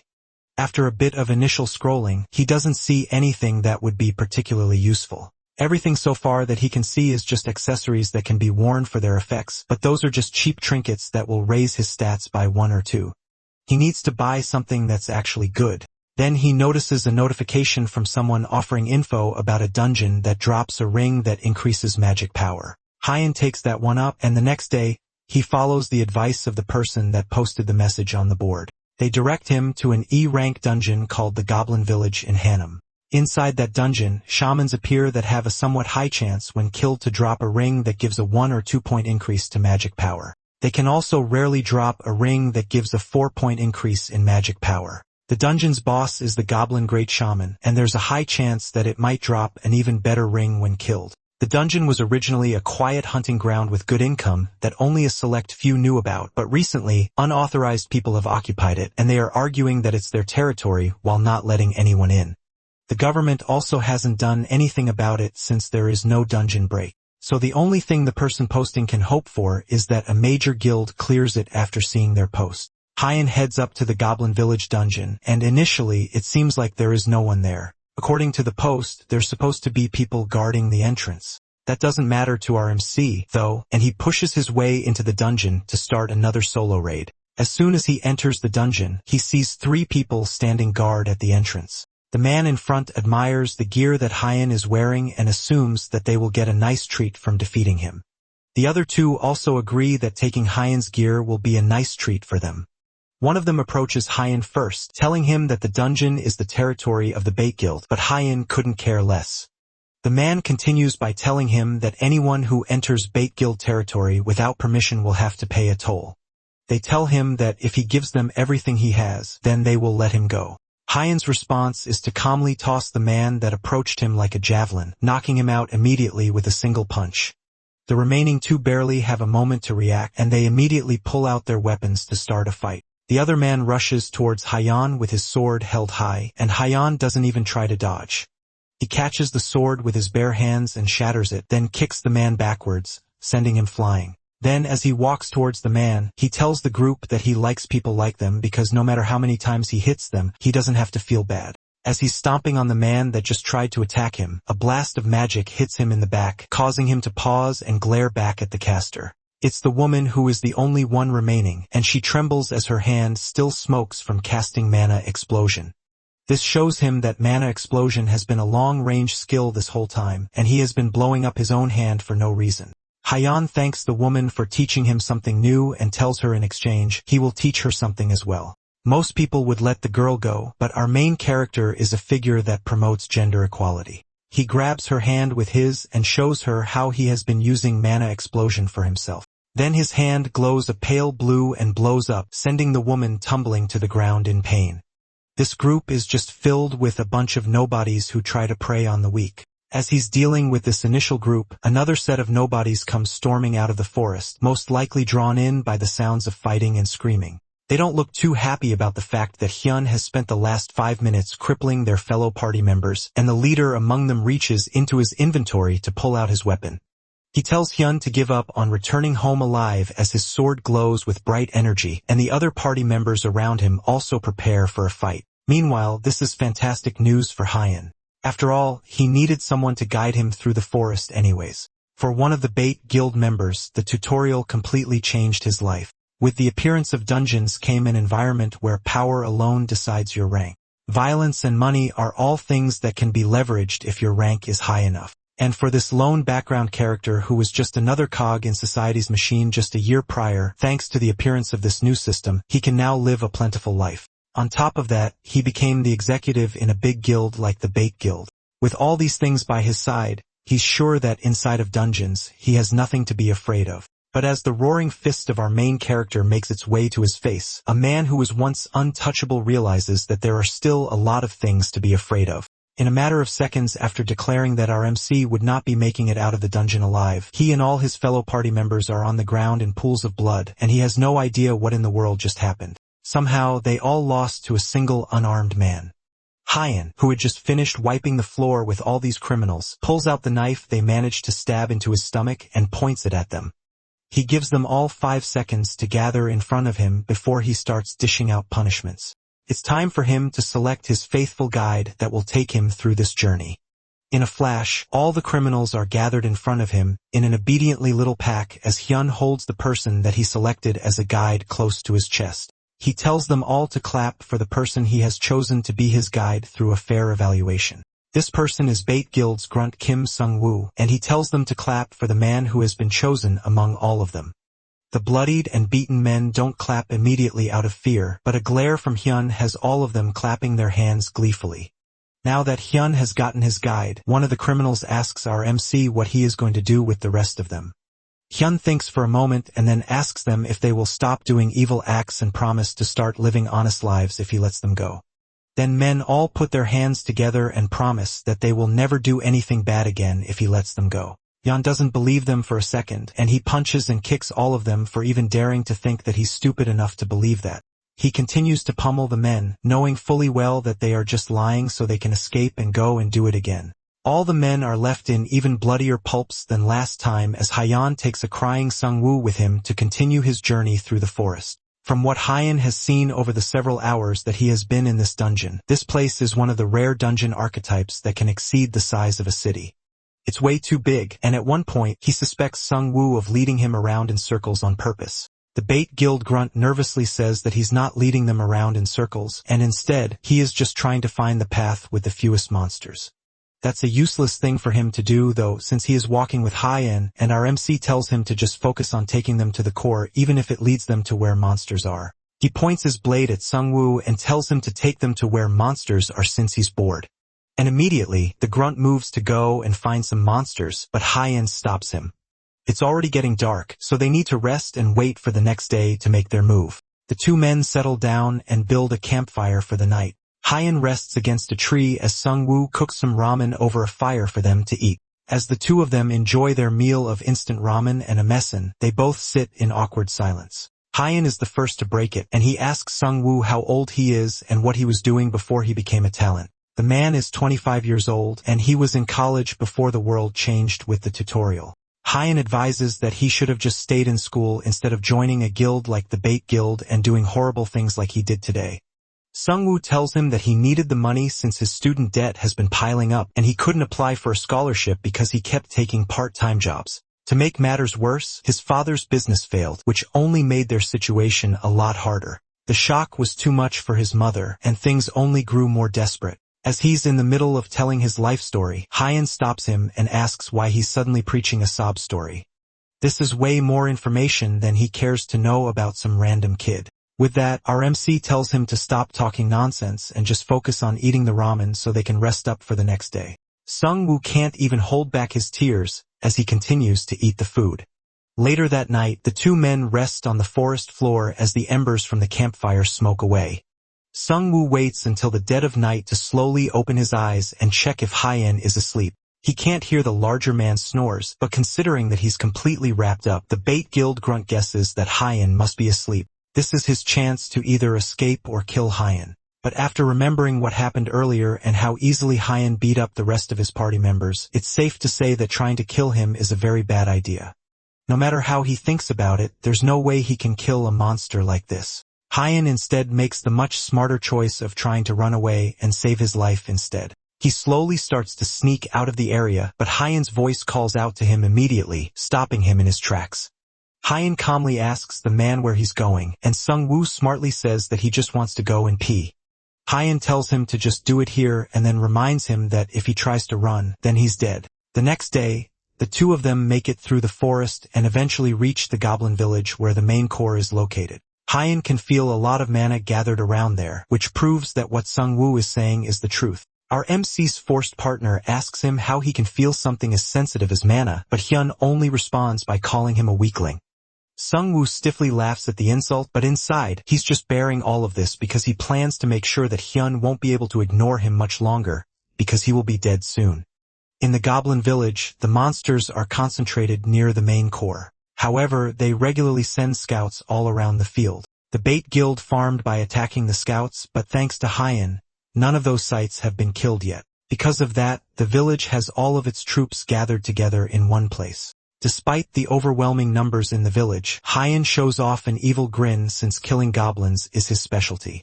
Hyun makes his move to get started on the massacre as he rushes towards the massive horde of goblins charging at him. Before he can attack first, a bag smacks him in the back of his head, and he turns around to see Sungwoo holding up his middle finger before running away, praying that they never see each other again. Hyun doesn't even flinch as he watches the man run, and he vows to make sure that he messes up Sungwoo once they are finished up here. After running for a good long while, Sung-woo takes a moment to rest against a tree. No matter how strong Hyan is, Sung-woo is sure that he won't be able to do anything against such a massive horde of monsters. But then suddenly, he gets a notification that the dungeon's main core has been destroyed and a portal to the outside has been opened. Despite all the odds, Hyan managed to clear that massive village of goblins and take the main core all by himself. As Sung-woo stares at the two notification windows, he can only think that this is some kind of dream. The E-rank goblin village doesn't have a normal core, and all its forces are concentrated around the main core. Hyan managed to defeat all the goblins in this massive dungeon and take the main core for himself. Sung-woo continues to stare at the notifications in shock, wondering just what kind of monster our main character really is. What kind of strength do you need to win against an overwhelming number of enemies? Is it the firepower to wipe everything out, or is it great strength and endurance? Although those things are part of Hyan's strength, it doesn't really match the way he fights. What's most important isn't any of those, but instead, it's overwhelming defense and decisiveness in the face of waves of enemies. If he was able to endure their attacks and take the most optimal path to the commander, then it's not impossible that Hyan could have won on his own. That's a dangerous tactic that could lead to failure if there is even the slightest hesitation. But for a madman like Hyan, it's not impossible. Sung-woo thought he was just stupidly good at fighting, but it looks like he has ended up offending a true boss monster. He must be some sort of exceptional strategist, and now Sung-woo is absolutely terrified. Meanwhile, Hyan, after defeating the great goblin, Shaman, receives the boss monster's magic stone as well as a D+ rank ring, which grants an additional 4 magic power as well as 10% mana regeneration speed. With that, Hyan has achieved his goal, and now it's time to take on his next mission of messing up his dear Sung-woo. As he steps out of the dungeon, he's immediately confronted by a massive group of people who are almost likely from the Bait Guild. It looks like since they couldn't beat him by themselves, they decided to bring in all their men and gang up on him with the whole squad. This large gathering of people isn't what he's looking for though, and his eyes dart through the crowd until he eventually spots his lovely Sung-woo hiding out in the crowd. Hyan stretches his shoulder as he walks towards his target, intent on starting out with 30 hits and then saving the rest for later. Before he can move in to attack though, someone cuts him off, claiming that this whole thing must be a misunderstanding. He turns to see a man dressed in a fine suit approaching him calmly. He tells Hyun that they are not here to fight him, and instead, they just want to talk. The man introduces himself as Young Yui Yoon from the Bait Guild and asks to know Hyun's name. Our MC immediately denies the request and leaves Yui Yun's hand hanging. He isn't interested in pleasantries and tells the man to stop beating around the bust and get to the point before he gets really pissed off. Yui Hyun reluctantly folds his hands and decides to be more direct with his offer. He tells Hyan that he officially has an invitation to join the Bait Guild. If he joins, he will receive fame, and anything else he needs throughout his career as a talented. They will even give him the position of an executive. Yui wants to recruit this powerful talented who's not yet publicly known. If they can get him as a figurehead, then the Bait Guild will grow to become one of the most significant guilds in the world. Hyun listens to their request and then flat out denies it. Yuyun didn't expect him to accept the offer immediately anyways and offers him a golden business card and hopes that our MC will take his time to think about the offer. Hyun looks it over for a moment and then cleanly rips it in half right in front of them. The big guy's personality may be trashy, but even he isn't bad enough to move around with scumbags like the Bait clan. Yui Hyun stares at the blatant refusal in shock, and his mouth twists into an angry grin. But as soon as Hyan sees that, he rushes in close with a manic grin of his own and asks if he wants to fight. Yui Hyun nervously declines the option to fight it out, saying that he simply wanted them to speed properly for now and offers another chance for them to discuss again given the opportunity. Hyan pushes past him and spits at the offer of even having another chance to talk it out. And with that, he starts to make his way through the crowd of Bait Guild members. With no one left to take out his anger on, Yui Hyun approaches the person that brought them into this mess in the first place, Sung-woo. As Hyan walks home, he thinks back to the fact that he was almost messed up there for a second. There had to have been at least 300 of them gathered there, and he was low on mana. If they actually ended up fighting him, then he would definitely have died. And in all the chaos, he forgot to beat up Sung-woo, all because of the Bait Guild master, Young Yu-yoon. Our MC tries not to get too annoyed by the missed opportunity, knowing that he will get his chance someday, and he will make sure that Sung-woo suffers the next time they meet. Meanwhile, the poor Sung-woo that Hyeon hates is currently getting accused by his fellow guild members of volunteering to guide Hyeon. He kneels in front of an angry and insulted Yui-hyun as the guildmaster asks if what the rest of the people are saying. When the man can barely answer, Yu-yuan calls for a sword as Sung-woo begs for his life, offering to do anything if they just let him live. The guildmaster barely listens to him as he stabs the sword through Sung-woo's chest. He can't imagine that a traitorous lowlife would even think about living. Then he kicks bleeding Sung-woo into the portal as it closes up and the gates disappear. With the nuisance taken care of, Yui-hyun calls for the vice guildmaster to come over. He wants them to find out everything they can about Hyeon, and the vice guildmaster confirms that someone has already been sent to follow RMC. Hyun dared to refuse the offer of the bait guild in such a rude manner, but he knows that the big man can afford to be so arrogant because he's strong. But that same strength isn't the same for the people around him as well. If Yui-hyun wants to tame the monstrous man, he will just have to get a hold of his weaknesses. There's no way Hyeon can keep his attitude for long when his family is in danger. The next day, Hyun and Ah-hyun head over to a premium Korean barbecue restaurant for dinner. Ah-hyun can't help but joke that Hyun, who is an ex-jobless college grad lazybum, is buying her beef so often. It's obvious that he has become successful, but the truth is that there's no greater place for him to spend his money than on some good food. As he's turning the meat to cook it properly, his sister offers to take it over as they talk about their parents and the recent hospital visits. When Ah-hyun went to visit last, the doctor said that their mother is fine, and they even said that she might wake up soon. Hyun smiles at the good news, and his sister immediately calls it out. It has been a long while since she last saw him smile. Since what happened with their parents and his first death, he has been incredibly serious and frowny, and nothing like his normal self. Hyun doesn't agree with that and says that he smiles all the time, but his creepy criminal smile obviously doesn't count. Suddenly, Hyun's stomach starts to twist, and he realizes that he needs to head to the bathroom for a critical emergency. He runs off even though his sister tells him that the meat just finished cooking. But the reason he's in such a rush is because taking a dump in a dungeon is uncomfortable. After a satisfying war with the toilet, Hyun washes his hands in the men's bathroom and steps back out to return to the table. That had to be at least 2 days worth of waste, but it's finally out of his system. Unfortunately for him though, the waste just keeps coming, and he notices someone talking to his sister at the table he just left. Once the man notices Hyun coming back, he quickly bows and walks away. Hyun smirks annoyingly and asks his sister if someone came over to flirt with her, but she's just as confused as he is and asks if he doesn't know the person. The man gave her a paper to give to him before he left, but Hyun definitely doesn't know who that person is. If they really know each other, then he wouldn't have left after seeing RMC. He would have at least said hello or something. But then the reason for everything immediately clicks as Hyun opens the paper and reads the message inside. It's a simple greeting from the Bait Guild's guildmaster, young Hyun. The siblings head home despite the ominous letter. And as soon as they return to the apartment, Hyun complains that she should have gone to the convenience store on the way back. She asks Hyun if he wants another bear, and when he refuses, she sighs and decides to go and buy a drink for herself. Hyun tells her to go back inside so he can get it for her, and she's initially surprised by his sudden hospitality, but doesn't argue to a free beer. As he walks out of the convenience store with a newly purchased can of beer, Hyun silently wonders what the people of the Bait Guild are scheming. They have really tasteless methods of achieving things if they dare to approach his family. Hyun filters through his options, wondering if he should stop going to dungeons for a while and stay home, but there's no guarantee that will be enough. Hyun also goes to work, among other things, but there's no guarantee that they will even do anything yet. As he's walking through the streets with his thoughts, his phone rings. It's a call from his dad, and he picks it up immediately once he sees it. The older man first asks Hyun if he's home before dropping the news that their mom has finally woken up.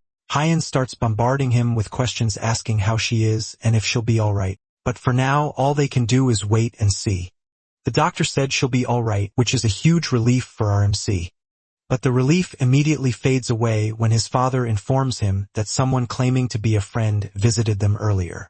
Has no friend that would be close enough to visit his parents, and he can't think of anyone. Then his father reveals that this friend is someone called, and he asks father to pass along a greeting. His father asks if they are from the same neighborhood since the older man can't remember ever seeing the intruder before. All the while, Hyun stays silent as he slowly starts burning with rage from the inside. The next day, An Mi-young, The woman from the talented education school that cried at the mere sight of our MC's handsome face heads over to work and spots one of her co-workers also making her way to work. She's a little later than usual, and she admits that it's because she slept in a little. Both of them stop when they hear someone greet them from the side. It's a talented named Shin Sung-ah, and she brought them some coffee to start the day. They tell her that she really didn't have to go out of her way to do that, but accept the coffee anyway. She tells them that they don't have to thank her since she's doing this for them because she wants to. With that, she bows and leaves them alone to continue their conversation. They start to wonder why she always wears armor. She's a little eccentric, but they know that she's a good person. In fact, compared to the other weirdos that flood in with every group of prospective talented, Miss Sung-ah is practically an angel. Myung especially has a lot to say when it comes to eccentric people. Everyone knows about her first time on the job where she met what has to be the worst batch of students that have come through their school. One destroyed their opponent's hand in a spar, and another intimidated her at the reception on his first day. She still has nightmares about it till now, and thinking about that person reminds her of a great orc warrior or something. As if her nightmares have come to life, Sunga feels an ominous presence behind her and turns to see the very man of her nightmares glaring her down with a look of murder on his face. With each second that they stare at each other, it feels like the anger in his eyes only grows. And, eventually, she and her coworker can't stop themselves from screaming in terror. They weakly threaten to call the police as Hyun weakly reaches his hand out to them. As they struggle to bring out their phones, Hyun speaks and asks them about Mr. Kim Lee-hyun. Despite Hyun's terrifying face, the fear in his eyes as he tries to tell them that he needs to protect his family causes them to pause their screaming and calm down. Then Sung-ah is able to weakly tell our MC that instructor Kim Lee-hyun was just a temporary instructor at their school, and he isn't with them anymore. Elsewhere, in a meeting room, Kim Lee-hyun gives a presentation on the research that his group has done. From the research, he tells them that the rank of the emergent dungeons that have been popping up will only continue to increase. And because of that, they need to recruit talented individuals to combat this. His presentation is cut short by some frantic knocks at the meeting room door. He opens it and tells the man that they are in the middle of a meeting, but this isn't something that can be put off if they want the building to keep standing. There's a man with monster-like strength that is making a mess in their lobby, and he says that he knows their vice guild master. That catches Kim Lee-hyun's attention.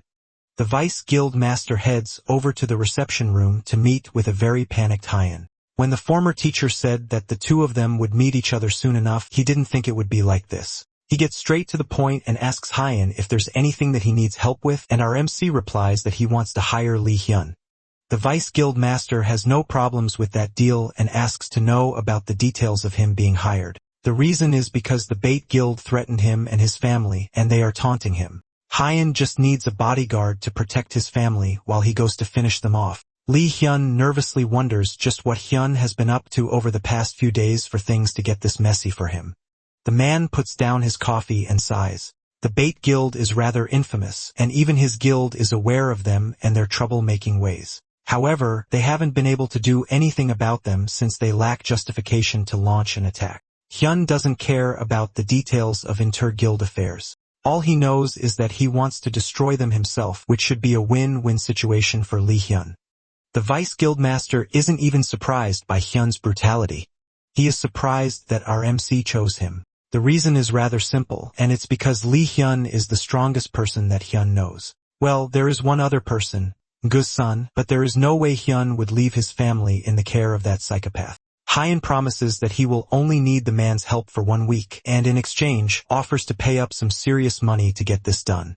However, for someone as notable in the talented world as Lee-hyun, money is definitely not in the list of his priorities. The Dangon Guild already covers a lot of his monetary worries. If Hyun wants to hire a man as prestigious as Lee-hyun, then he will need to offer something other than money. Hyun thinks for a moment and wonders if Hyun is after his body for some reason. The absurd idea of that is almost enough to end the negotiations right there. Lee-hyun smartly realizes that he will go insane if this conversation continues and decides to drop his offer first. He offers that if this job finishes without any problems, then he would like Hyun to meet with the Dangon Guildmaster. Hyun will still have to provide some monetary payment. But if he agrees to this condition, then the entire Dangon Guild will help him with his issues. The answer to that offer is a no-brainer for Hyan, and in an instant, the Dangon Guild provides all the support that Hyan needs. They place 5 bodyguards in his mother's hospital ward and 5 more in the company where his sister works. That's rather generous of them, but in situations like this, it's better to be safe than sorry. The real problem child here is Hyan and his plan to dart into a guild as large as the Bait Guild to cause chaos. Hyan isn't worried at all and even points out that the Bait Guild doesn't seem as large as Lee Hyun's guild, but the Vice Guild Master reminds him that a guild isn't determined by the size of their office. The Bait Guild has an abnormal number of dungeons, so there's no doubt that they have some kind of powerful supporter. Hyun called them and made an appointment on the day that he received the ominous note, so they've definitely prepared all their available forces. It would have been better if Hyun ambushed them. But after getting the note, he called them in a desperate panic, saying that he would do anything they want him to. He had no choice back then, especially since his family came first. But thanks to that, he managed to buy himself some time to meet with Lee Hyun. Now that they are done talking, Hyun hands Lee Hyun his wallet and instructs the confused man to park the car at his place.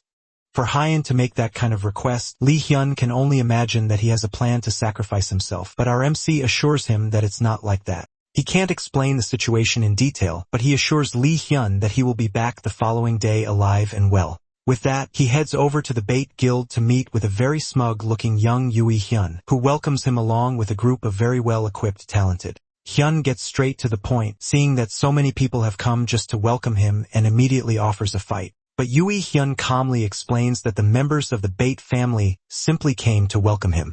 The word family coming from this man's mouth makes Hyan laugh hysterically. Hearing that is enough to push Hyan over the edge in a fit of rage, and he activates his mana explosion, using it to completely destroy the building around them. The talented around him are completely caught off guard as the floor explodes, but Yui Hyun laughs at his attempts. The floor is made from reinforced steel, which Hyan is already aware of as he pulls out his sword. He knows that his mana explosion isn't enough to destroy the floor, but with the activation of his skills, Wayne's secret technique, Titan's strength and swift strike, he's able to cut through the floor with ease, sending all of them plummeting through the ground. Hyan pushes himself through the debris and appreciates the effects of one of his new skills, Antria's integument, which hardens his body.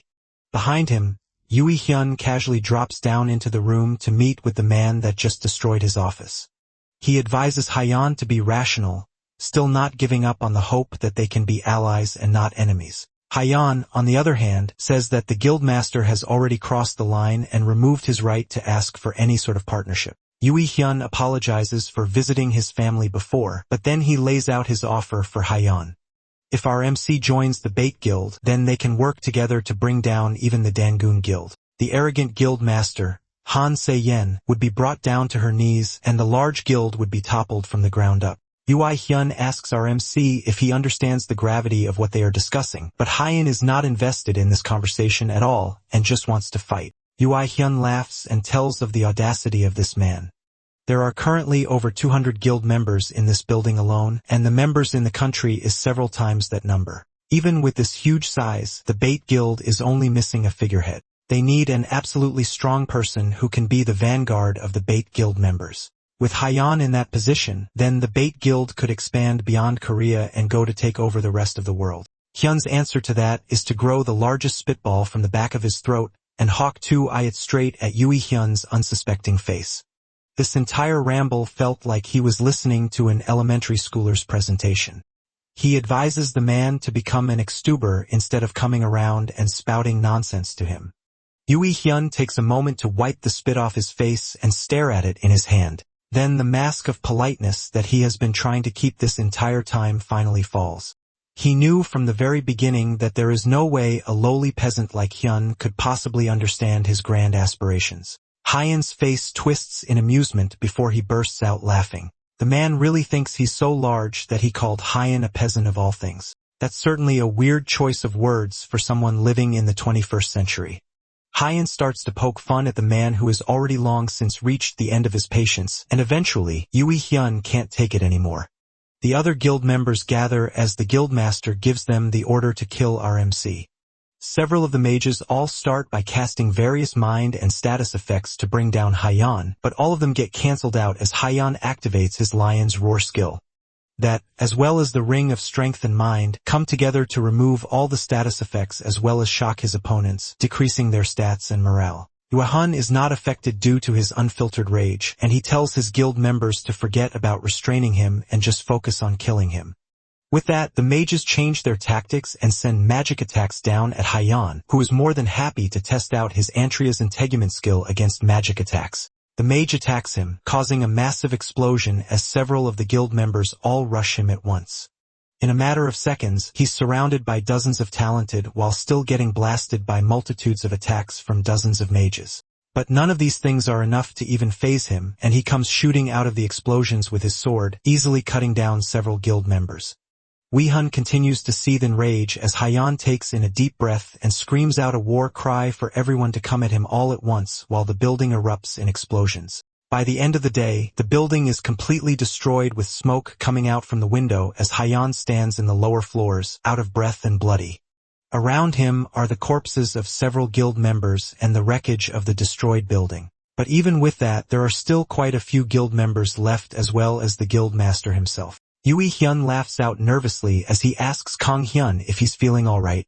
After the rampage that he just went on, he is also a murderer and now he's the same as them. Hyun calls bull on that and warns the man that if he's trying to somehow make him feel guilty for what he's doing, then he should just give up now. After all, he knows that if you're gonna try and kill someone, then you have to be ready to be killed. The guildmaster grumbles in annoyance and warns Hyun that he is acting way too nonchalant for a man who is about to die. Even if he pretends to be alright, it's obvious that he's tired. As Yuehun says that, tentacles spring out from the ground and restrain Haiyan, who is too tired to resist it. Before he can gloat about how much energy he has left, he stares down at his own reflection in the sword sticking out of his chest. With that, Haiyan finally accepts that he's done for, but at least he lasted long enough to deal some damage. Yuehun commends his vice guild master on the good job of incapacitating Haiyan and tells the man to back up so he can deal with the finishing blow. Even though things worked out for them in the end, Yuehun can't help but praise Haiyan in the back of his mind. He went up against hundreds of other talented, and even with his many injuries, he's somehow still alive. The level of strength is so absurd to the point where Yuehun wants to replace every single person in the guild with just him. Despite that though, he calmly mocks Hyun, asking him if he has any last words. Hyun smiles and tells the man that he will find a strand of hair in every stew he eats. It's obvious that our MC is going to act tough till the very end, so there's no use talking anymore. Yuehun places a hand on our MC's face and activates a mana attack that completely burns Haiyan from the inside out, leaving him as a screaming ball of flames. With one of the biggest messes in the guild's history taken care of, Yuehun takes a puff of a freshly lit cigarette to celebrate a job well done. He asks one of the guild members to give a rundown of the situation. Over 30 are dead and around 50 are seriously injured. All of that damage happened because of one person. As he leaves to relax and get this whole incident out of his mind, he tells them to grab any equipment Haiyan drops.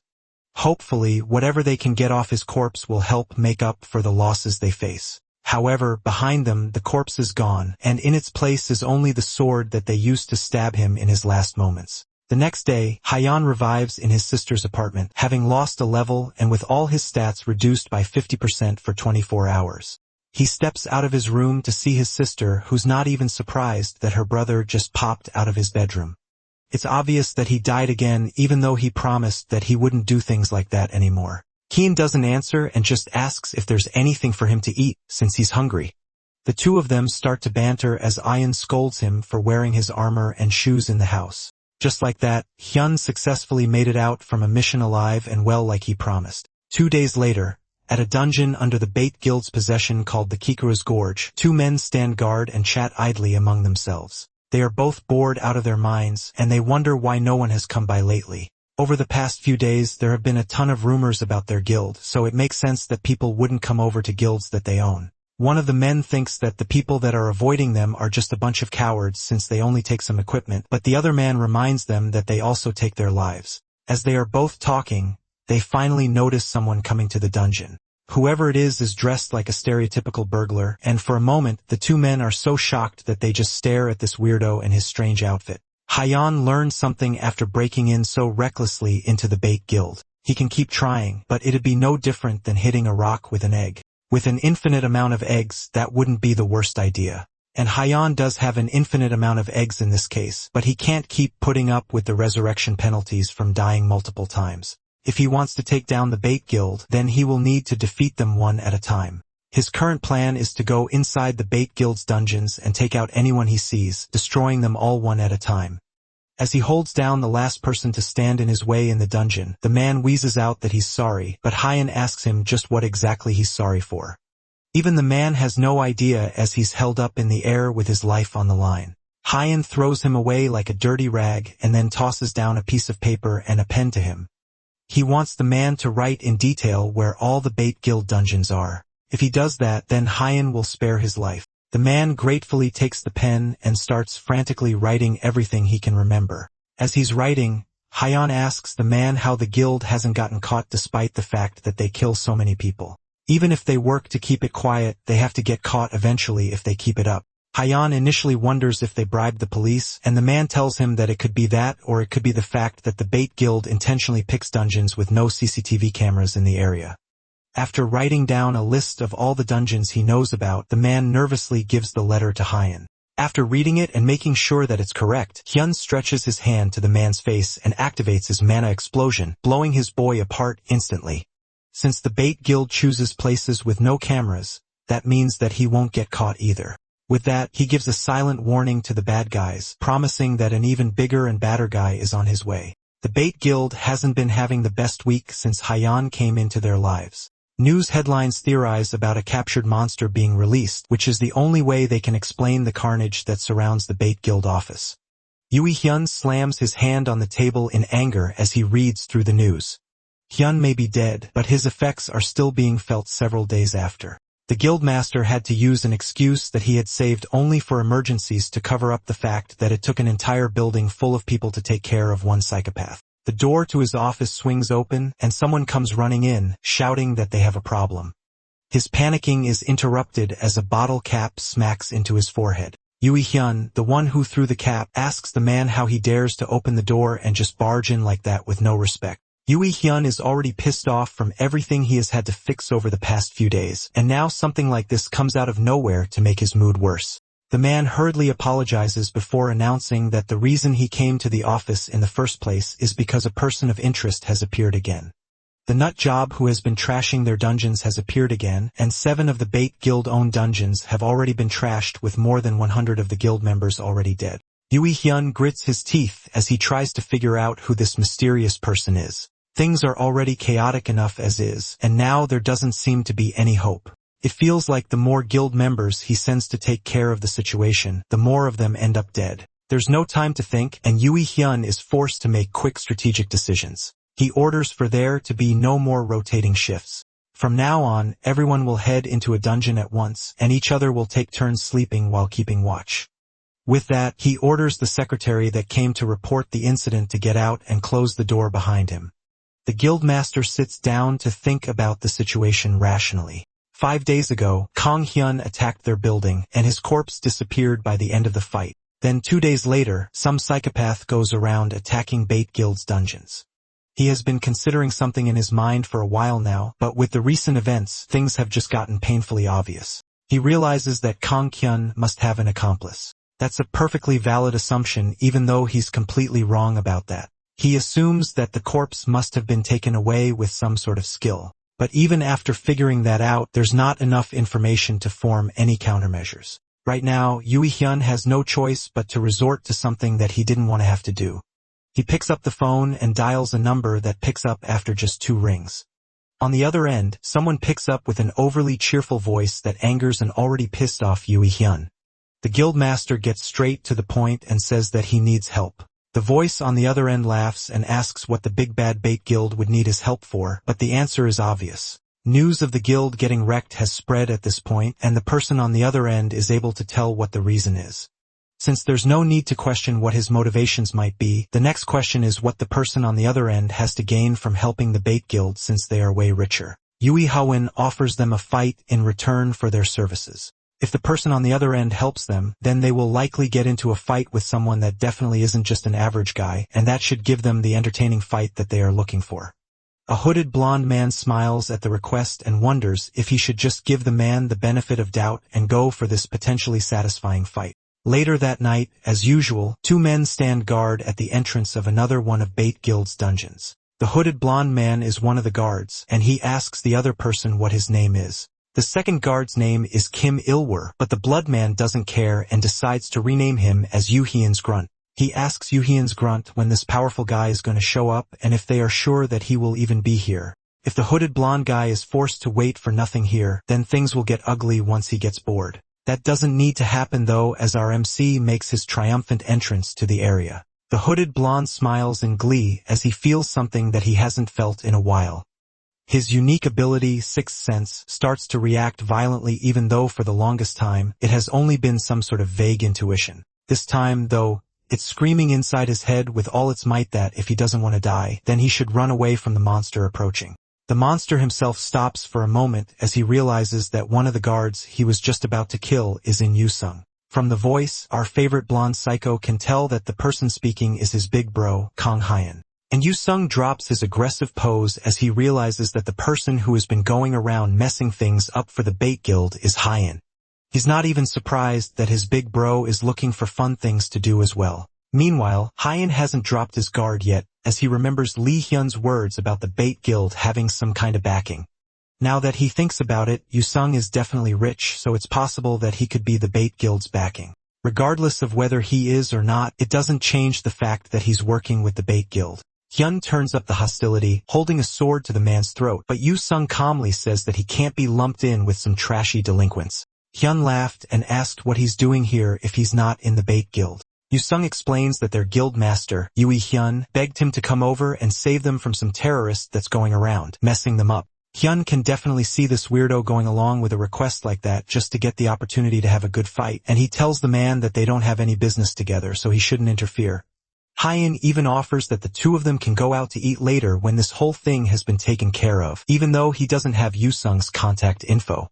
In a second, without warning, the blonde delinquent comes up from behind for a surprise attack. The attack lands, but Hyun easily blocks it without even looking behind him. He angrily asks the blonde what he thinks he's doing with a cheap attack like that, but Yusung just laughs in glee. The kid will be disappointed if Hyun just leaves, so it's better for them to have a quick fight before he goes off to his next goal. Hyun isn't against that at all, and the two of them clash weapons with smiles on their faces. Hyun promises that he won't go easy on the blonde just because they know each other, and the fight is going to be to the death. That's exactly what Yusung wants, and he dares Hyun to bring it on. Our MC activates his Titan strength as well as Wayne's secret technique, immediately taking his strength to the next level. Then he launches his sword for a quick stab attack, which Yusung is quick enough to dodge. The attack was still fast enough to leave a cut on his cheek, and the psycho has the nerve to laugh at that. It's clear that Hyun has become an even bigger monster than the last time they met. It looks like Yui Hyun wasn't lying when he said that Yusung would get a good fight from coming here.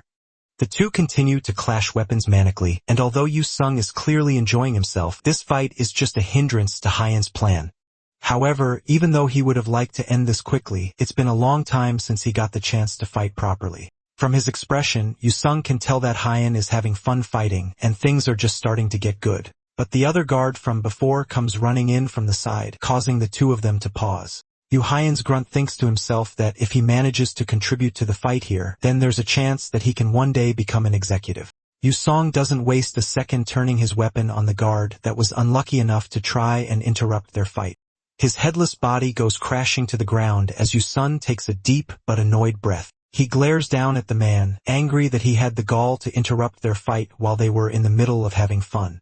From that, Hyun can confirm that they probably weren't on the same side, but he still didn't expect Yusung to kill the guy just like that. Now that the fight was interrupted, the entire vibe has died. Even though Yusung really wanted to have a proper fight with his big bro, he would still like to continue the fight, but he also doesn't want Hyun to hate him, even though he has already gathered enough hate already. Now that things have calmed down, Yusung asks our MC if he knows what kind of person Yui Hyun is. He's the Mo conglomerate chairman's illegitimate son, which is why he can run wild with his grunts all the time. This all sounds like some kind of cheesy drama to Hyun, and he doesn't care who Yuhyun is the child of. Just because his family is loaded doesn't mean that he's immune from Hyun's rage. He wouldn't have started this if he was going to get scared by something as simple as that, and he tells Yoo Hyun not to interrupt him if that's all he's going to say. However, Yoo Sung didn't have any intention of interrupting, and instead, he wants to switch sides, telling Hyun that whatever he's got planned, he wants a part of it. He also wants to see what happens when the delinquent Yoo Hyun gets pissed off. Meanwhile, Yoo Hyun screams out in anger as he receives even worse news. 3 more dungeons have been stolen already, and Yoo Sung has cut contact with him. Things are only getting worse, and it feels like every single one of his guild members is completely useless and can't carry their own weight. His secretary, who is rocking a fresh bandage from the last time he got punted in the head, watches nervously as his boss trashes the office.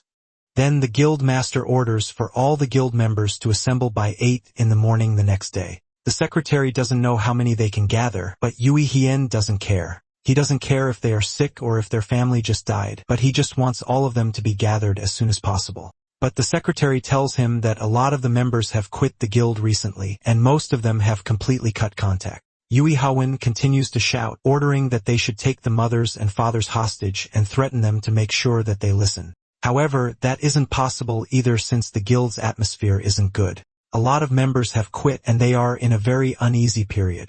They also don't know how the rest of the guild members who are still with them will react if they attack their own guild members. Yoo Hyun is about to lose his mind, but a phone call cuts his mental breakdown short. It's an unknown number, and this is definitely the worst time for them to call. He picks up, and the person on the other line is a familiar voice. They immediately tell Yoo Hyun that they are in a difficult situation, while the guildmaster tries to remember just who this voice belongs to.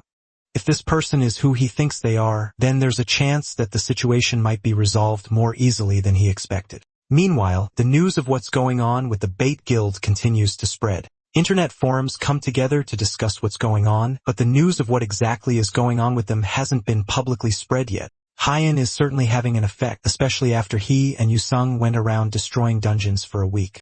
The two of them walk out from a freshly cleared dungeon as they talk about what to do next. It's about time for them to wrap things up, even though Yoo Sung was having a lot of fun with all the chaos. Now it's time for them to think up a plan for the finale. Since it's Yoo Sung, their chances are a lot better, and he decides to tell the psycho what his final plan is. He calls the kid over and whispers the plan in his ear, and whatever he says is so horrible that even Yoo Sung has to take a moment and ask if Hyun is right in the head. Yoo Hyun gets a letter in the mail telling him that the next evening at 6 o'clock in the Desleepan Forest Dungeon on Seosen Mountain in Anyang City, he will need to come there to save his guild. The angry guildmaster crumples the letter and angry fumes at how arrogant this phantom thief is. He finally wants to face them directly. And today, at the place of his choosing, it's finally time for them to finish things. He arrives at the dungeon that the phantom thief called him to, along with dozens of guild members ready to end this once and for all. The guild members are a lot more reluctant than the last time they had a huge war with a strong single talented, but they didn't have a choice. If they didn't come, then there's a chance that Yoo Hyun would have made things a lot more difficult for them. Right now, it might be better for them to lay low and take it easy while just focusing on survival. Yoo Hyun grumbles as he listens to the loud grumblings of his guild members. If only he had been able to convince that person that called him, then this would have been a lot easier. He remembers the conversation he had with the man earlier after he pointed out that he seems to be in a bit of a difficult situation. From the voice, he's able to tell who it is, and the man contacted him to provide a helping hand in this difficult situation. Yoo Hyun had to ask for help from someone like Yoo Sung because he had no way of contacting this guy. But now the very person that he was looking for is the one who contacted him on his own. If it's this guy, then surely they have a chance of clearing up this mess. Yoo Hyun immediately jumps at the opportunity since this person contacted him at just the right time. He promises the man that if he manages to help, then Yoo Hyun's father will reward him handsomely, and his father will also provide some backing. That seems to set the man off, and the thought of him saying that his father will provide any sort of backing makes him realize that Yoo Hyun still doesn't know his place. With that, he changes his mind and says that he won't intervene in the call after telling Yoo Hyun to go and cling to his oh-so-mighty father. That man is just acting like a child, and it's like he's worse than in Yoo Sung. It looks like there are nothing but arrogant people around him, but he'll let them continue trying to remain stubborn. Elsewhere, the same guy that called Yoo Hyun earlier receives news that the Bait Guild has gathered all of their guild members, and it seems like Yoo Hyun has been pushed to the end of his rope. The person giving the man the news reminds him that they were still allies at one point, so it's a bit unfair to not send any reinforcements. The person he's speaking to is Min-jun, and he sips a nice cup of coffee while listening to the news. As far as Min-jun is concerned, there's nothing to be gained from supporting trash like the Bait Guild, but that doesn't answer the question of what happens if they die. There's no way President Jang Sung-soo will sit still if something like that happens. As soon as the man says that, tentacles made of energy stretch out and wrap themselves around the man's throat, choking him out as he struggles to breathe. The tentacles are coming from Min-jun, who is angry at the fact that the man would imply that he has to crawl on eggshells just because of the old president. Through his choked throat, the man struggles to apologize, and Min-jun drops him once the point has been made. He coughs as the choke hold on him is released, and Min-jun tells him that he can continue with what he was working on before. He also tells him that he should find another financial backer.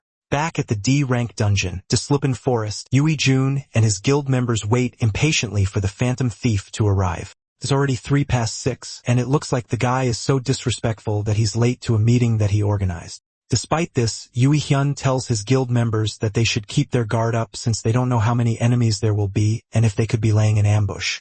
They don't have to wait for long, though, as the Vice Guild Master notices something rushing at them from straight ahead. They look closer and see Hyan rushing at them with a bag on his shoulder, while several angry wolves chase him down. Yui-hyun screams out in shock as he sees the ghost of a man that he killed himself. At first, he thinks that this might be a twin brother of our MC, but it's clear at this point that Hyun really is alive. Hyun happily greets Yui-hyun since it's been a while since they last saw each other. And since they meet again, he has a gift to present. Hyun reaches into his bag and pulls out an adorable-looking Deslipin pup. The guild members are immediately frozen by just how cute the little guy is, but they don't have time to admire it as Haeon winds up and throws the pup towards the Bait Guild members. Even the hard and talented for the guild can't ignore such a cute pup in danger, and they drop their weapons to save it. One of them is able to catch the pup, and they all coo at it as it starts to tear up in the man's hands. Then they turn their outrage to Hyan, the person that threw the pup in the first place, and they are even more motivated to kill him now after he put such an adorable creature in danger. However, Yui-hyun tells them to shut up as he realizes the true reason that Hyun threw the pup. He didn't just take one, and instead, he kidnapped a whole bag of pups, which in turn brought all the Deslipins towards them. Hyun throws the bag of pups into the air, and the guild members rush to catch them before they fall. But in their rush to save the pups, they are unprepared for the pack of Deslipins charging towards them. Yui-hyun is able to block a few of them that come charging in, and Hyan slickly dodges behind, wishing the guild master good luck as he rushes off to take out the rest of the guild members. Yui-hyun chances a glance behind him while holding off a few of the monsters trying to kill him. The Deslipins are already difficult enough to deal with because they can turn invisible, but Kang Hyan threw their entire formation into disarray as soon as he appeared. His plan to take down the Bait Guild is way too effective, and Yui-hyun is forced to order the rest of his guild members to retreat. The men at the back don't waste a second as they all dash back towards the dungeon gate, pushing past each other to make their escape. The men swear that they are going to quit the guild as soon as they can, but their daring escape is blocked as Yu-sung peeks his head out from the portal. Then as the stunned guild members look at him in fear, he pulls his weapon through the portal and crushes the closest person he can get his hands on. Yu-sung wastes no time once the first person goes down as he goes after the next before they can run away. The guild members start to panic as they begin dropping like flies, and Yu-hoon can do nothing but watch in shock. Yu-sung betraying them was definitely not what he was expecting to happen here, and he's completely caught off guard on what to do. Nothing is working out as he planned, but he still feels like there has to be a way to get out of this. He looks to the left where the invisible monster wolves are tearing apart half of his guild members. And to the right, Hyan is doing the same to the rest that are not being torn apart by Yu-sung. Despite his determination, this is clearly a checkmate for him. There's no way for him to get out of it, and there's no clear exit for him. Since things have come to this, then he has no choice but to use his last resort. He charges his energy into his fist and prepares to launch a final attack. Hyan cuts his sword through an unfortunate talented, and the blood splatters around him. There seems to be no end to them in sight, and the guild members start to look like cockroaches. He's starting to get annoyed by just how many of them keep coming to attack him. As he's fighting, he hears a loud shout from behind him, and turns around to see Yui Huin rushing at him, while his entire body is covered in fire. He's using his last resort skill called self-immolation, which turns him into a powerful flaming fireball. The fireball expands and even starts to engulf the other guild members that haven't been taken down. This skill endangers Yui life and its firepower is excessive. But with this, he believes that not even Hyun would be able to survive. However, even as the flames rip apart his skin, Hyun reaches through the fire and grips Yui Hyun by the face. As if to taunt him, he tells the man that the fire is just a little warm and just this much is nothing. With that, he kicks Yui Hyun away, sending him crashing into one of the dead wolves and putting the fire out immediately. Then he tells Yui Hyun to sit there and watch while the two psychos destroy what's left of his guild. Hyun plans to make sure that he's the last person to die since he can't let Yui Hyun off so easily after everything he went through. Then Hyun rushes off to take care of the rest of the guild members while Yui Hyun can do nothing but sit down and contemplate life. Everything he has built and everything he knows is all over, all because he messed with the wrong guy. As the end of his life closes in, he can't help but burst out into desperate maniacal laughter. His laughter continues to ring out, echoing through the entire forest for the rest of the day into the late evening when all his guild members and the wolves are dead. Yusung goes over to him while he's still laughing, and Hyan says to leave him be since he's most likely having a nice dream. All the while, Yui Hyun continues to think about how everything is finished. But then at the last moment, he realizes that he shouldn't think that way. He doesn't want to die like this in such a pathetic way. He was an illegitimate child and a bastard son who was treated like a stranger by everyone, especially his siblings. They ignored him and didn't care about him, but they also pulled him into their fight for a role that he never even wanted to play. His father was the only one who sympathized with him and supported him plentifully, but to them, even that was another excuse to tear him apart. And then one day, the world changed when the tutorial started. Talents appeared right alongside dungeons, and the world began to run on a society where might makes right. His yapping is cut short by a clean slice to his neck, and Hyan stares down at the dead body of the man that had been a terror to him for far too long as his head rolls away. Meanwhile, he asks himself why villains feel the need to have such long unnecessary monologues. Yusung laughs and says that they could have at least listened to his last words, but Yun doesn't want to. Now that everything has been taken care of, Yun thanks Yusung for helping him out, and Yusung doesn't mind at all since this whole thing was fun, so it doesn't really matter. Now Yusung asks him how it feels to get his long-awaited revenge. Hyun isn't sure, but he's heard that vengeance leaves you feeling hollow. But Hyun doesn't agree with that at all. He killed people that deserved it, and it may not feel the most amazing, but it does feel refreshing. The next thing to figure out is what to do with the items that the monsters and hunters drop. Hyan offers to sell them and split the money in half, but Yusung doesn't need the money. If that's the case, Hyan won't say no to more money and more loot. Money isn't something that Hyan has been obsessing over recently. He receives a decent amount from dungeon clear rewards, so he doesn't have to think too much about it. However, this recent incident made him realize that he can't protect everything with just strength and a decent amount of money. He needs to gather as much money as he can so he can make his own guild. As the gate fades away, taking with the last remnants of the bait guild, Hyun wonders what to do next. He asks Yusung what he would say if Hyun suggested making a guild. Before our MC can even finish his sentence, Yusung immediately agrees to join without missing a heartbeat. If his big bro is making a guild, then it'll definitely be a fun experience for the blonde. Hyun laughs at the idea and tells Yusung that he hasn't even agreed to let him join, and the two men continue to joke as they make their way down the mountain back into town. No one knew that at this time, the idea of a small guild that these two men would form as a joke would become the most well-known guild in Korea for all the wrong reasons. Sometime later, Hanseo Group's president, Jong Sang-soo, goes to confront the only person he can blame for the death of his son, Jong Yoo-hyun. The man entrusted Choi Min-jun with the responsibility of taking care and raising Yoo-hyun, and now the man is dead. This is a breach of contract, but Min-jun doesn't seem to care.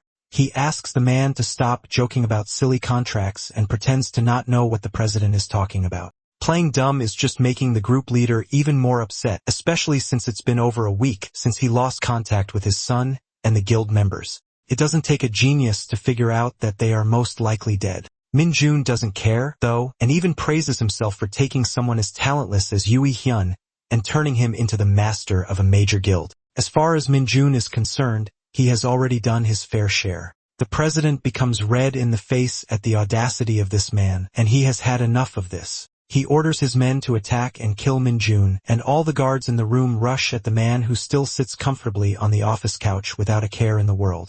Without even moving much from his comfortable position, Minjun activates his tentacle-like powers, completely ensnaring all the guards before they can get close to him.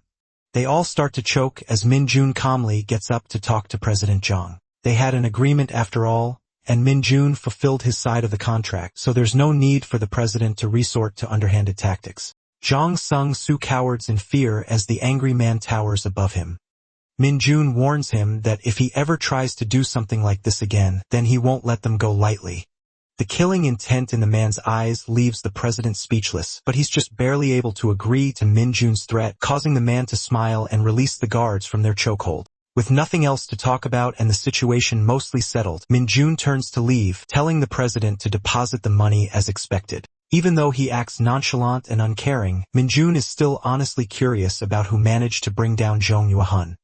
With the fall of the guildmaster, the bait guild vanished, and the sudden disappearance of a major guild sparked numerous rumors and horror stories. Raider and the media both went into an uproar for a while, but over time, the bait guild name slowly became forgotten amidst the numerous emerging guilds and talented.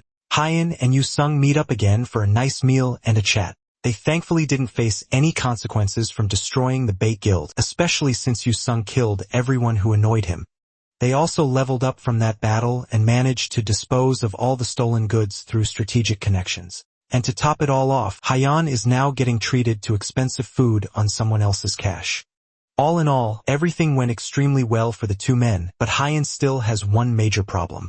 He got a new title called the Ruthless Household Destroyer, which gives him 2 strength and also allows him to invoke instinctive fear in others. The effects of titles that aren't equipped are still half effective. So even if he doesn't equip the Household Destroyer title, it will still have an effect.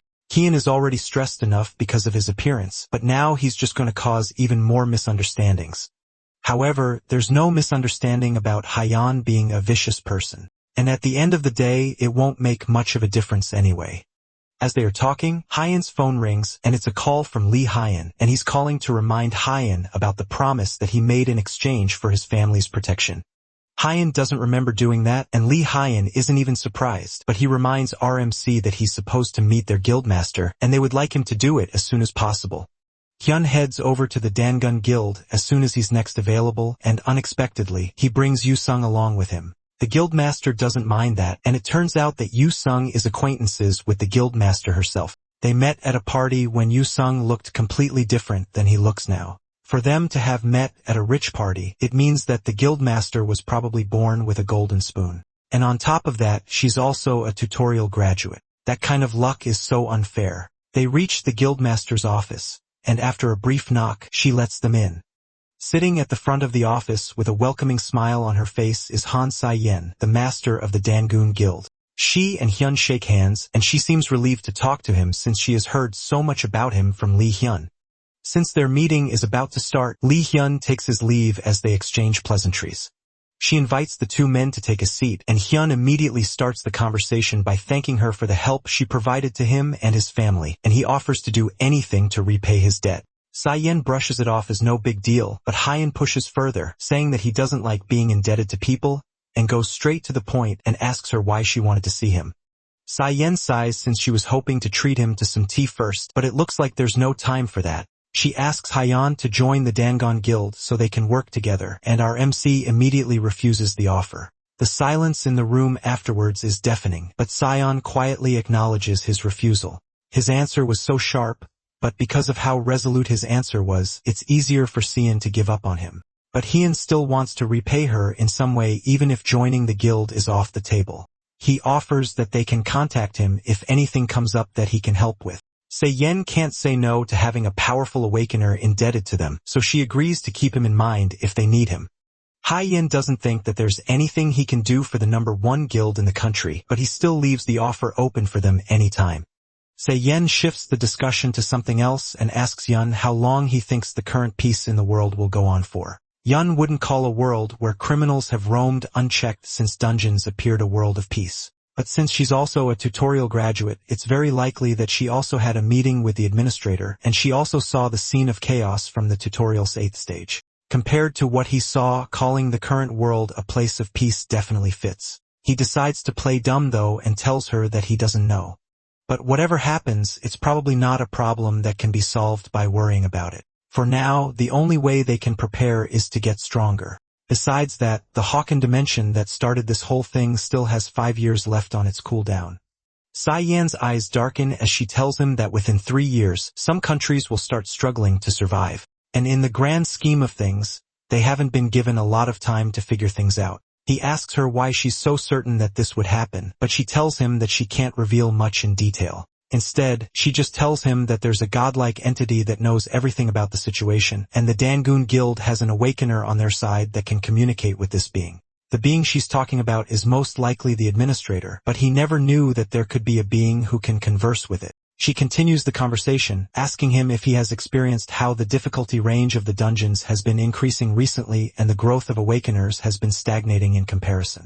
Hyan isn't aware of any of that, but Yusung has heard a thing or two about it. They say as an Awakener gets stronger, they start to endure more danger. That's why hunting with guns has no effect. But things like bows and crossbows still grant level ups unlike guns. There's a lot of theories about it, but no one can really figure it out. The only ones capable of solving the recent incidents are people equipped with both strength and boldness. People like our MC Hyan are the people who can become heroes who protect the earth from incoming danger. This isn't the first time Hyan has been called a hero who will protect the earth. He tells Cyan that he really isn't that good of a guy. Calling him a hero is a bit of an exaggeration when he's the one that eradicated an entire guild. At the mention of the Bait Guild, Cyan's voice turns unexpectedly cold, as she tells him that she doesn't care about trash like that.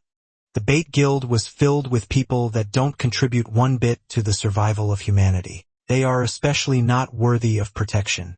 One person like Yun is more important to humanity than hundreds of people like those from a guild like that. The one who protects the world doesn't have to be a good person. They just have to be strong. With that, the conversation ends. And after seeing them off, Lee Hyun returns to the guildmaster's office and confirms with her that he even saw them enter the car and drive off. Then he asks her how the meeting went and how it was seeing him in person. Se-young leans forward in her seat as she comes up with a response. He definitely exceeded her expectations, and from their conversation, she managed to confirm something crucial.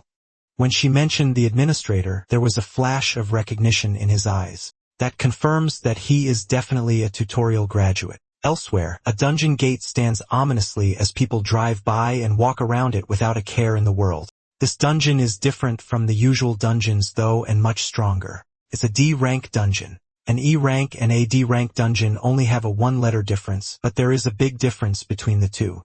There is an increase in the strength and number of monsters, but the most obvious difference is the variety in the monsters that appear, especially in the D-rank dungeon that Hyan is currently fighting his way through called the Diance's Research Institute. Here, the variety of monsters is even greater, and it makes things a lot more annoying for Hyan to deal with. Normally, the regular mobs and the boss mobs are all the same type, which makes it more convenient. But this place has so much variety, which means each monster has a different attack pattern and fighting style. And now he finally reaches a new monster that he's never seen before, an ogre chimera dirge, which is a monster with a goblin's head on an ogre's body. The proportions are all whack, which makes Hyun think that doing this to the monster might actually be a nerf. But since it's here and the monster looks strong, he decides to make it an offer to join their new guild. Hyun made a bet with Yusung on who can find a candidate for the guild first. The monster gives a direct answer by raising its giant hammer over its head and bringing it down towards Hyan with impressive force, shattering the ground underneath. Hyan is more than fast enough to dodge it though and jumps over the monster's head. The chimera could have just said no if it didn't want to join, but attacking the future guildmaster means that he's been automatically disqualified. The monster roars as a disgusting liquid starts to fill its mouth, and then it spits it out at Hyan. Before the strange liquid can touch him, Hyan activates his mana explosion, blasting the monster in the face and escaping behind it. He turns around and notices that his armor is slightly dissolved, meaning that whatever that monster spat at him is highly acidic. This fight is definitely going to be tough since the monster has tough leathery skin, and Hyan also loses by weight class. But our distinguished scholar of a main character is an advanced intellectual. Because of that, he will always find an answer to every problem that comes before him, and the answer here is the monster's hammer. Hyan just has to have it. Elsewhere in the dungeon, some delinquent talented walk through the dungeon just like any other day. One of them points out that he has been hearing monster screams for a while now, but the group leader, Hyung, dismisses it, saying that someone is probably just hunting. More than that, what they should be thinking about is the prize they have right in front of them. A young woman stands completely surrounded by the group of men, who definitely don't have her best intentions in mind. This is why people like them love dungeons so much, because they find unexpected treasures in the strangest of places. The hunter from earlier still keeps talking about the strange sounds that he's hearing around them, but Jung still tells him not to worry about someone else hunting. The only problem that the group leader failed to account for is if this person is hunting them. Behind them, an angry-looking Hyen drags his newly stolen hammer across the dungeon floor while muttering something to himself. They all turn their attention to him as his words finally start to come out more. Hyen, our intellectual, also has a good nose. And with that nose, he can smell the scent of weak pieces of criminal trash that he can beat the hell out of. The men can already tell that something is severely wrong when they see the psychopath dragging a giant hammer towards them. He continues walking towards the stunned men, and without another word, he raises the hammer over his head, intent to smash it down on the entire group, but it instead slams itself into the ceiling above their heads. Dust and rubble fall on all of them as Hyen tries to pull the hammer out from the ceiling. They can't tell what's wrong with this nut job and why he would try to swing something so large in this kind of narrow space, but they simply cannot fathom the massive intellect of our main character. The hammer starts to budge, and eventually, Hyun pulls it out, slamming it down on the ground in front of him. More dust and debris flies around the area, and Hyen takes a deep breath as he realizes that the hammer might be a bit too heavy for him right now. It'd be impractical to use as his main weapon, so he puts it away for now. The group continues to stare at him, completely dumbfounded, until their leader speaks again. He was wondering what happened that would make a crazy guy like that suddenly start showing off his strength, but it looks like Hyen doesn't even understand the situation. For him to put the hammer away and disarm himself in front of so many people, he has to be completely stupid. The man rushes towards Hyen, ready to finish him in one blow, but a swift slap to the face sends him flying before he can even think about seeing Hyen move. In an instant, the man is on the ground with a swollen cheek and broken dreams. Then Hyen picks up the criminal and holds him up by the hair with a knife pressed to his neck. He tells the man's teammates to drop everything they have if they want their friend to stay alive. Instead of trying to save their friend, the men waste no time as they charge at Hyen and attack together. Even Hyen is surprised that they would decide to attack together despite the hostage. RMC disappointedly tells the man that it looks like he wasted his life and he has horrible friends. He asks the man what his name is, and it's Kim Gyu-shik. Now that he has a name, the thug is going to have the honor of becoming Hyen's partner as they work to get revenge for him being betrayed. After Hyen finds a good grabbing handle using the guy's nuts, he turns a full-grown man into a battering ram, knocking out the first person that comes close with a headbutt to the face. That brief test attack brought back positive results for Hyen as he realizes that the impact from the weapon wasn't bad at all. Now that he has his new weapon, Gyu shook the battering ram, Hyen feels unstoppable. The men who once charged fearlessly now shiver in fear as they warn Hyen not to come any closer, but their pleas are not heeded as Hyen uses his battering ram to beat up the rest, knocking them all out. The young woman from earlier watches in shock as Hyen stands over all the knocked out men and stretches, as if he just completed a hard day of work. From what Hyen can tell, the group was most likely a D-ranked clear party, which is why fighting them took longer than it would usually take for him. A soft voice calls out to him from being, and it's the woman from earlier who wants to thank him for his help. If Hyun didn't appear when he did, she would most likely have met a terrible fate. Hyun waves her thanks off, telling her that beating them up was fun for him at the end of the day, so there's no need for her to bow to him. Then the woman introduces herself Shin Sung-ah and asks for his name in return. Hyun can't help but blush at how polite she's being with him, but he introduces himself to her anyway. But then Sung-ah continues, asking our MC what she must do to become as strong as him.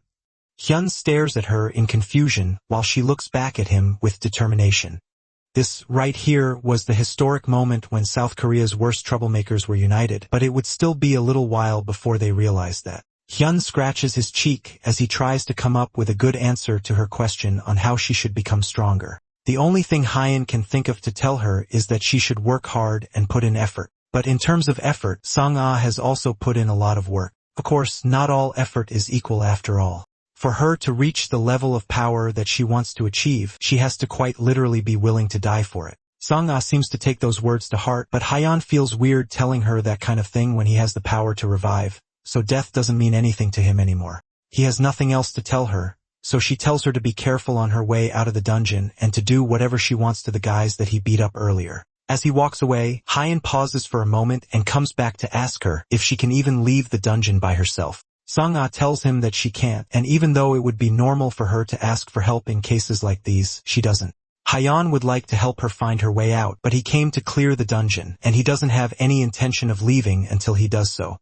In that case, Sung-ah offers to accompany him for the rest of the time he spends in the dungeon. Our MC is shocked by her proposal and thinks that it might be because of what he said earlier about being willing to die. He starts to tell her to forget what he said, but she cuts him off and tells him that it's not because of that. She knows her place well, and she will be content to follow him as silent as the dead while also working to mine mana stones for him. She also promises to not be a nuisance to him, and even says that all the mana stones she mines will be for him alone. At the very least, she may be weaker than him, but she's still a talented so she can protect herself easily. Kian thinks about it for a little bit more before finally relenting and telling her to follow him. The two of them make their way through the dungeon towards the main core, all the while leaving a trail of monster bodies behind them. As Hyeon drops the last monster, Sung-ah commends him on a job well done, and then brings out a knife to start collecting the mana stones. She skillfully cuts through the monster corpses as Hyeon watches her. Just like she said, she's skilled enough to protect herself, and she doesn't get in his way. It also looks like she has some sort of stealth skill because when combat started, she fell back and occasionally supported him with her bow while never obstructing him. She even takes care of the monostones, which he normally leaves behind because he can't be bothered. All in all, clearing this dungeon became a lot easier with her help, and he doesn't regret bringing her along. Now the next step is figuring out what to do from here. With the amount of energy he's feeling in the air, the boss room should be up ahead, and it will definitely get more dangerous from here on. Sung-ah's decision to follow him till the end still hasn't changed, and she has no reason to not continue along with him. However, as they are talking, they both get system notifications that the dungeon's main core has been destroyed and the portal to the outside has been opened. Hyun wonders if someone beat him to it, but he quickly realizes that he can still feel this boss's energy. That means that this is a dungeon break and not just an ordinary dungeon clear. And this is a D-rank dungeon, which means that this is Korea's first ever D-rank dungeon break. The incident reaches the news immediately and is reported as a phenomenon in a Seoul suburb. Approximately 10 dungeons opened at once, and this is regarded as another monster wave. The incident occurred on February 8th, and it's the third occurrence nationally of a monster wave in the country, following the blockade of Hangrae County. Unlike the previous two incidents, though, this wave was artificially created by terrorist acts according to professional analysis.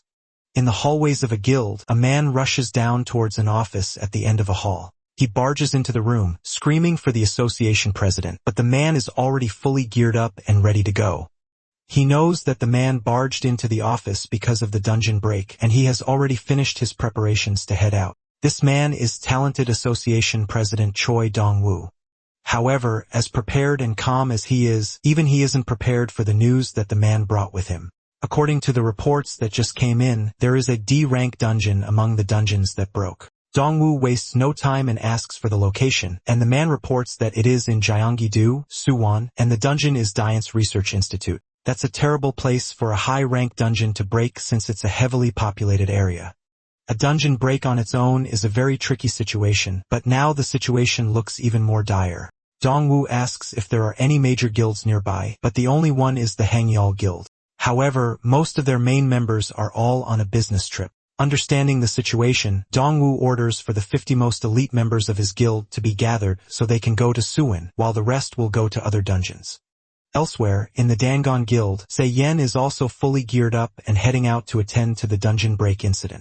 From the reports she's getting, she knows that Dang-woo will be late if he wastes too much time, and she wonders if there are any guilds that can defend until everyone arrives. Ignoring the Hangyun Guild that has all its members abroad, the only guilds available are smaller guilds. However, there is one talented that is already on the scene and working to eliminate monsters quickly. Lee Hyun smirks as he tells the guild master that he has a massive long sword, a muscular body, and a brutal face that is difficult to differentiate from a monster's. Se-yun smiles as she realizes just who Lee Hyun is talking about, and she confidently says that there won't any problems in that area with our MC on the scene. Over in Suwon, Hyan pants heavily as he stands over the monsters that he just barely managed to take out. Other talented who came over to help out watch on, completely surprised that just one person managed to kill all these monsters on his own. One of them tries to come over to thank Hyan for helping them since they all managed to survive thanks to him. But before they can ask for a way to repay him, Hyan yells for all of them to get out of the area as fast as they can if they don't want to die. The talented can't understand what he means by that, but Yun knows that things are about to get very bad. The dungeon break hasn't closed yet, meaning that the boss monster is still inside. He tells them that the boss monster still hasn't come out yet, and if he stays there, then they are all going to die like dogs. The hunter that came close to him before gulps in fear, but swallows it and walks forward, reminding Hyan that regardless of how they look, they are all still talented, so they want to at least offer a little bit of help.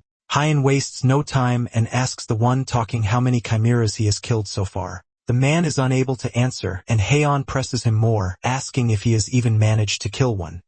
If all the hunters stay and try to fight, then they will only end up becoming nuisances, so they need to instead focus on evacuating the civilians. The rest of the people around start to mutter to themselves, wondering why he wants to do all of this on his own.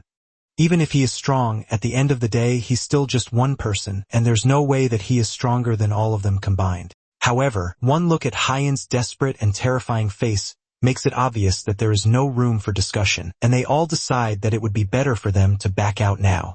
As they walk away, the only person left is Sung-ah, who looks hesitant about leaving like the rest of them. Surprisingly, though, Hyan asks her if she can handle sniping with her bow. He's going to be counting on her for cover, so he wants her to find a place to hide on her own, so she can provide support from afar. She is startled for a moment, but quickly agrees to do it. An ominous dark energy starts to flow out from the portal, and eventually, entirely new monsters step out onto the streets. 3 huge chimera step out from the dungeon, coming directly towards Hyan and completely towering over him. Each one of them is on par with the ogre that he fought earlier, and from the energy still leaking from the portal, he can tell that the boss is coming as well. A cloaked skeleton figure reaches out of the dungeon and floats above all of them as the portal finally closes up behind it. The skeleton takes a look around and unexpected talks, marveling at how strange the buildings of a human society look. This is the first time Hyan has ever seen a monster that can talk, and it looks down at Hyan. It asks our MC if he really plans to stand against all of them by himself, and Hyan fearlessly pulls out his sword, more than ready to smash the monster skull in, and use the pieces to make a puzzle.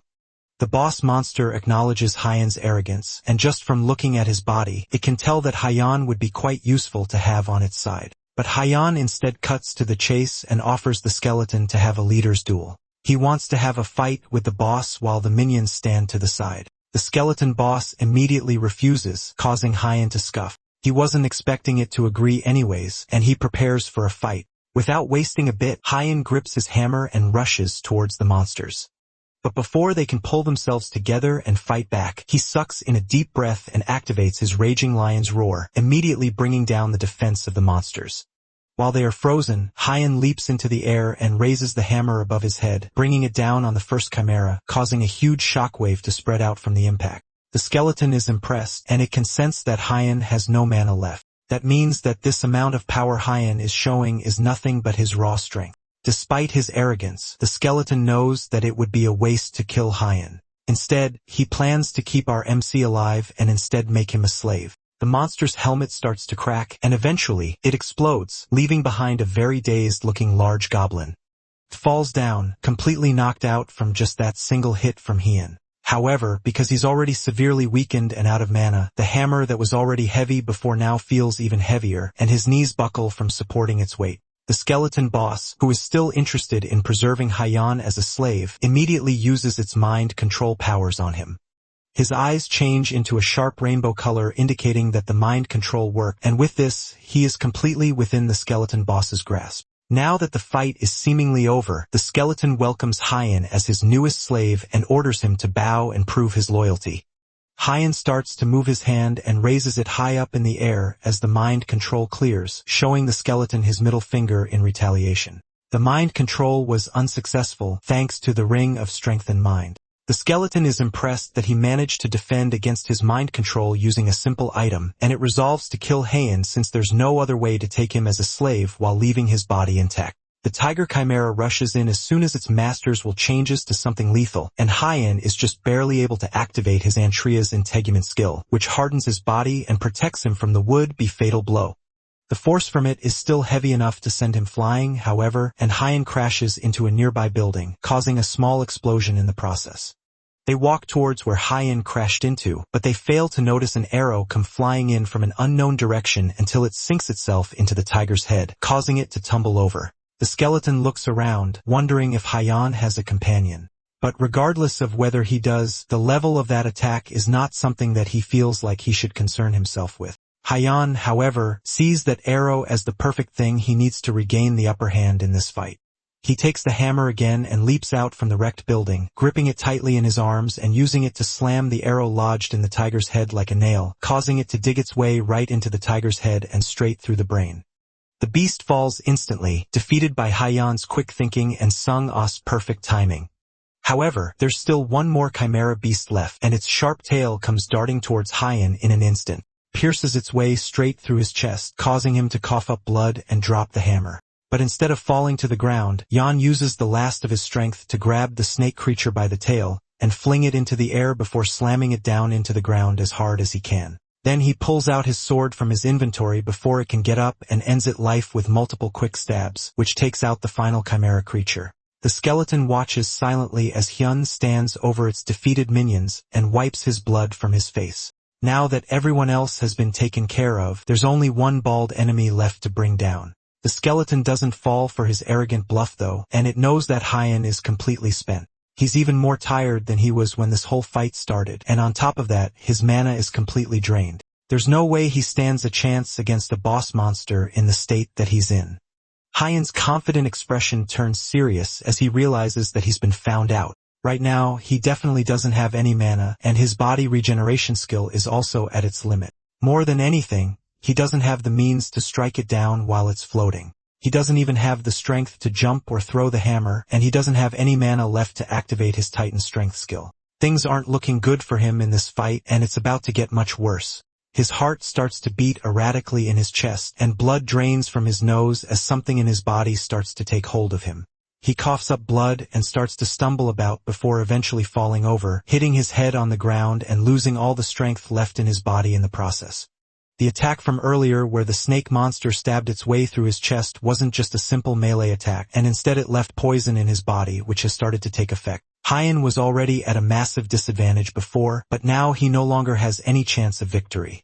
However, the skeleton gives him one last chance to survive by offering to give the antidote in exchange for him surrendering and becoming a slave. Despite all of this though, Hyun still smiles maniacally and yells again that he promised to break the skeleton's skull and use it to make a puzzle.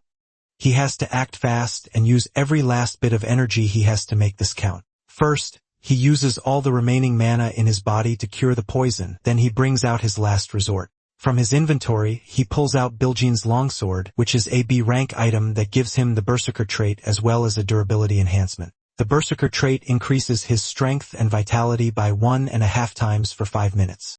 However, during that time, his judgment is severely impaired, and there will be severe after effects to using the skill.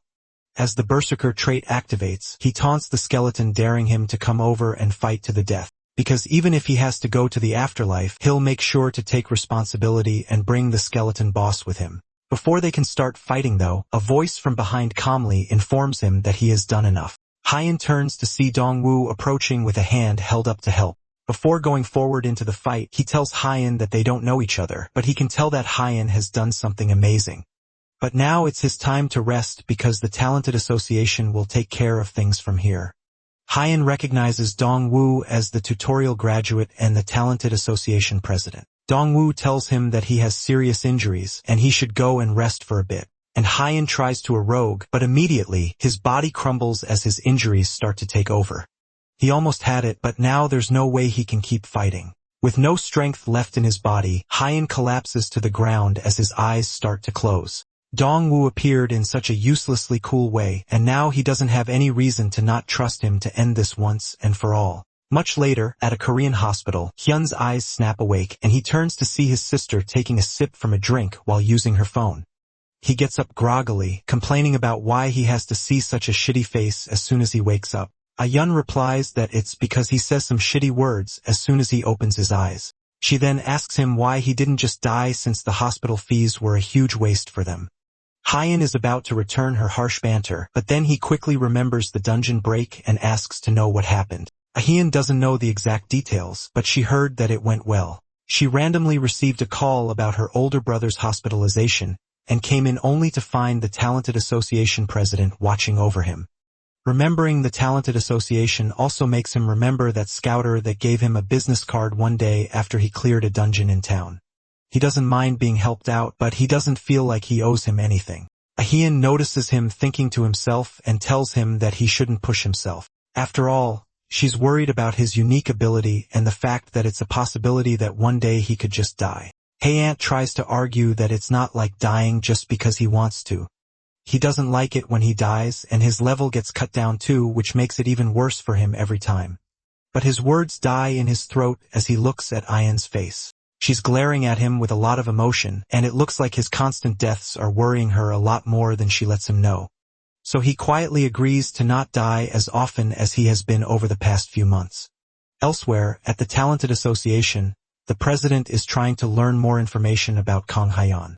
Dong-woo has never heard of him before, but he can see reports that the Talented Association has tried contacting him once. But since Dong-soo doesn't know him, his subordinate wonders why he went through so much effort to evacuate him and even pay his hospital fees.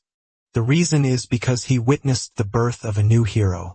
Dong-soo knows that he probably won't get the honor of helping him if not now. From his memories, Hyun looked incredibly heroic as he swore to lay down his life to defeat the boss monster. Of course, his memory is heavily glorified, and Hyun's words were a lot less elegant than he seems to remember them being.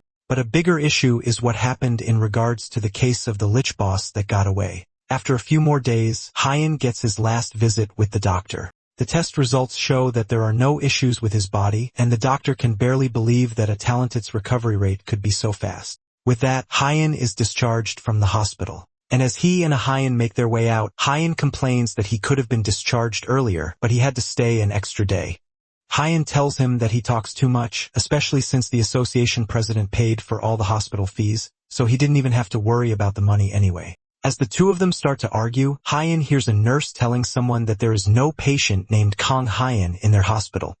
Hyun turns to see a man looking frustrated as he talks to the nurse at the reception, and he tells his sister to go first while he goes to see what's happening. The man at the reception starts to get flustered as he asks the nurse if she is really sure that Hyun isn't in the hospital. The nurse confirms again that there is no patient named Hyun, and if they have been discharged, then there's nothing they can do for him.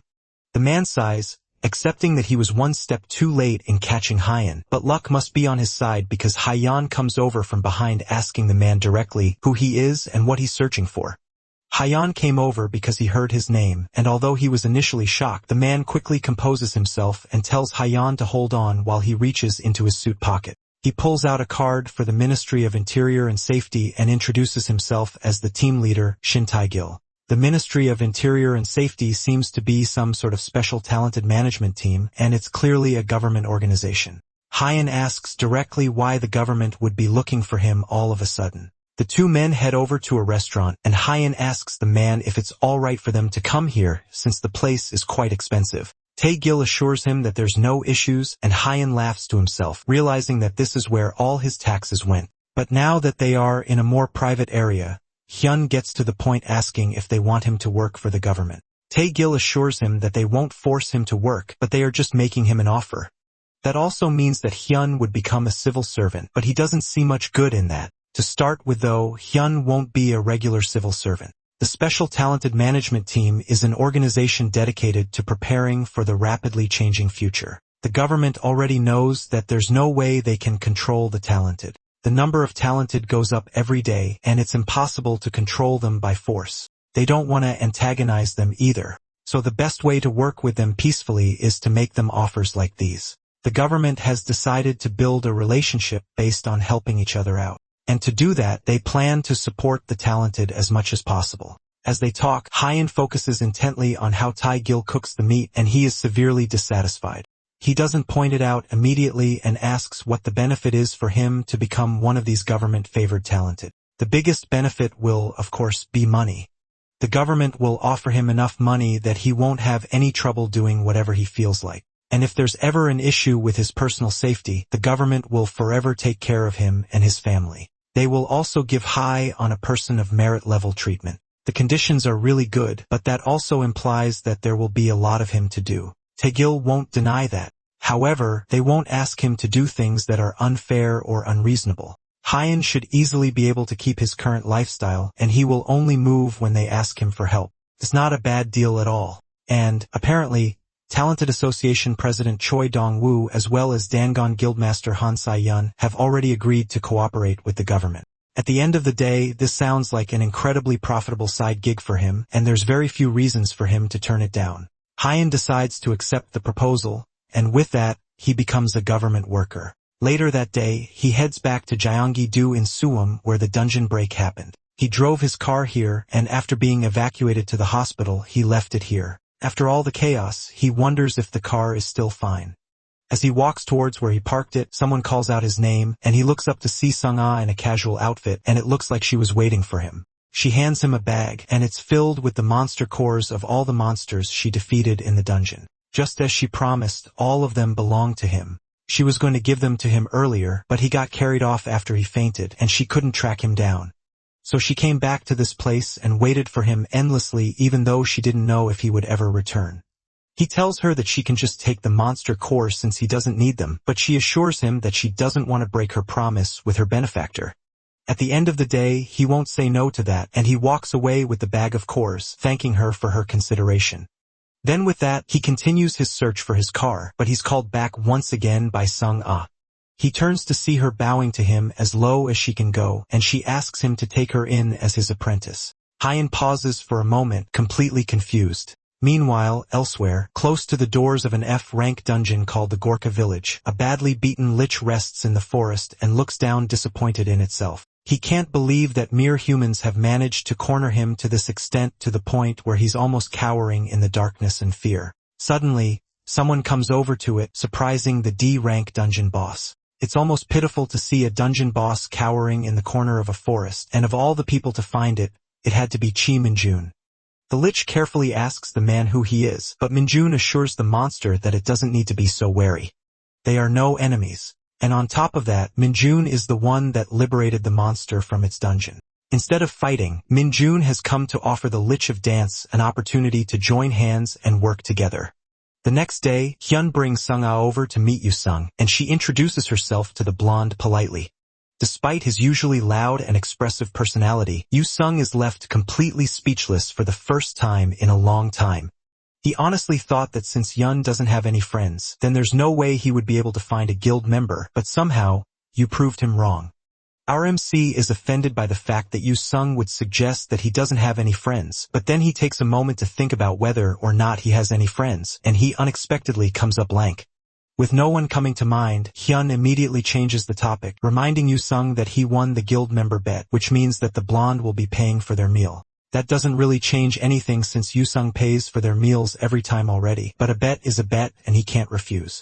However, even though Yu-sung agreed that he lost the bet, that doesn't mean that he will let just anyone join the guild. He tells Sung-ah that she will need to pass a test first and asks her if she's fine with entering a dungeon immediately to test out her skills. Sung-ah flinches for a moment but immediately agrees to it. Hyun knows better though and figures out that the psycho just wants to hurry up and go hunting. They head over to a D-rank dungeon called Harpy's Cliff where Sung-ah's proposed test will be taking place.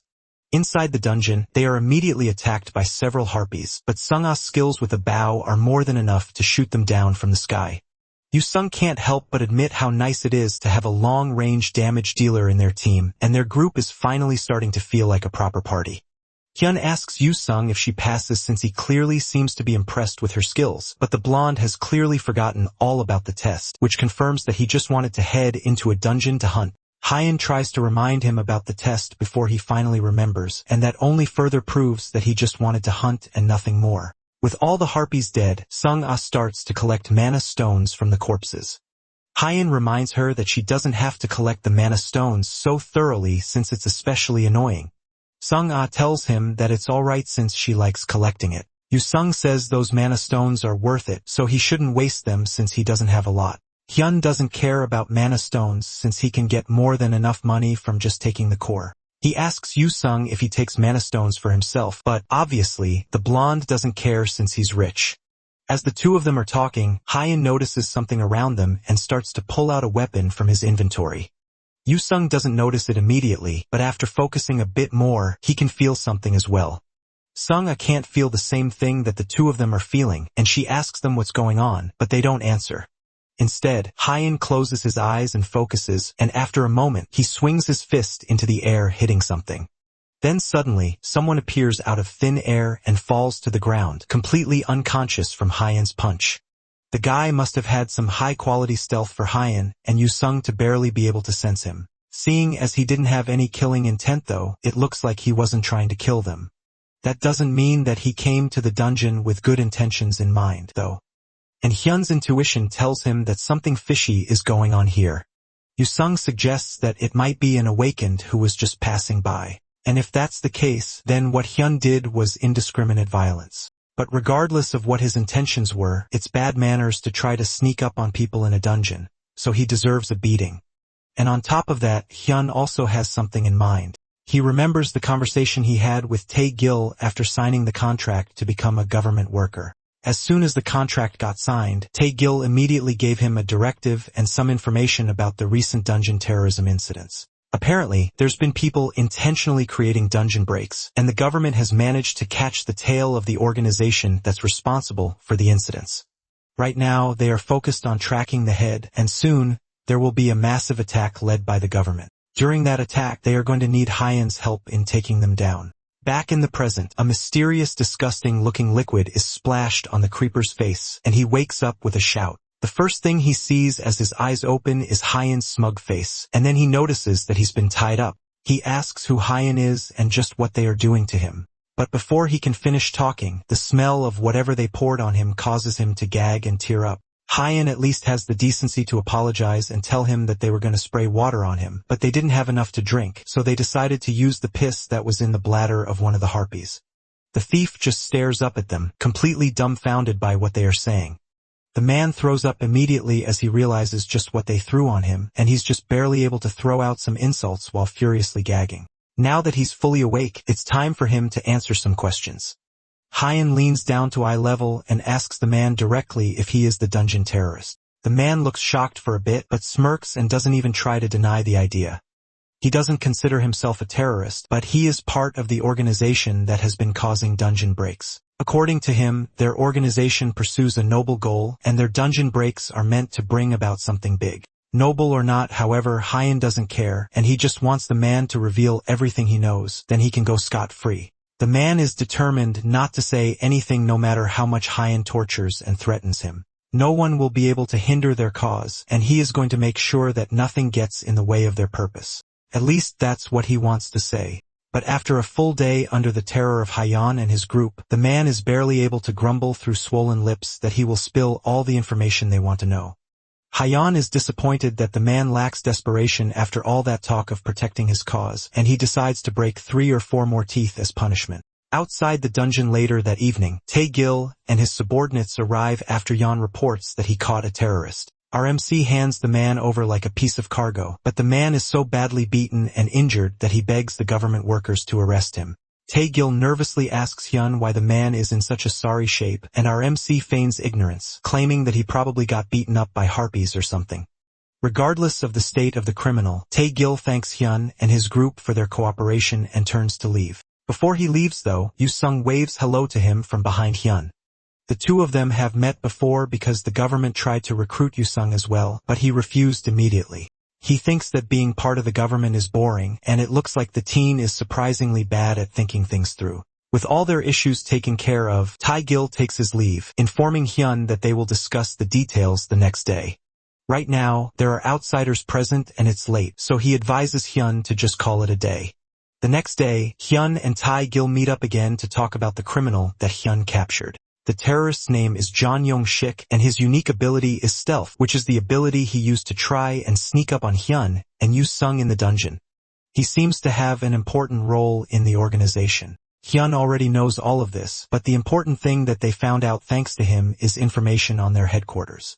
The government still plans to lead a massive attack on the headquarters in 2 weeks. And for them to require so long, they must be making some serious preparations. Hyun asks what kind of preparations would need 2 weeks, but they have more important things to take care of first. For the first time in the entire world, a C-rank dungeon was cleared by China, and it's been all over the news. However, what hasn't been revealed to the media is that a total of 1,200 people participated in the clear, and over half of those people lost their lives. Hyun is someone that has gone into D-rank dungeons on his own, so he knows that the danger levels of dungeons has been increasing exponentially.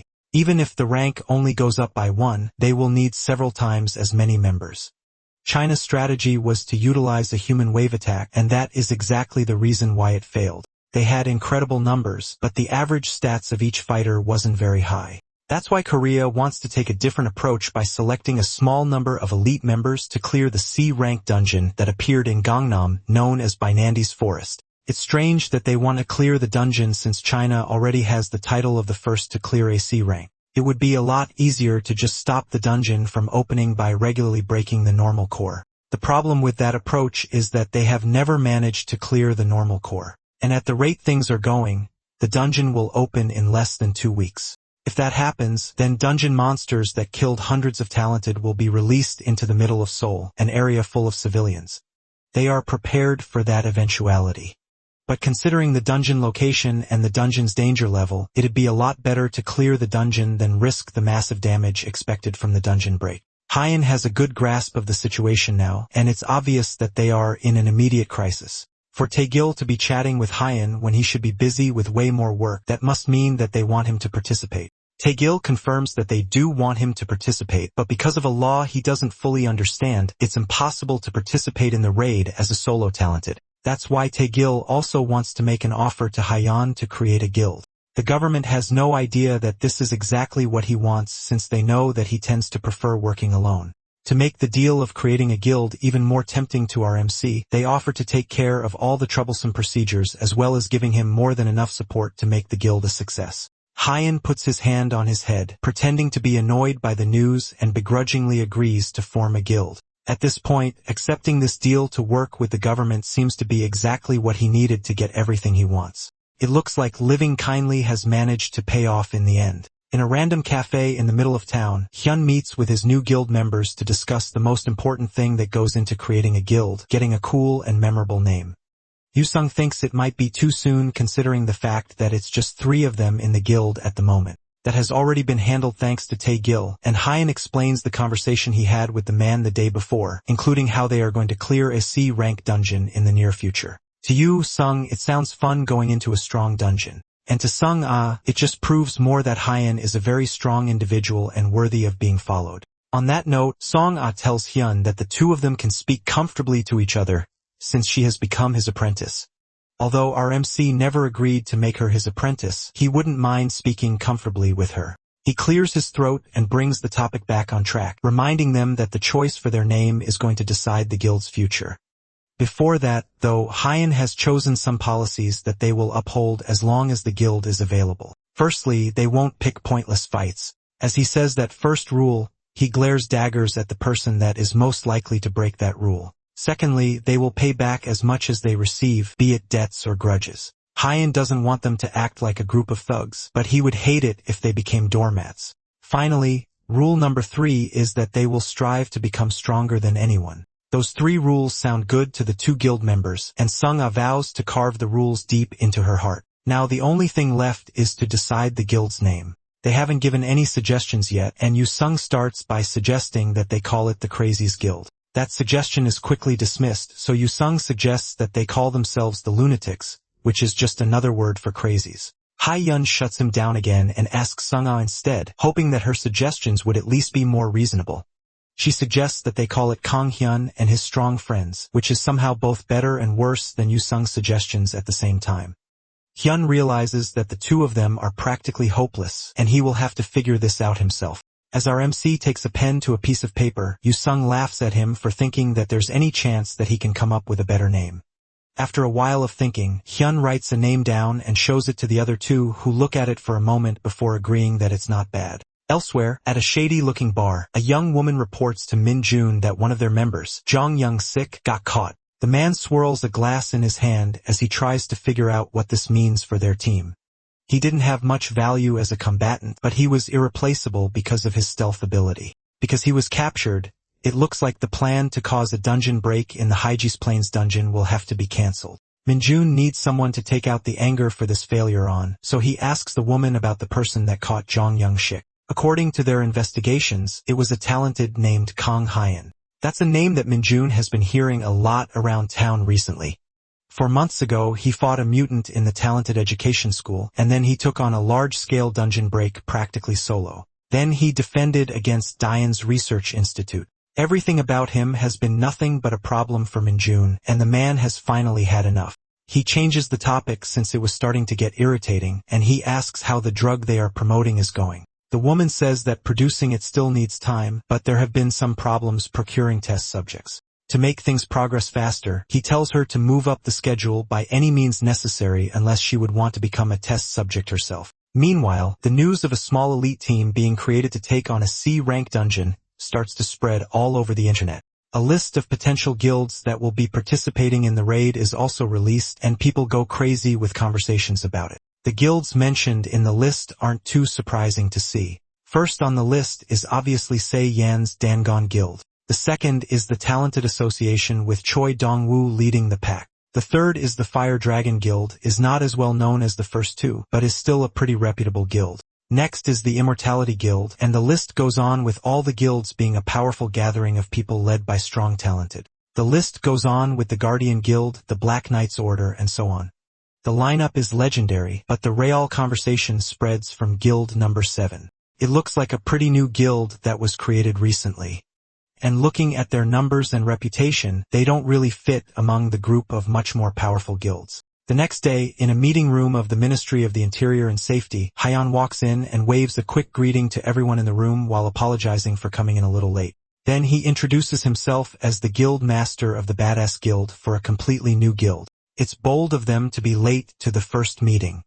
Later, people would call the incident that occurred that day the Basad Guild's first eccentricity. Of course, this one is only interesting because it's the first incident. People usually stopped counting after the 50th one. The world has come to be known as the Dungeon Society. About half a year ago, a cataclysm started from a shared dream of 7 billion humans kick-started a new age for Earth. While countless guilds fall and rise every day, another guild has taken up the chance to become the next big thing on the scene. That is the Badass Guild led by our MC Kang Hyun. Special Awakener Management Team Leader, Shin Tae-gil, isn't too thrilled by the name of the guild, and he skeptically asks Yen if this is really what he wants to name his guild. Since it's an English word, it's clear that Tae-gil doesn't know that it means that something is very cool or awesome. Despite the meaning though, Tae-gil is still wary of the unorthodox name, and he asks one more time if Hyan is really sure that this is what he wants. Our MC is already certain that this is the perfect name for his guild, and Tae-gil hesitantly approves it. Now that the guild has been set up, he tells Hyan that there will be a strategy meeting for the C-rank dungeon Vanandi's Forest. Tae-gil will send the details to him separately, and he urges Hyun not to be late. In the midst of the chaos rocking through the Dungeon Society, there were hundreds of people who die every day. For days later on the Monday that they were meant to meet up, Yu-sung and Sung-ah wait at the office building where the meeting is supposed to take place. Yu-sung asks his guildmate if she has any idea where their leader might be. He calls her his big sis, which confuses Sung-ah. Despite his appearance, Yu-sung is actually just 20 years old, so he is younger than her, which is why he decided to call her his big sister. Sung-ah hesitantly agrees to the casual nickname just before their attention is drawn to the loud footsteps of the person of the hour. Hyun walks up to them and apologizes for coming so late, telling them that he had to take a dump, which is why he delayed for so long. Yu-sung doesn't acknowledge his late arrival, and his attention is more focused on the weird-looking shirt he's wearing. The stretch has a stretched-out face on it that's clearly too small for Hyan. RMC tries to defend his stylistic genius by saying that his character is pretty popular among kids these days, and that's why he's wearing it as a way to restore his image. Because he got posted a lot recently on the internet, his image has been getting worse recently, so he's trying to go for a more friendly image. Yu-sung is surprised that RMC would really think that a weird shirt like that would work, especially since the image on the shirt looks more angry than anything. It's more likely to make kids cry when they see it. Kion gasps in shock and realizes that this is probably the reason why a kid in the parking lot started crying when he walked by. It looks like Yusung's warning is coming much too late and a kid has already been traumatized. In the meeting room where the strategy meeting is meant to be held, one of the guild masters is starting to get frustrated that their meeting is being held up like this. 5 minutes have already passed since the meeting was meant to start, and the Immortal Guild Master, Han Myung-do, is the first person to openly show his frustration that things are starting off on such a bad foot. Black Knight's commander, Lee Chong-gun, points out that they are waiting for 2 more guilds to show up. The Guardian Guild Master Park Se-hyun knows that the Flame Dragon Guild is always late, but it seems that there are more troublemakers this time around. Choi Dong-woo, the president of the Talented Association, silently hums to himself as he listens to the conversation around him, and Dangun Guild Master Han Sai-yin also keeps her thoughts to herself. Tae-gil, sitting at a podium at the front of the room, sighs in a way that shows that he clearly knew this was going to happen. He excuses himself from the room with the excuse that he wants to go and contact someone for a moment. He leaves the room and rings a certain person on his phone, but after several calls, no one answers, and he's left with the same voicemail. He decides to call Yusung's number instead. And after just a single ring, the blonde picks up the call. Tae-gil quickly tells Yusung who is calling, but the blonde seems unexpectedly unimpressed. He tells Tae-gil not to live like that, clearly thinking that the person on the line is some kind of scam caller. He then announces that he's about to end the call, since he is in the middle of something fun at the moment and doesn't want to be bothered. Tae-gil desperately tries to get him to stay on the line, repeating again that he is the Special Awakener Management Team leader. That's enough to jog Yusung's memory of the government man, and he's at least convinced that he's not getting a scam call. Now that Tae-gil has gotten the blonde man's attention, he asks the man if he remembers that they are supposed to be having a meeting today. He asks Yusung when Kang-hyun plans to come over to the meeting since they are all late. Yusung's smile pretty much comes through the phone as he tells Tae-gil that he doesn't have to wait too long for Hyun to show up since things are about to get really fun soon. Tae-gil doesn't understand what Yusung means by fun, so he tells the team leader that he should come downstairs and watch for himself since Hyun just got into a fight. As Tae-gil yells into the phone in shock in front of Yusung, Hyun grabs a man by the shirt, nearly lifting him off the ground. Hyun looks pissed off and ready for a fight, and the person he's picking a fight with is none other than the Flame Dragon Guild Master, Park Hoi-yeon, who looks completely shocked at what is going on right now. He can barely believe that some random crazy person is trying to pick a fight with him, the guild master of the second strongest guild in Korea. Even his guildmates who are supposed to protect him can do nothing but stand and watch in shock as their guildmaster is stared down by a very angry Hyun. Let's go back a bit to before the chaos started. Hyun and his group were not as late as they are right now, and they were trying to remember which floor they're meant to go to. Sung-ah reminded our MC that they were meant to go to the 11th floor, and he pressed the key on the elevator. The doors began to close, and everything looked absolutely peaceful, and they were set to be a little late but still perfectly on time. That was until a hand pushed itself in between the elevator doors, stopping it from closing. The doors pulled themselves open again to show Park Hoi-yeon and his group, who politely excused themselves as they tried to enter the elevator as well.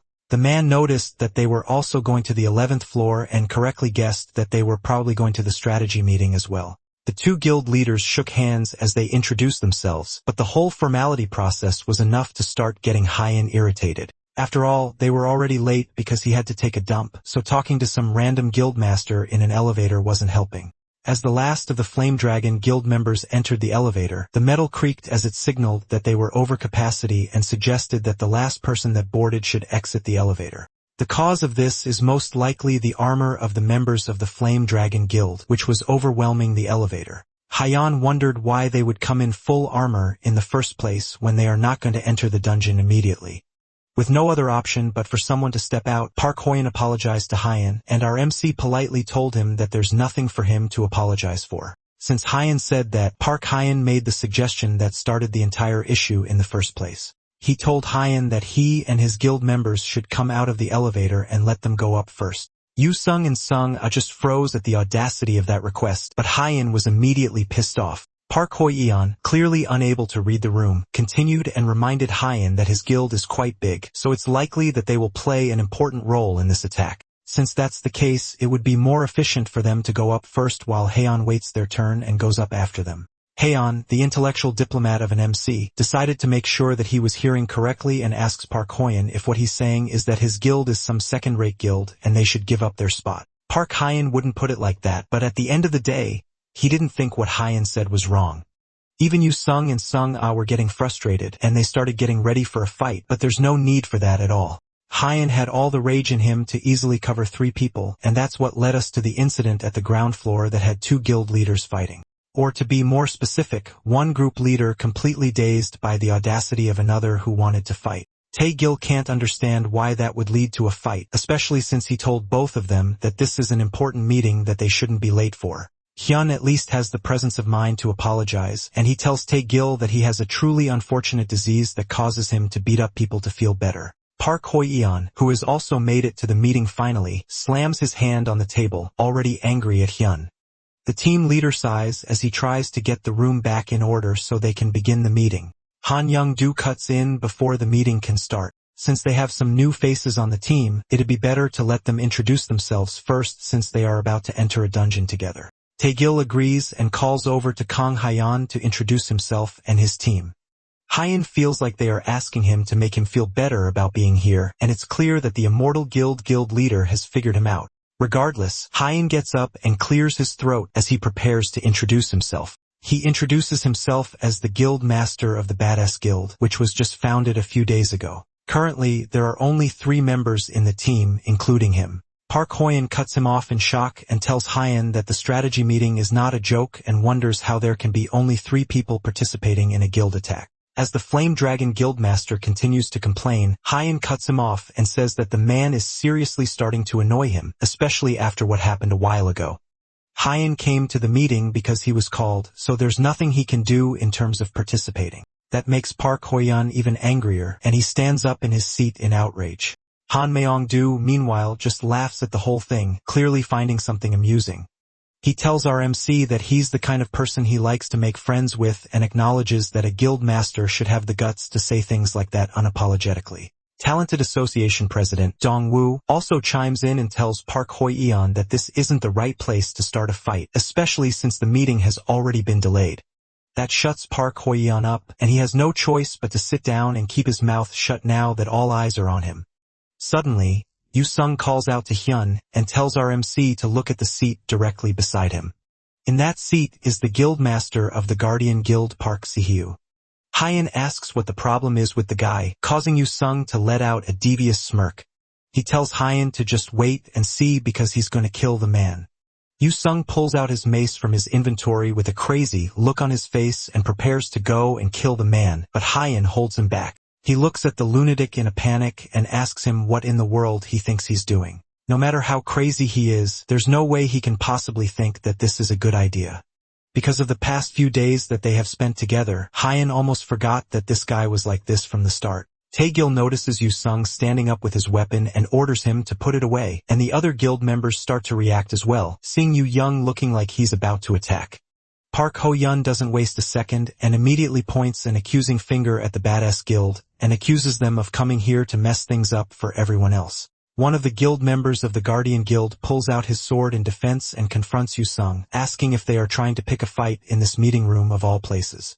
He asks his guildmaster for permission to engage, but Park Se-hyu is unusually quiet. He calls out again for his guildmaster to give him permission, but when he turns around, he notices the dark look on the man's face. Suddenly, the man grits his teeth and starts to physically change. His eyes glow a dangerous red as the veins on his face start to bulge out, looking like they are about to explode. He lets out a feral roar, shocking everyone in the meeting room as all the talented immediately stand up and get on edge. In seconds, the other guild masters start to pull out their weapons as well, all getting ready for an unexpected brawl. Park Se-hyu gets to his knees as he continues to growl and roar like a monster, and no one has any idea what's going on. The guild member from before, who was about to fight Yu Sung, nervously approaches Park Se-hyu and tries to check if he's alright. The Guardian Guildmaster turns his attention to the worried man and stabs a finger in his throat before ripping it out immediately, causing a splatter of blood to go flying all over the room. The man falls to the ground, immediately dead as even Haeon, who's normally cool and collected, is left completely shocked by the sudden turn of events. Meanwhile, Yu Sung, who is ready for a fight from the very beginning, is ecstatic at the turn of events and tells Hyen to take a good look at the man right before he prepares to attack. He yanks his hand free from Hyun's grip and rushes in with his mace, ready to kill Park Se-yu with one quick attack. Just before his mace can make contact though, he's sent flying by a swift punch from the guildmaster, crashing right back into Hyun, who hurries to check if he's okay. Yu-sung just laughs and wipes the spit from his face. It looks like whatever Park Se-yu turned into is surprisingly tough, but he picked the wrong place to act up. Behind him, the most powerful talented in Korea are all gathered and ready to take him down cleanly before he can cause any trouble. Even in his berserker state, Park Se-yu can tell that he's in the wrong place at the wrong time. Hyun tells Yu-sung to step aside as he too prepares to finish this quickly. Now that it's clear that there's no reason to hold back, he loudly asks if he's allowed to hit him first. The shockwave from Hyun's first punch is felt and heard throughout the building. By the time the fight is over, the room is completely trashed with crater holes in the wall and furniture completely destroyed and scattered around the room. At the end of it all, Park Se-yu lays completely beaten up on the floor of the meeting room. They nervously ask if he's dead, but the answer is obvious to anyone that takes more than a second glance. They couldn't restrain him in his current state, so the best thing to do was take him down before he could go and cause more trouble. He was also stronger than they thought, so there's nothing they could do. That doesn't explain what exactly is going on, since the guy clearly wasn't normal. There's no way anyone could have seen this coming except on Yu-sung for some reason. Hyun wonders how in the world he knew that something was wrong with Park Se-yu before anyone else. Hyun has an incredible sensitivity to mana, but he didn't sense anything strange until the fight started. He wonders if this could be some kind of unique ability, or maybe he can even see the future and sense incoming danger. Thinking back more, if Hyun can sense future threats, then even his reckless and crazy actions might have a reason behind them. Maybe even that time as well, during the sparring match in the school, he might have had a reason to attack that girl. Suddenly, Yu-sung laughs as he wipes the blood off his face. With a creepy smile on his face, he relishes in how fun this fight turned out to be after a long time of peace. He cringes heavily as he sees the weird smile on his friend's face. There's no need to overthink things when it comes to Yu-sung. Since the start, he has always been a psychopath. With the whole mess more or less taken care of, Tae-gil apologizes for the disturbance and tells them that they will resume the meeting via video call in the afternoon.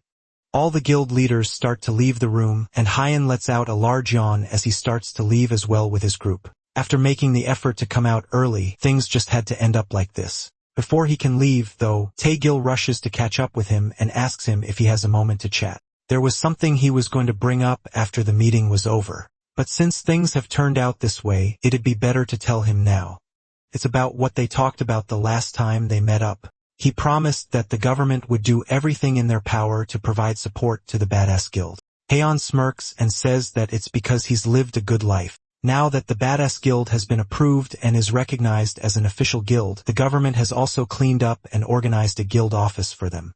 It's available to use starting from today, and Tae-gil offers for them to head over and check it out. Hyun is excited to see his new office and eagerly asks where he should go to check it out. Tae-gil directs them to a skyscraper. And on the 33rd floor, Hyun and his guild members walk into a large room that will become their new guild office. The place is clean and equipped with multiple things that will make starting a guild a lot easier. At the front of the office is a high-end PC equipped with the latest graphics card, and towards the side of the room is a cooking area with an expensive-looking espresso machine as well as a high-end double-door refrigerator.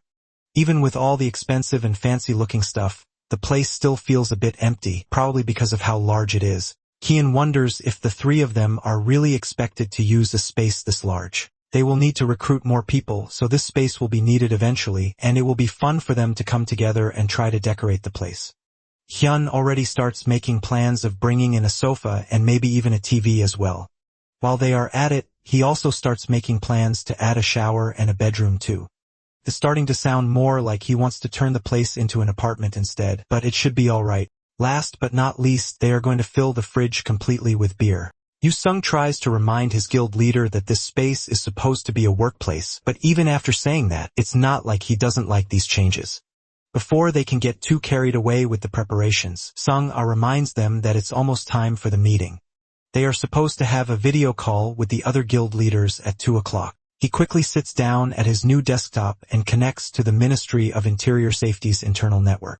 Hyun wonders if this place even has internet and how funny it would be if the internet didn't work. Meanwhile, Sung-ah says that she'll be stepping out for a moment. After a short delay, the connection starts, and Tae-gil immediately apologizes for the delay and thanks the guild leaders for gathering again on such short notice.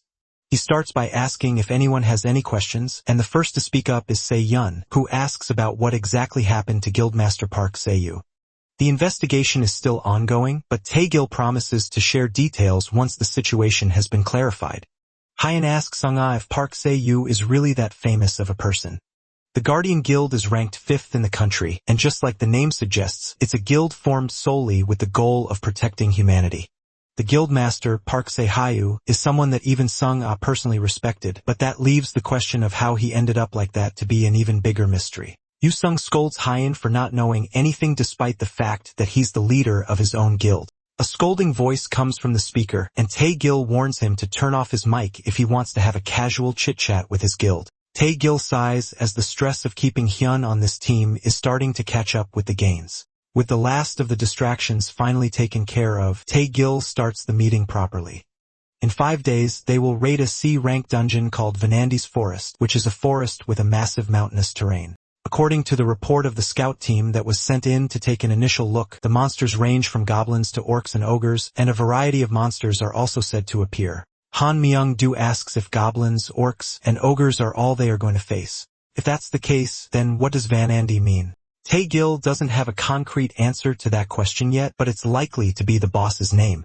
The monsters that appear are basic types, but that doesn't mean that they can let their guard down. That's because the monsters in the forest are on a whole different level compared to the regular ones. If the usual monsters are like a militia, then the monsters in the forest can be considered a regular, well-trained army. Each monster has an outstanding level of individual skill, and above all, they move in an organized system. It's not going to be easy to take them out, and if possible, Tae-gil advises them to act in unison instead of moving individually to increase their chances of survival. That will be difficult, though, since all the guilds have individualistic mindsets and prefer to handle matter on their own. As they are talking, Tae-gil notices Hyun drinking something, and he immediately asks what it is. Hyun didn't even know that he was drinking something and desperately asks when the drink got into his hand.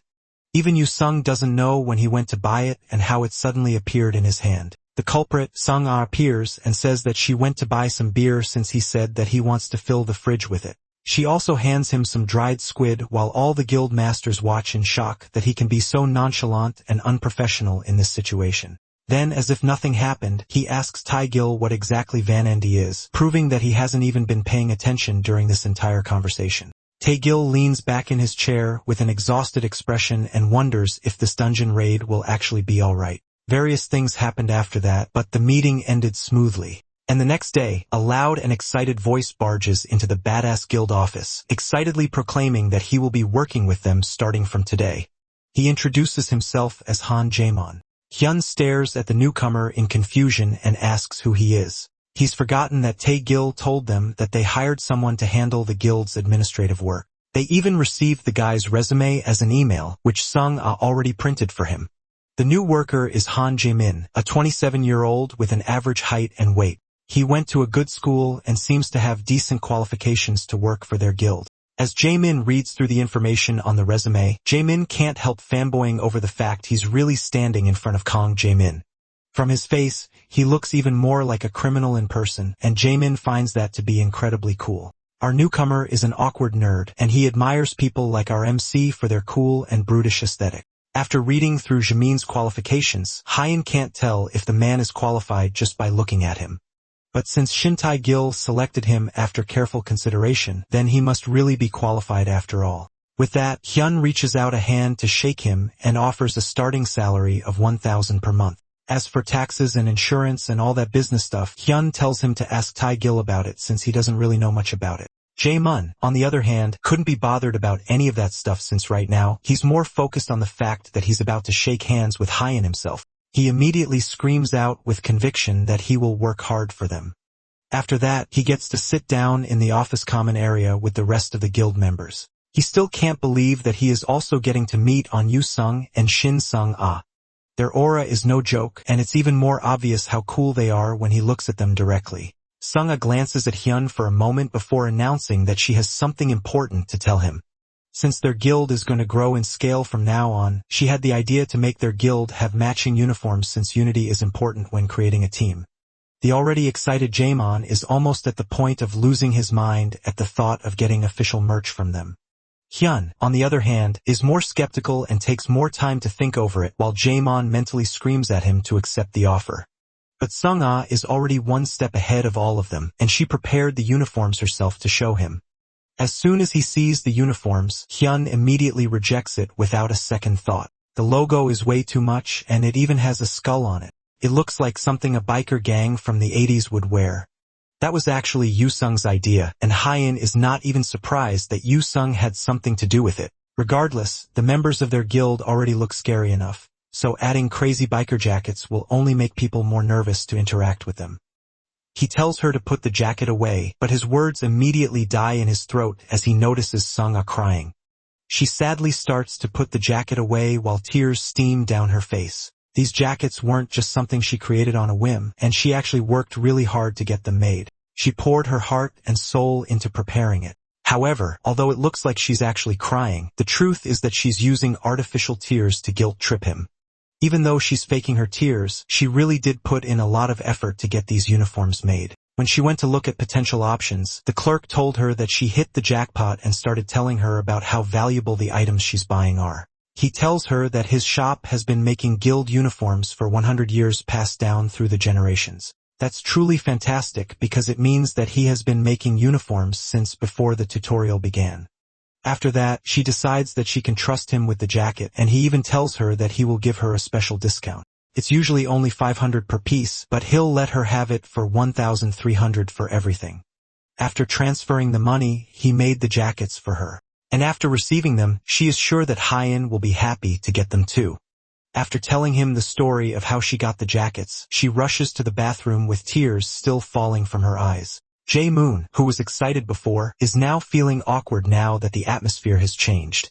Yu gives him a thumbs down for dismissing her even after she worked so hard to create those guild uniforms. Hyun puts his head in his hands as Yoo-sung really digs into him for putting her down like that. After a little bit more badgering from Yoo-sung, Hyun reluctantly agrees to approve the jackets. Since they have a new member joining them today, the group decides to head out for a dinner party.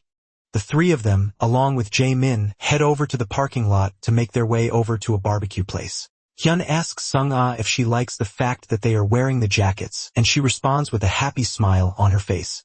He decided not to think too much about it as he looks for the van that Tae-gil got for them.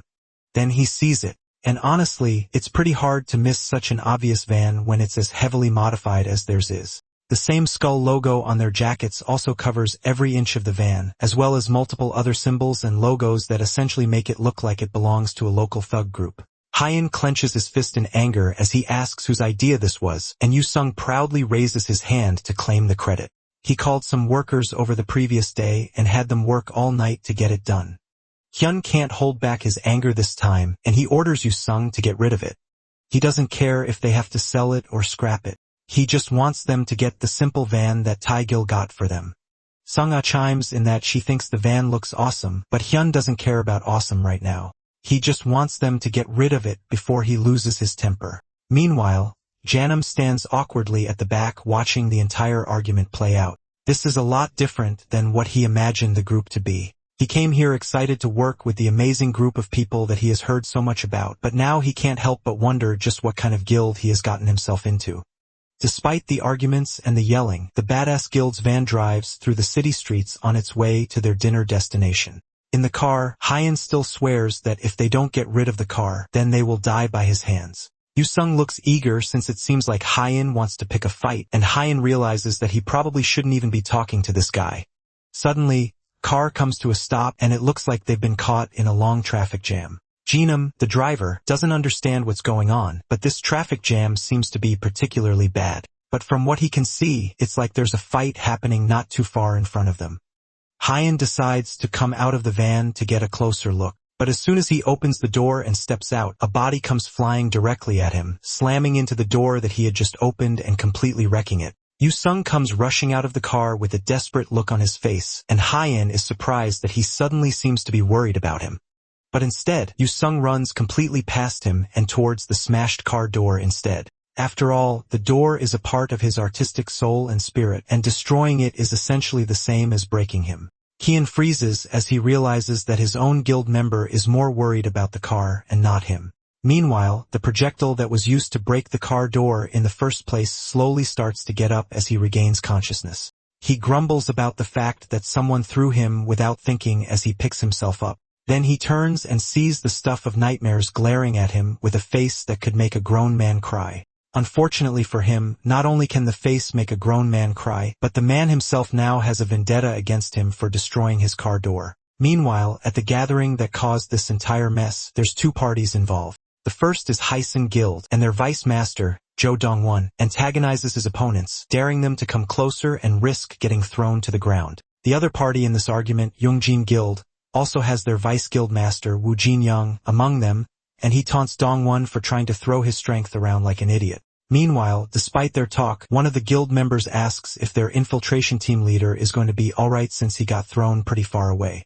The vice guild master is sure that they are fine since they are the best in the guild when it comes to durability. He probably didn't even get a scratch. At least, that's what should have happened. But, unfortunately, he did scratch something else, and the owners of that something else appear from the distance holding their very badly beaten infiltration team leader who is known for their durability. Hyan tosses the man back like a rag doll and steps on his face. Then he asks the guilds if the thing that wrecked his car is theirs. All the while, the infiltration team leader apologizes as begs for his life on the floor. The Yongjin Guild, who looked so confident before, start to back away slowly as they realize an even bigger threat has arrived. Meanwhile, their fear is enough reason for Hyan to figure out that they are the reason his car got wrecked, and he starts to approach them with Yu-sung and Sung-ah not too far behind. He got most of the information he needed from the poor man that he beat up. This entire turf war is some kind of fight between guilds, but instead of sorting it out maturely, they are instead causing trouble in the middle of the street like a bunch of punks. And now, because of their fighting, they are stopping Hyun from going out to eat beef. One of the guild members is unlucky enough to know exactly who this very scary person is. He's Kong Hyan, and our MC has built up a reputation of being basically unstoppable when he loses his temper. And then seeing Yu-sung and Sung-ah behind makes the man realize that all the members of the Badass Guild are present and accounted for. If you look at this situation closely, then even without knowing who they are, these people are clearly dangerous. Suddenly, Hyan calls out a price of 500 million. Because of their fighting, his van got wrecked and he got hurt a bit earlier as well from the blast. Because of that, and including emotional damages too, he wants them to pay out 500 million. Yu-sung cuts in, showing off a nasty cut on his palm and saying that he also needs to receive damage compensation of 500 million as well. So Hyan increases the fee to 10 billion and orders for the payment immediately. The vice guildmaster, Jin-young, grits his teeth for a moment and then laughs at the ridiculous offer. And then in a split second, he launches himself at Hyan, but he's immediately met with a fist to the face before he can even land a single attack. In a matter of minutes, the rest of the guild gets a taste of the same fate, dropping like flies and eventually falling to the ground, completely defeated by the Badass Guild. As they are about to leave and continue on their way, Jo Dong-won approaches with the Hysan Guild to thank Hyan and his guild members for their help. Hyan tells them not to think too much about it since they didn't help on purpose. Then he tells them that he doesn't like the Hysan Guild either since they are equally to blame for causing chaos in the middle of the street. Because of them, Hyun isn't able to eat beef like he wanted, and his entire dinner plan is ruined. Dong-won sees an opportunity and offers to buy beef for Hyun instead. He offers a premium Korean beef that costs up to 100,000 won per person.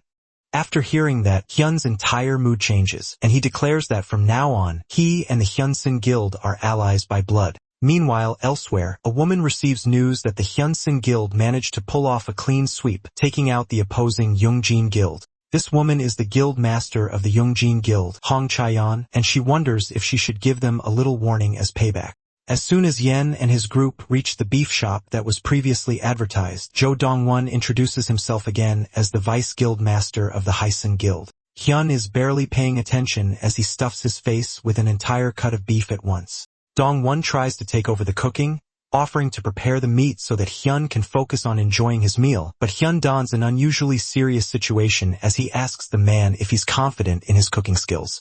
The things our MC hates the most in the world are goblins, Yu-sung, and people who can't grill meat. So Dongwon has to be very confident in his skills if he wants to take over preparing the meat. Realizing his place in the culinary hierarchy, Dongwon backs off and allows Hyen to continue cooking the meat while promising that he will just eat gratefully and not interfere. A little later, after meat has been eaten and all parties at the table have stuffed themselves silly with beer, Hyen slams his mug on the table with a satisfied smile.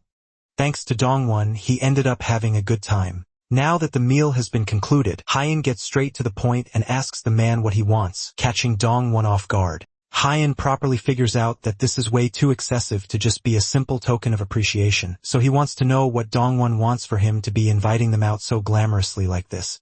Dongwon stays silent for a minute, but the cat is already out of the bag, so he decides to come clean.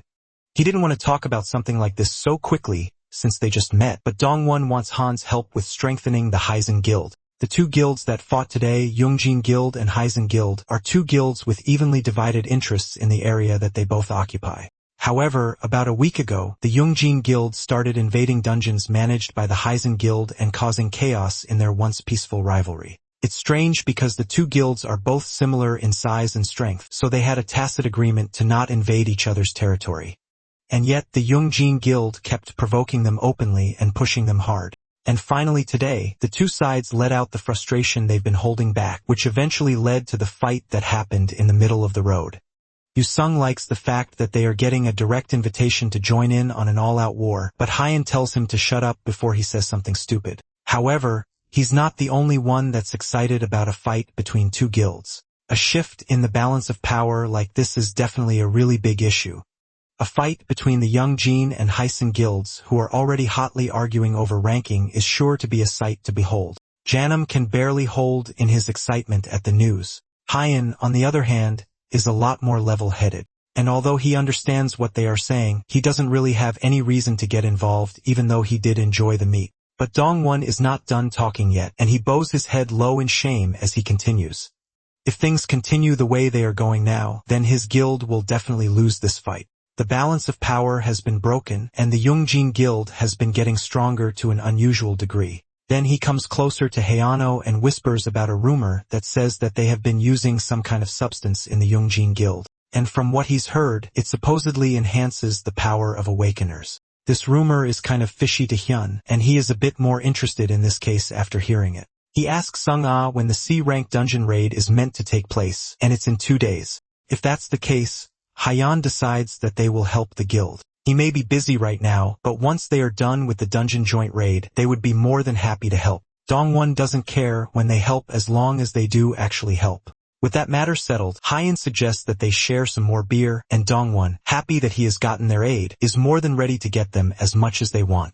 Meanwhile, nobody notices the man outside, holding a phone out from his pocket and sneakily taking a picture of the entire group with his phone. The next day, a blurry picture of Hyun eating with the group appears on the internet. The internet starts to go wild with discussion, wondering what the badass guild was doing in this hidden restaurant in a small neighborhood. There are also more pictures accompanying the first showing the whole guild drinking beer, as well as their damaged car with the skull logo parked in front of the restaurant. Yusung shows Hyen the post as well as the other pictures that someone took of the team dinner. While this could potentially be a bad thing, Yusung sees it as a positive since other guilds spend millions promoting their guild while they are getting a lot of publicity for free. Now's not the time for them to be talking about that, though, since they are currently in a pre-warm-up meeting right in front of the dungeon that they have been preparing to raid for a while. Taegil calls the group's attention, telling them to stop messing around so they can continue to the meeting. With Yun no longer causing a ruckus, the management team leader clears his throat and starts the meeting again. From this point on, they will be starting the raid on Venandy's forest. The world will be watching them as they take on this mission, and the talented involved will be sacrificing themselves for the peace and well-being of the nation. But beyond that, he wants them all to come back safely and proudly claim the wealth and honor that will come from clearing this dungeon. With that brief amount of motivation, the multiple guilds and teams enter the dungeon as Taegil sees them off, praying for their victory as the dungeon doors close behind them. The inside of Venandy's forest is just as predicted in the team briefing. A clear sunny sky shines down on an open forest with a mountainous backdrop. With everyone in the dungeon, Dongwoo claps his hands together to get everyone's attention. He first starts by reminding them that he isn't the raid leader, but he wants to at least try to organize things once so that everyone can have a good grasp of what to do. He tells each guild that they will move separately. However, as they should have already heard from the meetings that they have had with Taehyll, the monsters in Tai Dungeon are known to act strategically. Because of that, dangerous situations are likely to occur at random. Even though each guild is strong in their own right, they have all been given emergency signal flares to indicate different things depending on the situation they find themselves in. A red flare means danger. A green flare means that they have discovered the dungeon core, and a purple flare means that they have discovered the boss monster. Regardless of which flare is shot up, as soon as any nearby guilds see the flare, they are to gather at the spot where it was fired as quickly as possible. All of this was said already during the team meeting, and though some people may be annoyed by it, it's still necessary to make sure that everyone understands the circumstances of the dungeon they are entering. With all the important information shared between them, the guilds split up to officially start the mission, wishing each other good luck as they do so. Yu Sung and Sung Ah start to walk off as Hyen follows behind them, but someone calls out to him before he can start heading off with his guild. It's Dong Woo, the talented association president, and he offers Hyen a chance to move with his team. Dong Woo is well aware that Hyen and his guild are capable people, but a dungeon is unpredictable, and this is the most powerful dungeon any of them have encountered. Hyen thinks about it for a moment as Dong Woo smiles at him. Thinking about it logically, Dong Woo is a pretty nice guy, so there's no real reason to turn down the offer. It would suck if anyone steals his ills, but Hyen reluctantly decides to walk with them. He still owes the president for saving him during the Dian's dungeon raid. He agrees to go with them for a day. Dong Woo eagerly shakes his hand, excited to work with them. With that, the talented association begins their march through the forest, followed closely behind by the Badass Guild. Not everyone is happy about this collab, and Yu Sung doesn't hide his frustration that they have to tag along with other people even though the whole reason they created a guild was because they wanted to move around by themselves. He demands to know why they are following these people and not going off on their own. The reason is because this is their first time in a C-rank dungeon, and there's always an unpredictable situation that can happen in any dungeon. It's smarter for them to move with another team for a while to get a grasp of how the monsters in this dungeon work before they head off on their own to tackle the unknown. That answer isn't satisfactory to Yu Sung, and he shivers in anger as he disappointedly asks Hyun if he's seriously chickening out after all the big talk of taking on a dungeon and creating a guild. Despite the provocation, Hyun smiles, and it almost looks like he's about to lightly scold Yu Sung. But instead, he yells at the man for trying to pick a fight in a powerful dungeon of all places. Yu Sung simply shrugs, still incredibly disappointed in the boring turn of events. Meanwhile, two of the association members watch the Badass Guild fight among themselves. They whisper to each other, asking if they remember that they are in a dungeon and not some playground or something. One of them comments that Hyun is probably new or most likely has no sense and suggests that they leave him alone. After all, Hyun has obviously been trying to look cool in the media these days, missing the point that it's safer when you're unnoticed. They continue to gossip, even lamenting the fact that a guy like him is compared to the association leader. Meanwhile, their gossiping is loud and obnoxious enough for Hyen and his group to hear it. As they talk, even though Hyen is just mildly annoyed, he has to hold back Yu Sung like a rabid dog about to go feral. He warns the kid not to go and pick another fight for no reason, but Hyen shrugs the hand holding him back away. After all, he's not just some fight-hungry lunatic that lacks the discretion to know when and where to pick a fight. Although he says that the mace he grips tightly behind his back shows that he definitely is a fight-hungry lunatic, and he was a second away from pouncing. After Hyun calms him down, he tucks the weapon back in his inventory, claiming that he brought it out without realizing. Although Yen is trying to keep a somewhat peaceful environment here, it's not like he doesn't know how Yu Sung feels. After all, he also feels like beating the guys up would feel very satisfying. But there's more important things to worry about right now.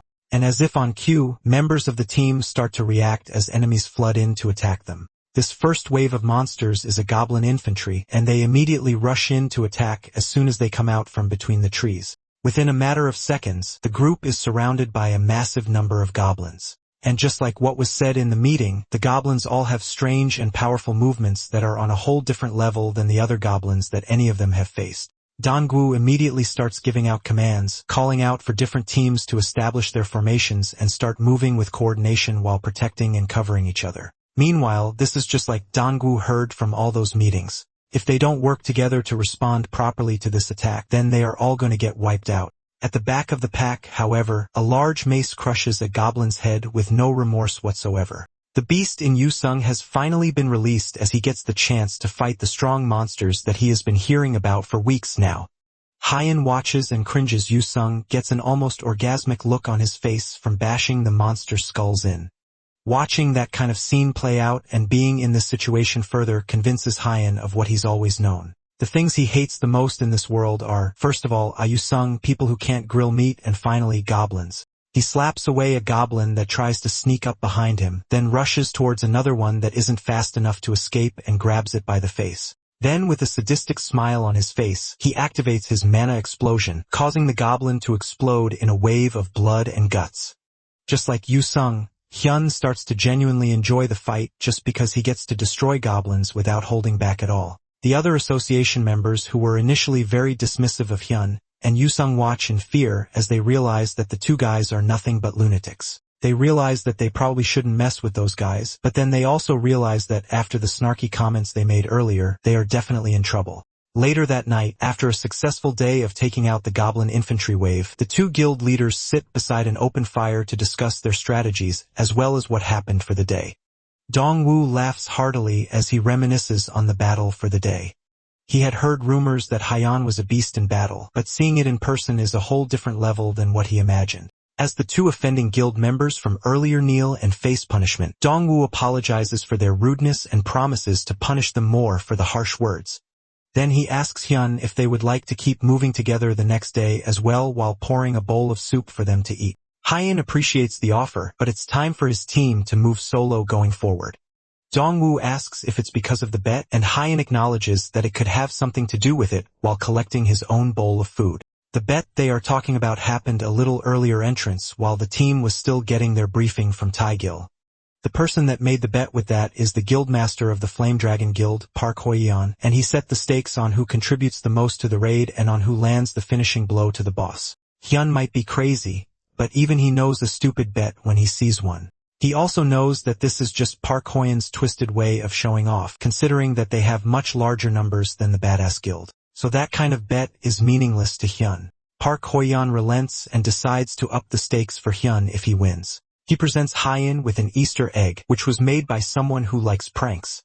Looking at it for a moment, Hyan is undeniably certain that the Easter egg is definitely an item related to the administrator. Park Hoyeon mockingly asks Hyan if he knows what the item in his hand is. RMC wonders for a moment if the brat actually knows about the administrator. But more importantly than that, he wonders if the Flame Dragon Guild Master knows that he is a tutorial graduate. Hyan decides to play innocent, wondering if the Easter egg is some kind of monster ball like in Pokemon. Park Hoy tells him not to play dumb since he already knows that Hyun joined the Special Ability Management team. It looks like important information is shared internally, which makes it hard to keep secrets. But more importantly, he didn't expect someone like Park Hoy to be part of the management team as well. Seeing a good opportunity to get something important, Hyan decides to accept the bet and wonders what exactly he should stake in exchange. It has to be something that's a fair trade, so it can't be as simple as Hyan just kneeling or something. Park Hoyeon tells Hyan that for 1 year, he will join the Flame Dragon Guild and strictly obey his orders as a guild member. In return, Park Hoyeon will treat RMC like an ordinary member. Hyan scratches the back of his neck as he considers it, then reluctantly decides to agree. If it's just that much, then he wouldn't mind agreeing to the bet, as long as Park Hoyeon doesn't try to pull some dirty trick or something. The Flame Dragon Guildmaster promises that he doesn't do those kinds of things and raises his hand for a fist bump with Hyan. He wants to keep their match fair and square since that's his motto at the end of the day. Although even though he says that, it's still pretty unfair to make a bet like this against 3 people. Regardless, Hyan returns the fist bump and decides to give it a try. Back in the forest dungeon, a new day arrives as everyone wakes up and starts packing their things. Dongwoo is already set to leave with his team, and he asks Hyan if he's sure that he and his group will be safe on their own. Hyan assures him that they will be fine since they've already got a feel of the dungeon and its dangers. If something happens, then they also have a signal flare, so it's not like they will be truly alone. Dongwoo tells Hyan that the signal flare probably won't mean much since top-ranking guilds are usually very individualistic. Regardless, Dongwoo decides to respect our MC's confidence and wishes him good luck on the rest of his journey. The 2 teams part ways, and Hyan walks off with the rest of his guildmates to tackle the dungeon solo.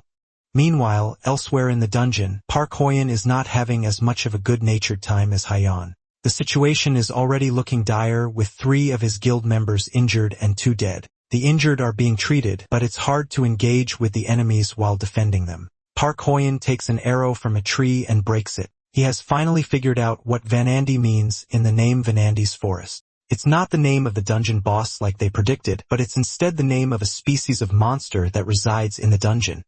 They are arrogant creatures that look like they enjoy seeing the talented as prey. And from how well they fight, Park Ho-yun can't see a good way to break through. One of the guild members suggests that the best thing for them to do is find their base and wipe them out, but that is a lot easier said than done.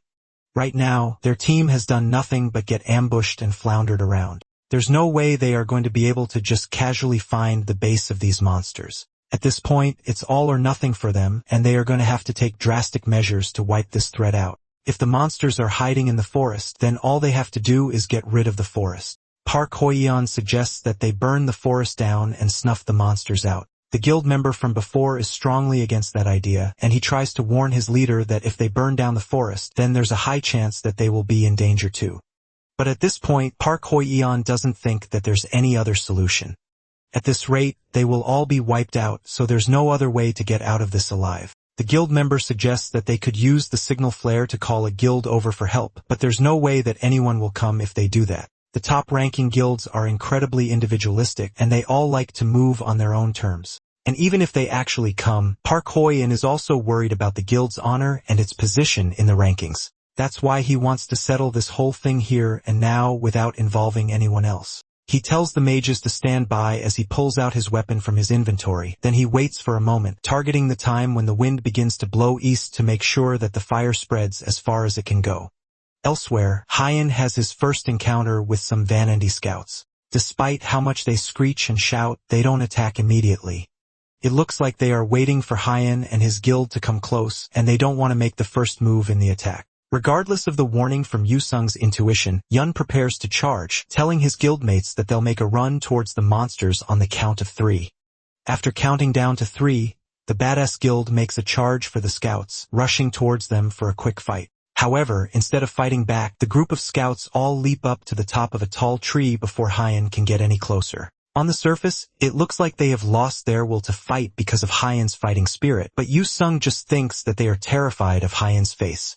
Regardless of the reason for them backing off, it's clear that this could be a trap. And the question now is if the 3 of them should follow the monsters or not. Yu-sung suggests that they should just keep going the way they were heading before. After all, the fact that these ones jumped away in hiding might be a sign that the core is getting close. And according to his intuition, Yu-sung thinks that something interesting will happen if they just keep heading the way they were going before. Hyan dismisses Yu-sung and his so-called intuition, and just like that, he ended up overlooking the interesting thing that Yu-sung mentioned, not realizing that it's be such a nuisance. The monsters in the trees don't let them go unbothered, and they fire arrows down at the group from the safety of the trees. What would be life-threatening to anyone else is just an annoyance to Hyan as he yells for the monsters to come down from the trees and just fight. Having to go up against them like this is really starting to anger him, but their tactics are surprisingly effective. If they take one wrong step, then the Vanandi lures other monsters to attack. But when you finally close the distance with them, it turns out to be a trap. However, even though they are annoying, none of them are particularly strong, so it's better to just let them wear their stamina down. That method is way too slow, though, and Yu-sung asks their leader if he has any other methods to take on these cunning monsters. Hyan thinks the solution is simple. All they have to do is take hostages and torture them. He doesn't care if their claws are ripped out or if they are skinned alive. They won't be able to keep acting so cockily once Hyan gets his hand on one of them. After a bit of work, Hyan manages to capture one of the Vanandi and holds the monster down with a knife to its throat. He warns the others that if they don't listen, then their comrades' lives will be over. The remaining Vanandi just look at each other in confusion and then continue to attack with multiple arrows. It looks like taking hostages doesn't work on them after all. The group is forced to run for their lives while bantering with each other about how bad of an idea it was to think that taking monsters hostage was a good idea. After a while of running, the 3 of them managed to find a safe space to hide out. The monsters even killed the hostage while chasing them, showing just how ruthless and relentless they are. But they can't just keep running forever, and they are going to need to come up with a different plan. As the three of them try to figure out what to do, a signal flare shoots up from somewhere else in the forest. This one is red, signaling that another guild is in danger. Yu-sung asks if they are going to go, and Hyun doesn't mind going out to help. Staying in the forest won't solve anything for them anyways. At the location where the signal flare was shot, the Guardian Guild is facing off against an overwhelming amount of goblins at once. There are way too many of them, but the guildmaster orders for his subordinates to hold their ground for just a little longer. Thanks to the signal flare, reinforcements should be coming soon. With the guildmaster dead, the person currently leading the guild is the vice guildmaster, Han Saiwon. And although he's telling his men to stay strong and fight on, the truth is that he knows that there won't be any reinforcements. As the monsters start their charge again, he wonders just where it went wrong for him. It could have been back when the guildmaster started acting strange. Once that happened, their guild should have given up the raid, but because of the talk about having to maintain their reputation, they pressed on despite the danger. The truth is, however, that they marched into battle purely because of Han Si-won's greed. Now he has dragged his guild members to their deaths, and he's about to go along with them. A loud thumping sound pulls him out of his daydreaming, and he looks up to see a massive monster approaching him. There are just more and more goblins coming in, and the numbers seem to be never ending. As his guild members desperately put up their shields to protect themselves, Han Si-won falls to the ground, and a goblin manages to sneak past the wall of shields protecting him. The sharp knife heads towards his face, and he's not fast enough to stop it. However, just before the blade pierces his skin, an arrow soars through the air, stabbing the attacking goblin to the back of its neck. Then a figure jumps into the sky and takes a deep breath as it looks over all the goblins. Then with a massive yell, Heian activates his lion's roar, nullifying the skills of all enemies in the area and reducing their stats. Then he follows it up by activating Wayne's secret technique and Giant's power, boosting his strength while pulling out the giant hammer and smashing it into the first group of goblins he can find. Just like that, with a few skills and a comedically large warhammer, Heian appears and completely turns the tide of the battle, killing several dozen goblins in a matter of seconds. A large goblin approaches him from behind, but he's easily able to send it flying with a large smack from his hammer. Meanwhile, a rain of arrows fall from the sky, each one perfectly finding its way to a goblin's head, killing it instantly. At the same time, Yu-sung and his trusty mace smash into every non-human living thing in the area, killing mercilessly along his group. The Badass Guild has arrived as reinforcements, and just the three of them are enough to turn the entire battle on its head. However, Han Si-won's attention is focused on Hyun, who doesn't even seem human anymore at this point. He's on a whole other level entirely, but that doesn't mean that his hope has suddenly returned. Just because 3 more people joined in doesn't mean that they can overcome this massive wave of goblins. One of the guild members rushes over to the vice guild master, and he points over to the other side of the forest. There, the Dangon Guild has arrived, and they too are taking on goblins, heavily bringing down their numbers and providing ample support. Sian stretches out her hand, and a massive group of her guild members surge into the field, killing hundreds of goblins in a single coordinated effort and massively bringing down their numbers. The surviving Guardian Guild members start to celebrate, rejoicing in the fact that somehow they are actually being saved and they won't die pointless deaths. At the end of the showdown, there's not a single goblin left alive, and Heian sighs to himself as he allows himself to rest after taking care of such a crazy mess. Han Si-won takes a moment to look at the Dangun Guild that also came to answer the flare call. It's been quite a while since they entered the dungeon, but their numbers haven't decreased at all. To make matters worse, the Badass Guild looks completely fine even though it's just 3 people. On the other hand, the Guardian Guild has been nearly completely slaughtered. Dozens of his guild members lie lifeless on the floor, and it's clear that they weren't enough to take on this threat by themselves. Hung Si-won is pulled out from his trance by Hyun shouting out to him. RMC asks the man why he's standing so still in the middle of the field. Since he's in charge of the guild, he can't just sit down and be blank when there's still a lot left to do. Hyun tells him that they are about to have the next strategy meeting, so he should get himself together and come over so they can discuss things. Hung Si-won, still not fully recovered from the whole ordeal, shakily agrees and follows Hyun. Meanwhile, elsewhere, things are getting heated as Park Hoyen's plan of lighting up the forest is going a bit too well. The wind is constantly changing direction, and they can't control the fire anymore. He orders his guild members to get down and try to get to safety. But looking at the burning inferno in front of him, Park Hoyeon doesn't know what to do anymore. With no other option left, he hurriedly tells his guildmates to fall back and retreat. As soon as the team meets up to have the strategy meeting, Hyan tells them directly that he wants them to go straight for the core. Hyan points out that they don't know where the core is, and they will need to split up and search first. But Hyan is confident that the core is close by. He can feel the energy coming from it, and the distance doesn't seem too far away. Hyan is shocked that Hyan can just causally feel the direction of the core, but Hyan is surprised that no one else can feel it. Based on his experience, if they start making their way to the core now, they should arrive there by midnight. If that's true, then it would definitely be better to move straight ahead without wasting any time. The other guild leaders also agree that they should get going as soon as possible, all except Han Siwon, who is still shell-shocked by the whole thing. He nervously asks them to wait, pointing out that it might be too much for them to consider moving right away.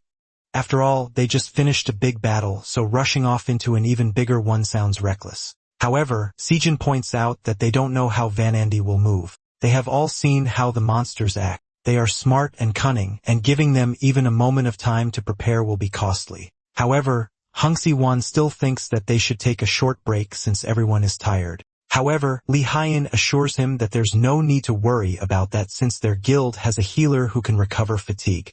Hung Si-won is left speechless by how quickly they all want to get going. These strong people might be fine, but the Guardian Guild is already at their limit. Haeon has had enough of the man's constant whining and decides to speak to him directly. He asks Hung Si-won why he's so tense and if he really expects them to go out of their way to escort him out or something. He needs to get it into his head that they are in a dungeon right now, and this is a place where if you are weak, then you die. The truth is the Guardian Guild was weak, and that's why he almost died. He only survived thanks to the help of the stronger guilds, but that doesn't mean he should suddenly think that they came to the dungeon to save and cater to his guild members. They came here to find a solution together. And if he wants to just stand around uselessly without being any help, then there's no need for him to even be here. Han Si-won tries to argue or at least put up a fight against Hyan's merciless words, but he comes up flat and sighs in disappointment. He knows that Hyan is right, and there's no way to argue with the man's harsh words. With nothing else to say, Hyan tells the rest of the talented to eat before they head out since all that talking made him hungry. Later that night, just as Hyan predicted, they make it to an area that is swamped with monsters of different types. There isn't much time left, and he orders his guild members to focus on clearing a path instead of just taking them down. The talented fight relentlessly to clear a path towards the monsters, and eventually, Hyan is able to see the core at the center of all the chaos. The talented all rush towards the core to destroy it while Hyan gives orders to use the fire signal and throw everything they've got. The sky lights up with multiple colored flares, all coming from the same location, alerting all the guilds in the area that they found the core. In a matter of minutes, all the different guilds come together to reinforce the main team and take out the core once and for all. This leads to a full-on war of monsters against talented, and as things escalate, the boss monster finally appears. It's Van Andy's great warrior, and even just from the way it works, you can tell that it is much stronger than all the other monsters. Hyan doesn't waste a moment and leaps off one of the closest monsters, pulling out his great hammer and slamming it down on the boss as soon as it appears. The monster barely even has time to let out a shriek as the hammer smashes its head, killing it immediately. Even Hyan is surprised by how easily the boss monster fell. It looks like the dungeon's difficulty was due to the sheer number of monsters in Vananda's intelligence. However, the boss itself isn't actually that strong, and the loot from the boss is the sword of Vanandas, the Great Warrior, which is a D-rank weapon that was used by the boss that Hyan just killed. It's light and sharp, making it easy to handle. Although holding it beside himself makes Hyan look tiny in comparison. He also gets a bow as a drop, and although he doesn't know about the bow, the sword is definitely too big for him to use. After a little while longer, the fight is finally over. It was to be expected, but they lost a lot of people. At least Dongwoo feels grateful that it wasn't a total annihilation. He says a silent prayer for all the soldiers that have lost before he orders the rest of them to collect all the loot dropped by the monsters. The Talented Association will handle the calculator and distribution once they are out of the dungeon. The others don't have any problems with it, but little do they know that the war isn't nearly over yet. Behind them, a raging inferno destroys the mountains and the forest, and they have no idea where the fire came from. But beyond even that, the fire has caught the wind and turned into a powerfully large fire tornado. And running away from this fire tornado is Park Hoyen and the members of the Fire Dragon Guild being chased by several 100 Vanandi coming from the forest. The group doesn't know what exactly happened that led up to this crazy scenario, but it's pretty obvious that whatever Park Hoyen did in that forest has made the entire population of the forest want to kill him. Park Hoyen screams for help as he runs for his life, and the incredibly crazy scene behind him makes some of the other talented start to panic. One of them looks towards the core and a stupid idea comes to mind. He announces that he will destroy the core and so the escape portal can open, but Lee Hyun stops him before he can break it. He tells the rogue talented that if he breaks the core, then a dungeon break will happen, but that doesn't make any sense since they have already taken down the boss. Even if they break the core, the monsters shouldn't be able to come out of the portal. Lee Hyun orders the other talented around to block the core before he can break it and tries to explain that this case is different. There's research showing that monsters in extreme fear will escape through the portal. At this rate, a ton of monsters will escape outside, and that could make everything they've worked for up till this point a waste. The man still doesn't care and wants to prioritize his survival above anything else. The other talented start to agree as they get more desperate, saying that they need to destroy the core and get out of there as fast as they can. Seon is quick to act and immediately tells the members of her guild to block off the core before the rogue talented can get it. Before he can argue, Seon shuts him up and asks if he is alright with threatening his own allies now. Before he can say anything, she tells everyone to listen up. They are the only ones that can stop this dungeon break from happening. The portal is in the middle of Seoul, and if they don't stop this here, then a huge disaster will happen. One of the men doesn't care and rushes towards Seon with the intent to take her down and get to the core. She looks towards the foolish man as he leaps towards her and prepares herself to take him down. But before she can even fully bring out the sword, Hyun comes in from behind, grabbing the man from the back of his head and flinging him away like a toy. Then he asks Se-yeon if all they have to do is protect the core, and she agrees, although still surprised by his sudden appearance. The monsters are more preoccupied with running away from the fire, so it's unlikely that they will attack them. Protecting the core should be their main priority. And although the odds are low that they won't get attacked, it's still doable. Hyun thinks about it for a moment, then comes to a decision, turning to face the incoming monsters. He tells Se-yeon and the other guild masters that they should just focus on taking care of any monsters that get past him. Then he pulls out his new sword, swinging it for a moment to test its strength. Dongwoo stares at him in shock, realizing that he wants to try and go up against all those monsters alone, and he attempts to say that he will help. But Yeon shuts him down immediately, telling him that he shouldn't come any closer because he will just get in the way. Then he activates his giant's power, Wayne's secret technique, and Antria's skin skills. This is a good opportunity for him to try and use one of the skills that he has been keeping for a special occasion, the Berserker skill which impairs his judgment. With all the skills activated, he prepares to rush at the incoming monster wave. Sung-ah looks on in worry as Hyun turns his back to them, but Yu-sung tells her to calm down since he knows that their leader won't die.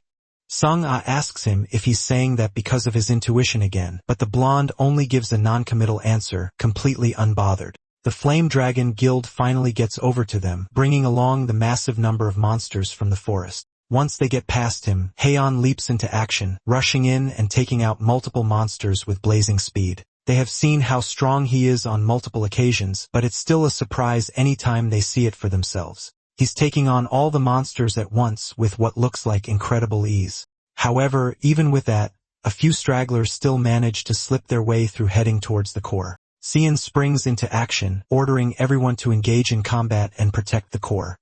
They all work together in tandem. And with the number of monsters severely reduced thanks to Hyun's help, protecting the core is incredibly easy for them. Sung-ah provides arrow support from behind, easily taking out multiple monsters with a single shot. The few that are too tough to be taken down with one hit are easy pickings for Yu-sung as they fall to the ground. He rushes through the crowd of monsters, skillfully taking down any monsters he sees that are not dying fast enough. As usual, Yu-sung is getting some sort of orgasmic pleasure from killing the monsters, and it's a feeling he can never get tired of. However, as he's dodging through the crowd, he notices a Venandi monster taking aim towards Sung-ah. He calls out for her to dodge it, but Sung-ah isn't fast enough, and the arrow strikes her cleanly in the chest, causing her to fall down. Both Hyun and Yu-sung pause and stare in shock as Sung-ah falls to the ground from her injuries. A monster tries to take advantage of Hyun's distraction, and it manages to get a clean hit on Hyun, cutting his arm clean off the joint. He doesn't have a lot of mana left, but being beaten by goblins would be pathetic. His arm quickly grows back, and even the goblin has to take a second to speak English to express its shock at how overpowered our MC is. It looks like getting attacked by the goblin reinvigorated Hyan to go even harder into the attack. He takes out the goblin with a clean strike from his sword, cutting it in half much the same way that his arm was cut in half. Then he hears the sound of a goblin screeching behind him. He turns just in time to see a goblin shouting as it jumps towards Sung-ah, ready to take a bite out of her. Before it can get to her though, John is there just in time, and he kills it with a clean strike from his sword. Another Vanandi takes advantage of this and rushes in with its spear, stabbing Hyan through his chest, causing him to start bleeding out. Right now, he doesn't have much mana left, so he had to split it by using some tricks. But doing that only turned out to be pathetic in the end. When he strengthened his head, his arm got cut off. And when he strengthened his arms, his body got stabbed. Since he doesn't need to care about his body when in a fight anyways, he deactivates his Antria skin skill and decides to go all out with his whole body on the line. First, he uses his mana explosion to kill the Vanandi that stabbed him in the first place. Then with his hand badly mangled and his body nearly completely stripped of skin, he asks Sung-ah if she's alright. She's barely able to do anything but mutter his name in amazement as his body regenerates in front of her. He tells her to relax since they don't have time to be panicking yet. Once he makes sure that she's alright, he tells her to go ahead first and get out of the dungeon. Before that, he also tells her to go to the Dengun Guildmaster and the others and tell them to evacuate once they see his signal. She shakily asks him what will happen to him, and Hyan asks her if she really thinks that he's someone who is going to die. Sung-ah stares at him for a moment but understands what he's trying to say. She decides to follow his orders just like she always has and runs off to pass Hyan's message back to the others. Now that he's alone, Hyun charges up another mana explosion and rushes off to fight the monsters in the hope of buying them some time. The mana explosion is large enough to light up the entire area in blue.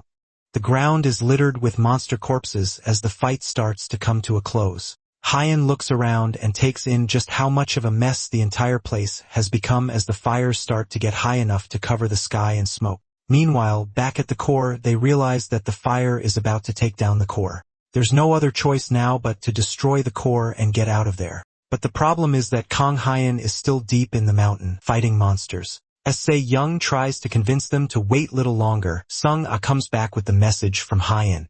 He tells them to wait for the signal and then start evacuating the dungeon. However, Se-young has no idea what that signal is. Suddenly, a large blast of mana comes flying over all their heads, destroying the core in one hit. The escape portal opens immediately, and Se-in turns to see Hyan giving her the signal to get out of there while they still can.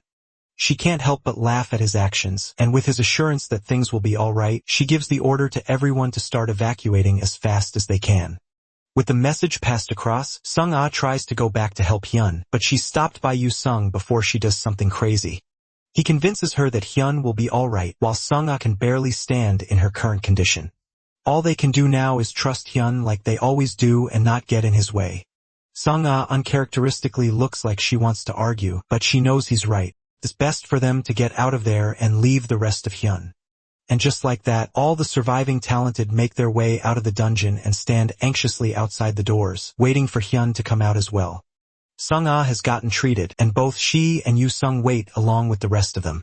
Still, there's no sign of Hyun for several minutes, and people start to fear the worst. Then suddenly, a destroyed foot steps out of the dungeon. Is Kong Hyan alive? But certainly not well. The spear is still stabbed in his chest as he stands in front of all of them, and the talented waiting for him all call out to him, excited that he's alright. Sung-ah is about to run to check up on him, but she pauses as she notices something. Somehow, even though he made his way out of the dungeon, it looks like he passed out as soon as he stepped back on Earth while still standing. Yu-sung walks over to him and presses a finger to his forehead, and immediately, Hyun falls over without any resistance. The others ask him what he thinks he is doing, but Yu-sung just smiles down at Hyun.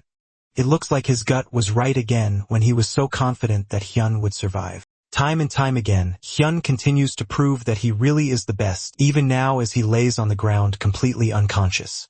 Now that Hyun is back safe and sound, the immortal guild master, Han Myong-do, is the first to take out his anger on the person that caused that whole mess towards the end in the first place. He punches Park in the face and tackles him to the ground, reminding him that because of him they all almost died. Park Hyo-yeon tries to defend himself by saying that there really was nothing that he could do, but that doesn't matter to Han Myung-do. At the end of the day, Park Hyo-yeon is the guild master of his guild, and he shouldn't be saying such cowardly things as if anyone cares. As the two of them fight, Kang Hyun slowly starts to get up, much to the worry of everyone around him. Despite how much they try to keep him down so he can rest, Hyun gets up from his lying position with a smile and apologizes to the two men for interrupting their scuffle. Then he tells Park Hyo-yeon to hand over the items that were promised in the bet. However, despite how much of a brave face he's putting up, he's still heavily injured from the fight, and after speaking a few words, he immediately passes out. The next time he opens his eyes, he sees a smiling Yoo-sung and a very worried-looking Sung-ah waiting for him in a bleak-looking hospital room. He gets up, now wrapped in hospital clothes, and holds his head in pain. Even with his impressive regeneration, every part of his body still hurts like hell, and he can barely move. The usually calm and collected Sung-ah can't hold back her tears as Hyun gets up, and she immediately tackles him in a tight hug, not a single care in the world about whether or not he's in pain. He tries to tell her that he's still sore and she should calm down, but she doesn't care and continues to hug him tighter. That day, after the dungeon raid concluded, South Korea's first C-rank dungeon Vanandi's Forest was cleared at the cost of many sacrifices. The Guardian Guild suffered a great loss beyond just losing their guildmaster. After the raid concluded, the Guardian Guild suffered a near-total annihilation. And more than just the loss of combat power, their actions also endangered the entire raid team. The Flame Dragon Guild also stood at the center of controversy since their actions also heavily endangered the entire raid and nearly cost everyone their lives. With just one raid, two guilds have fallen out of South Korea's top 10. And then Kang Hyun's heroism, who saved everyone from the brink of annihilation, received high praise from everyone involved. Thanks to their actions, the Badass Guild rose to South Korea's top 10 with just 3 members. Of course, not all the reactions were favorable. Maybe it was because his extreme image had drawn in a lot of haters. People took the opportunity to start hating and began pouring out malicious comments. Sung-ah takes a moment to scroll through the multiple comments hating Hyun. Yoo-sung sees her typing furiously on her phone and asks her if she's on the internet again. She has been going online rather consistently, giving lessons to someone who clearly lacks online etiquette. Yoo-sung scolds her for loving to stick her nose in anything, and as she starts to furiously get into online arguments, he offers her a drink to calm her down, but she doesn't want any more drinks. She's more worried about the fact that Hyun is late to their meeting. Sung-ah tells her not to worry about him, and it's likely that he is probably already fully recovered on the first day. His regeneration speed is insane. Yoo-sung is sure that if they cut him in half, he'll probably be split in 2. Instead of worrying about him, it's better to look for a way to not be bored with nothing to do in the office. He invites her to go and throw daggers at the board to pass the time. As the two of them walk over to the board, they pass by poor Janim's desk. The administrative officer is at his wit's end because there's so much to do and no one wants to help him. There's memberships to take care of, ad inquiries, sponsorships requests, and even dungeon raid scheduling. He's been working overnight for days, and it looks like his workload keeps growing. He was excited when he came to work in this guild, but now he's starting to feel like something is seriously wrong. As they talk, Kian walks into the office and waves at everyone. From what he's seeing, it looks like there's been total chaos without him. He heads over to Jaemin's desk and greets him, asking if he can drop the formalities and just be casual. After dropping the formalities, he tells Jaemin to clean up his desk and get back to work. He agrees with Hyun that his desk is messy, and he even thanks Hyun for pointing it out. But in his head, Jaemin is having a mental breakdown. He thinks that if Hyun should be nitpicking, then he should start from the table of the rest of the guild. In his head, Jaemin starts to wonder if he should just kill them. The killing intent is strong enough that Hyun feels like he'll die if he pushes things anymore. Then he goes over to Sung-ah and gives her the bow that he got from killing the Vin Andy Great Warrior. She takes the bow carefully, completely stunned that he would give her something like that. Among all of them, Hyun knows that she will make the best use of it. It needs a bit of mana, but it should be able to work even without arrows. Sung-ah squeals in joy and thanks him profusely. Meanwhile, Yoo-sung gets excited, thinking that Hyun got something for him as well, but the only thing our MC got was a middle finger. Yoo-sung feigns being hurt, but the two of them start bantering as usual. As they are talking, a call comes in from the intercom indicating that someone is at the door. The person at the door is Han Siwon from the Guardian Guild, and he introduces himself, but Hyan has no idea who that is. He even complains that they are attracting all kinds of weird people, and the other two come up with suggestions on who this scammer might be. Meanwhile, Siwon stands outside in complete shock, confused about how they have already forgotten about him, even though he was part of the raid, and they even ate together afterward. And that's all we have time for. Hyan and his group certainly have a lot more adventures ahead of them. And what does Han Siwon have in store for them?